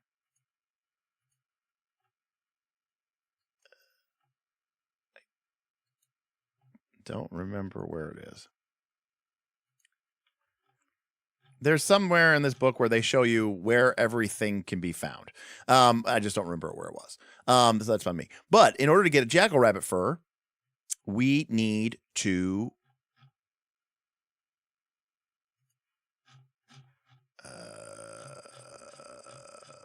here we go.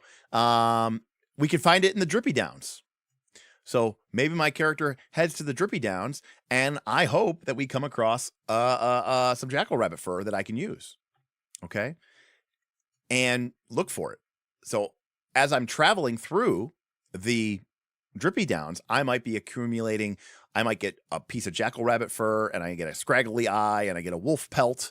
Right. And then when I get to town, I could be like, cool, what can I craft with that? What can I make with that? And I start looking through the crafting recipe and I'm like, oh, this is sweet. Ooh, I've got a wolf pelt. Ooh, if I had a mucklin bat wing, I might be able to make a rare cloak. I could make a bat weave cloak. I could appear almost invisible in darkness, and I would get advantage on sneak checks in such conditions. Sick. I want to make a bat weave cloak. How do I get where can I find mucklin bat wings? And now my character wants to go find bat wings. You could see how this game, in my opinion, also embraces one of the key elements of a hex crawl, which is it makes exploration not just fun, but it makes it the destination. This is a game where you might literally want to just randomly wander around because you just want to gather cool components and see what you find. Part of the fun of this game, or a game like Land of Mucklands, in my opinion, Land of Eam, and a true hex crawl, is because you don't have a destination. You're not trying to save the day. You're not on a timer. If the GM is sitting there and they have a ticking clock before something gets destroyed, that's not going to make you want to, you're not going to want to explore. If you're trying to get some, now that doesn't mean that, there can't ever be some, time stakes or tension stakes. But if your game is all about like getting to the next adventure, pushing forward, if the GM's like, I'm only going to award you milestone-based experience when you do the cool thing that I expect you to do, then you are being actively punished for wandering around and exploring things. You might want to, as a party, go into the Drippy Downs just to see what you find there. In terms of the discoveries, in terms of the items.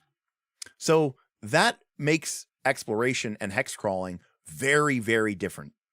And, things like finding components, okay, or making important discoveries makes this a big deal and can make that a really, really different and rewarding thing. So again, where we were, crafting recipes, right? And part of the fun for this is maybe just like looking through. And I should note that in this game, your characters know all of the common recipes. Now, the rare recipes, I think you do have to find, but every character knows how to make a bugbear greatsword. And all you need to do is get a cougar claw and some bugbear metal. And so for you and for your group, part of the fun might just be going to get cougar claws and bugbear metals. You're not saving the day. You're not doing some elaborate, awesome thing. You're just wandering around, getting into encounters, exploring, poking at stuff, seeing what happens, and going for next. So the fact, it may have seemed like I was making it seem like, oh, this is going to take 8 or 10 rolls to go from Wally's to Azimuth Outpost. But that's the whole point of the game, right? That's the whole point of the game. So again, I think it's really, really important that, oh yeah, right. I described it as World of Warcraft lugs. It's exactly what I described it as. Now, someone said about rolling multiple times. Well,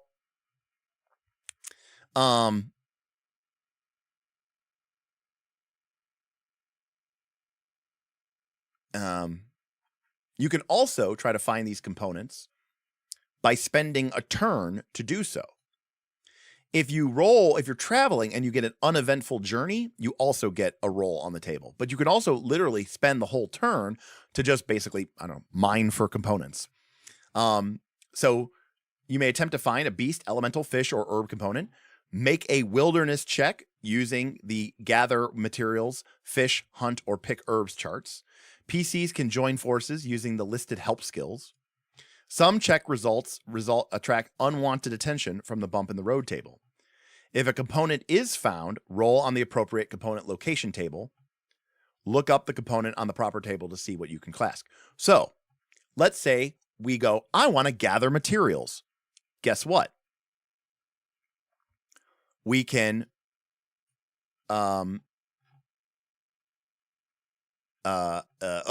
materials are bad because materials are generic. It doesn't actually have it. It's just called materials. It's just generic. It says wood or stone, but it's just all like generic materials. Let's say your character wants to get a fish. So you're going to make a wilderness check. The only difference is you have to have a fishing pole or a net, and you have to be near a body of water. Now, people in your party can help you. If you roll a 1 or 2, you don't catch any fish, and you attract unwanted attention, potentially causing yourselves a problem.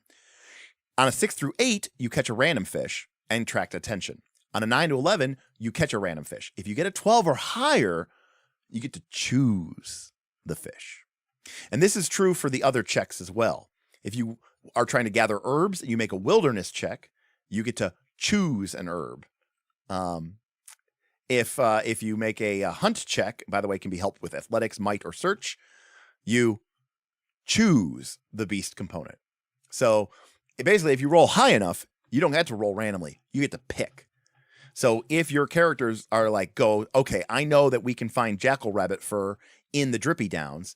We head to the Drippy Downs and we're going to hunt, and maybe we roll randomly, but if we roll high enough, I can choose jackal rabbit fur, and then now cool, I can make my cloak, So now I'm not saying this is literally the only thing that you need to do in a hex crawl, but honestly, if you don't want to do this, then you shouldn't be playing this game. But also, I would say this is the kind of stuff that a hex crawl needs in order to be fun. Because if I'm going to have to roll every day, now multiple times per day, if I'm going to have to roll multiple times per day to travel anywhere, it can't just be a slog and a hurdle. Right? Because it's going to become unfun. Hell, this is literally called the Great Slog. That's hilarious. And I think that's what's really important. If the hexploration should make your players excited, they should be like, ooh, I can't wait to see what's over here, or I can't wait to do what's over there. That's what makes the game fun. If they dread traveling because the only thing that's going to happen is shitty things are going to happen. They're going to waste their time. Then you're kind of in the, you're in the mindset of the old school game where it's like, oh, you want to travel to the legendary dungeon of, I don't know, whatever this dungeon tower is. Okay, you have to earn it. You want to go to the Tower of the Riddle Spinny, you have to earn it. Okay, but here's the cool thing. It's like if you're traveling along the way and you're getting cool systems and all this, you're going to have fun. Is that a system or DM problem? No, it's a group problem. I mean, there's nothing wrong with a group saying, look, I want to earn my fun. There's a lot of games, video games, stuff where people have to earn their fun and they feel more accomplished for it. But realize that then if you're going to do that and make people earn their fun, the system does have to support that. And there are certain systems that, don't really support that style of play. In the case of the Land of Eam, it 100% does. Because even if you look at something like, now this isn't technically a travel rule, but if we look at the Land of Eam, where is it? Loading. Here we go. Your character needs 4 XP to get to level 2. When you get to level 2, you erase your XP, and now you need 8 XP to get to level 3. And then you erase that, and now you need 12 XP to get to level 4, and so on and so forth. But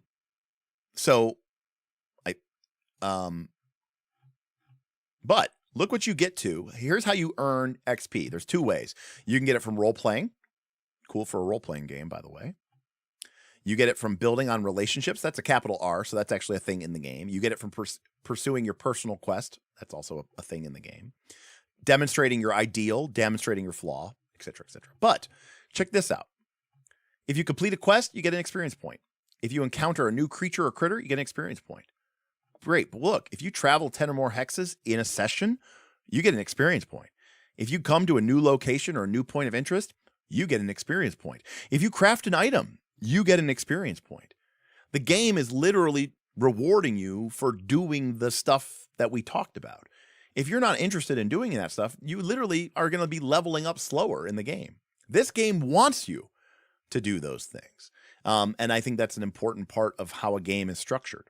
So Land of Eam, in my opinion, is, along with Dolmanwood, are 2 of the best hex crawls that exist.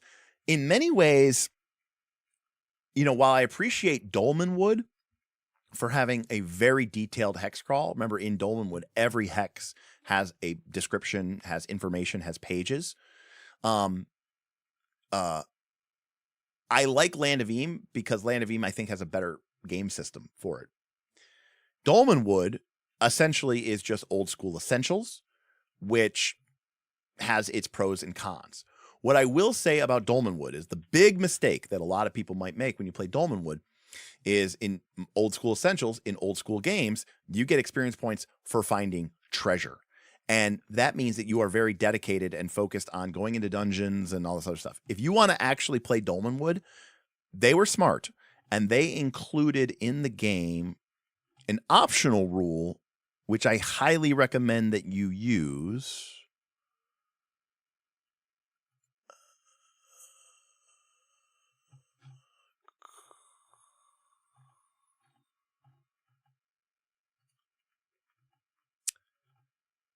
Which is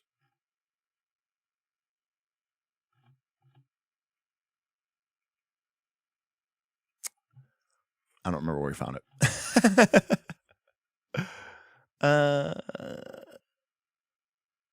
There was something in here that basically said, I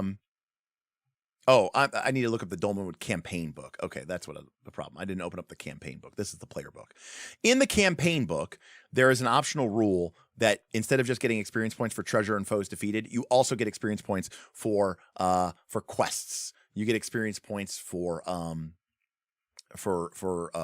certain milestones and exploration. You should definitely use those rules, because otherwise I think your game is just going to be about like, how do we get to the dungeon? And the travel is just a hurdle. It's just a penalty. We're not getting rewarded for it. And we're not really getting much to do it.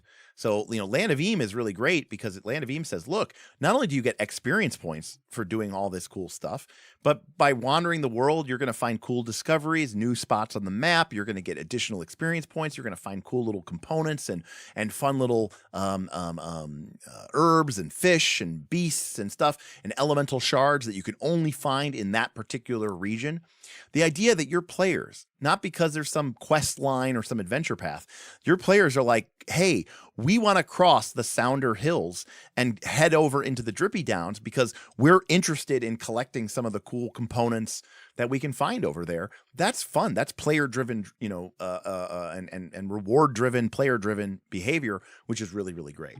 And that's what makes the hex crawl really work and why I think Land of Eam is really good. Dolmanwood's good too, but I will admit that I think Land of Eam, with its role system, which is very similar to Dungeon Time Extreme, which is a game I hacked from 5e about 3 or 4 years ago, is my preferred in that situation. Bob is currently running this game for his family. So, yeah, that's gonna do it for our stream today. We didn't cover everything, but there's more games out there for sure. But I think we kind of covered a different spread of things. We covered everything from a true hex crawl game to a more traditional. And by the way, I hope I maybe even made some of you go like, wow, man, 5e sounds like it really could be really cool. If you ran it correctly. And we talked about the different ways that the difference between traveling and journeying and exploring. You could see, by the way, with that exploration thing, why Land of Eam would do that really well. So, as a reminder, traveling is when you're starting at a location, the route that you're going to take, where you're going, and to a certain extent, you kind of want to get there ASAP. Traveling is not about the journey. Traveling is about getting there. You just want to get there. And especially if your players are of the mindset of, I just want to get to the cool thing, then I recommend that you use traveling type mindset and try to minimize or use systems that make players not have to do the sort of daily or even multiple times per day grind of making decisions and choosing things. Make it quick, make it snappy. Okay. Travel rules like from Dungeon World 2, travel rules, which are kind of a blend, admittedly, of the One Ring, which I think does it really well. The players literally draw their route to their destination. The game doesn't let you make the journey unless you have a destination. And then you might have a couple of encounters along the way, and it doesn't leave that gameplay mode. So it can be resolved in a relatively short amount of time. Now, because it's the Lord of the Rings, and because traveling is more important, journeying is more important, we do spend a little bit more time on it. But it's still sort of bookended. Journeying is what I call when the group knows where they want to go, but they don't know how to get there. This can be a very frustrating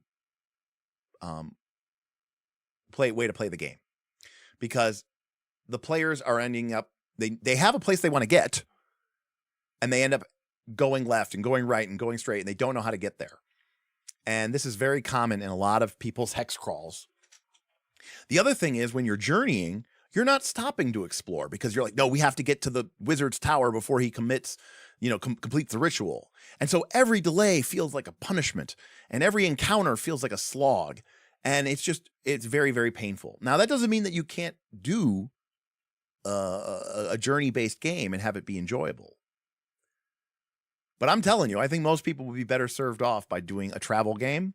And some people would be better served off by doing an exploration type game. Because in an exploration type game, the idea is you don't have the sort of Damocles hanging above your head. The group is literally free of the shackles to go, hey, we don't really have a destination. We just are going to wander around this world and encounter cool encounters and maybe gather some cool materials or some special items. If your exploration is just rolling random encounters, that's going to be really, really boring very fast. So that's why a game like Land of Eam or Dolmanwood, which has an encounter in every hex, and that helps advance some of the story and plot elements of the campaign, are very good. A lot of people's hex crawls are just vast arrays of endless nothingness, and the game turns into a random encounter slog with no purpose and no destination and no real rewards, and the whole thing just ends up falling apart. So again, really think about, do you want to travel? Do you want to journey? Or do you want to explore? And then make sure that whatever you're doing, whatever system that you're using, is aimed and directed at that perspective. And then secondly, on the regards to maps, think about the fact that not everything needs to be a hex. Not everything needs to even be a map. I think there's a lot to be said, especially when you play, believe it or not, a 5e style game, of using basically, maybe the GM has a map, but the players never see it. The players hear about things in terms of landmarks. Things like follow the river for 2 days. When you reach the old bridge, turn north and head towards the mountains. Stay to the west of the hills till you come to the ruins, right? So again, like, the players will start to build a map, maybe through sketches and notes, maybe inside of their minds. And by the way, their map will not be maybe even accurate. In fact, it might just be arrows and knots and circles, but here's the thing, it'll make sense to them. And that's what's important. So I would encourage people to engage with that. And I know there's a lot of people like hex crawls. Don't buy the hype. I like hex crawls in the right spot with the right circumstances, but be very, very mindful of that. And oftentimes, if what you want is a couple of key, cool, critical moments, using a point crawl or using a couple journey rules or travel rolls from a game like Fabula Ultima or The One Ring or even Dungeon World with its undertake a perilous journey move, can get you that a little bit of mechanical flavor, and then you get to move on to the other thing. So that is that's a big deal. Yeah, I mean, hexploration will not work if your players are not driven to take actions proactively. If your players are just waiting for a quest to manifest, that's going to be a really hard sell for sure. There are other great games with other great mapping systems, Mythic Bastionland, Forbidden Lands, which is a hex crawl system. So we did kind of touch on that a little bit with Land of Eam. And all these things, but the end result is, there's a lot of rule games out there that use the kind of 5e model of being like a very simulationist. You can travel 24 miles a day. Here's the roll for the weather. You travel half speed in bad terrain and go forth. That's it. And what I'm telling you is role-playing game tech has gotten better. Some people have thought about these issues. Some games care more or less about having this hyper simulationist viewpoint of exploration. And I encourage you to ask, what do you and your group want? And are you using a system that supports that? And remember, to a certain extent, that in my opinion, the travel rules for D&D were written in a kind of punishing way. They were written to make getting to the cool thing a challenge, to make it harder, to make it a slog, to make it painful, to create certain play patterns and to make players feel like they earned the right to loot that dungeon, that the players earned the right to go to that location. That isn't necessarily how the way that you and your group may view your game. And if it's not, then think very heavily before you use that kind of system in your next 5e or PF2 game, especially if you're playing a game where the consequence for traveling is maybe hit point loss. And then every night the group recovers all their hit points. At which point I have to ask ourselves, what are we even doing here? Don't do that. Please. If you're going to do anything, don't do that. All right. Don't leave out Mystery Railroad. Those are also great as well. And yeah, I mean, I think that's a great way to put it too. It comes down to, do players get to make cool choices? But it's not just that, Sveti. It's, do the players get to make cool choices? And are those choices they want to make? I think making the choices in a game like Land of Eam is really cool. And they are making choices. But if people don't think that those are cool choices, if the players think that they're like, I just want to get to the next, I want to get to the cool dungeon, I want to do the cool thing, then it doesn't matter if the choices are cool, right? So there's got to be an overlap. Good choices, informed choices, but also they got to be ones that you want to engage with. In short, don't waste people's time. Games are precious. Timing is precious. So make the best of it. All right, everybody. That is it. A whopping, however many hours later. Shout out to Edward for the many tips over the course of the stream. Really appreciate you there. Shout out to Dirty Phil, who specifically said I should not call him out, but I am now. Thank you. Undead Bear, thank you for the tip. I missed your super chat, Undead Bear.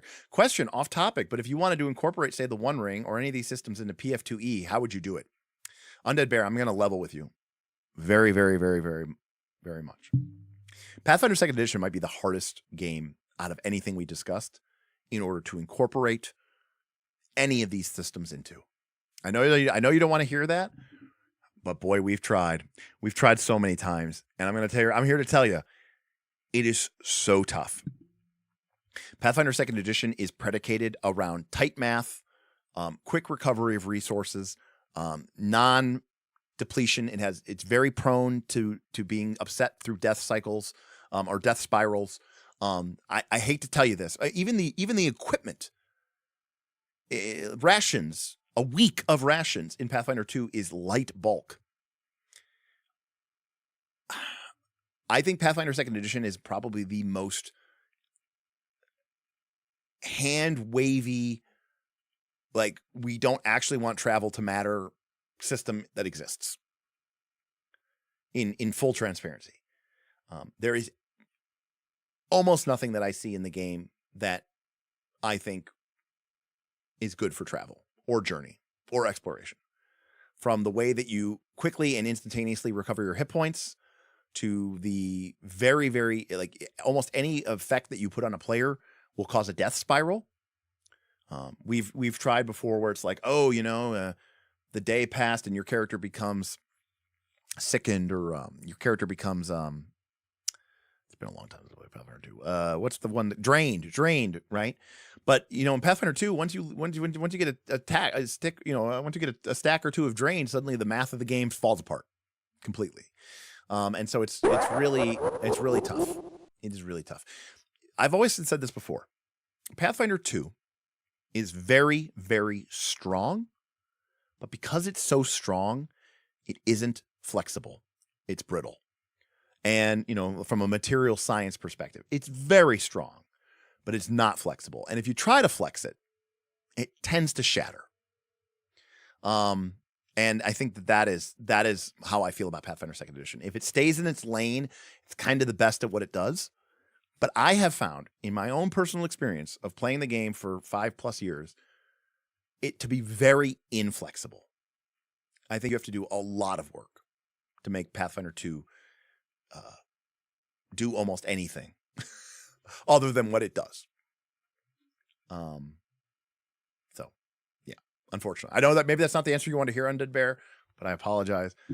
Again, it's not a knock against Pathfinder 2. I just think Pathfinder 2 was a game system designed to allow GMs to run piezo adventure paths well. Full stop. And in that respect, it knocks it out the fucking park. Oh, right. I'll always remember option D, skip travel entirely, or option E, the MCDM patent pending montage, tipping to hit the goal. You know what? We talked about that earlier. Yes. At the end of the day, if you and your group don't like travel, skip it. And I think a lot of people would be, better, served by that. Do a quick montage. You could do something like what they do in, like Wanderhome, where, maybe you just ask your players to add some details. Ask them a question like, hey, Simon, what was the weather like during your journey? He adds a little bit of detail. Simon gets to add a little bit of detail to the world. Doesn't really matter, Hey, did you meet anyone along the way? Oh, yeah, we met some travelers coming up from the nearby road or the nearby town. Cool. Why are they traveling? They're heading to a concert. Okay. I don't know. You do that and move on. Or, the GM just gives a quick description and, or you just say, the GM goes, you leave town, the hooves of your horse thundering, a cloud of dust in your wake. Days pass quickly, quiet nights spent huddled around a fire as the wind and the weather grow worse. Finally, Several days later, you find yourself outside of the icy gates of the fortress of the Frost King. Inside, you can see, moving slowly, the skeletal forms of 3 skeletal death guards, their blue lambent eyes flickering with unholy light. What do? Cool. Like, we're there. Like, we did it. We passed. Ooh, scary. We're going to the mountains. We're at the tomb. We're at the fortress of the tomb. Whatever I said. The Frost King, the Lich, whatever I said. Cool. Let's do it. Everyone's like, fuck yeah, that's what we came here for, And so I think it's important that you you read the room, that you know what's up, and ask yourself, is this adding to my game? If the game, remember, I said there are 2 ways to enjoy things: through fun, through interest. If your players find travel neither fun nor interesting, please don't do it. Please don't do it. We have limited time here on Earth. We certainly have limited time to game. Don't waste it. Don't waste it. Yes, Pathfinder 2 made their game stronger by adding complexity. And, if you start adjusting it too much, it does break. But, Jenga Tower implies like a certain fragility to it. And I just don't, it's like a diamond, right? Diamond's the hardest substance on Earth. But if you hit it with a, hammer at the right angle, it just shatters into dust. Or it's like a Rupert's drop, right? A Prince Rupert's drop. So, yeah. Again, good at what it does. I find it to be a very inflexible system. Maybe you disagree. Let me know in the comments below. Thank you, everybody, for this really fun trip through traveling. Ha, ha, ha. Hopefully, I've given you something to think about. And if you have any questions or comments, leave them below. Or better, join us on our Patreon, patreon.com/knights-of-the-last-call. That'll get you a link to our Discord, where we talk about this shit all day, every day. I'm not even kidding. Thank you so much, and we will see you next time on Knights of Last Call. Peace out.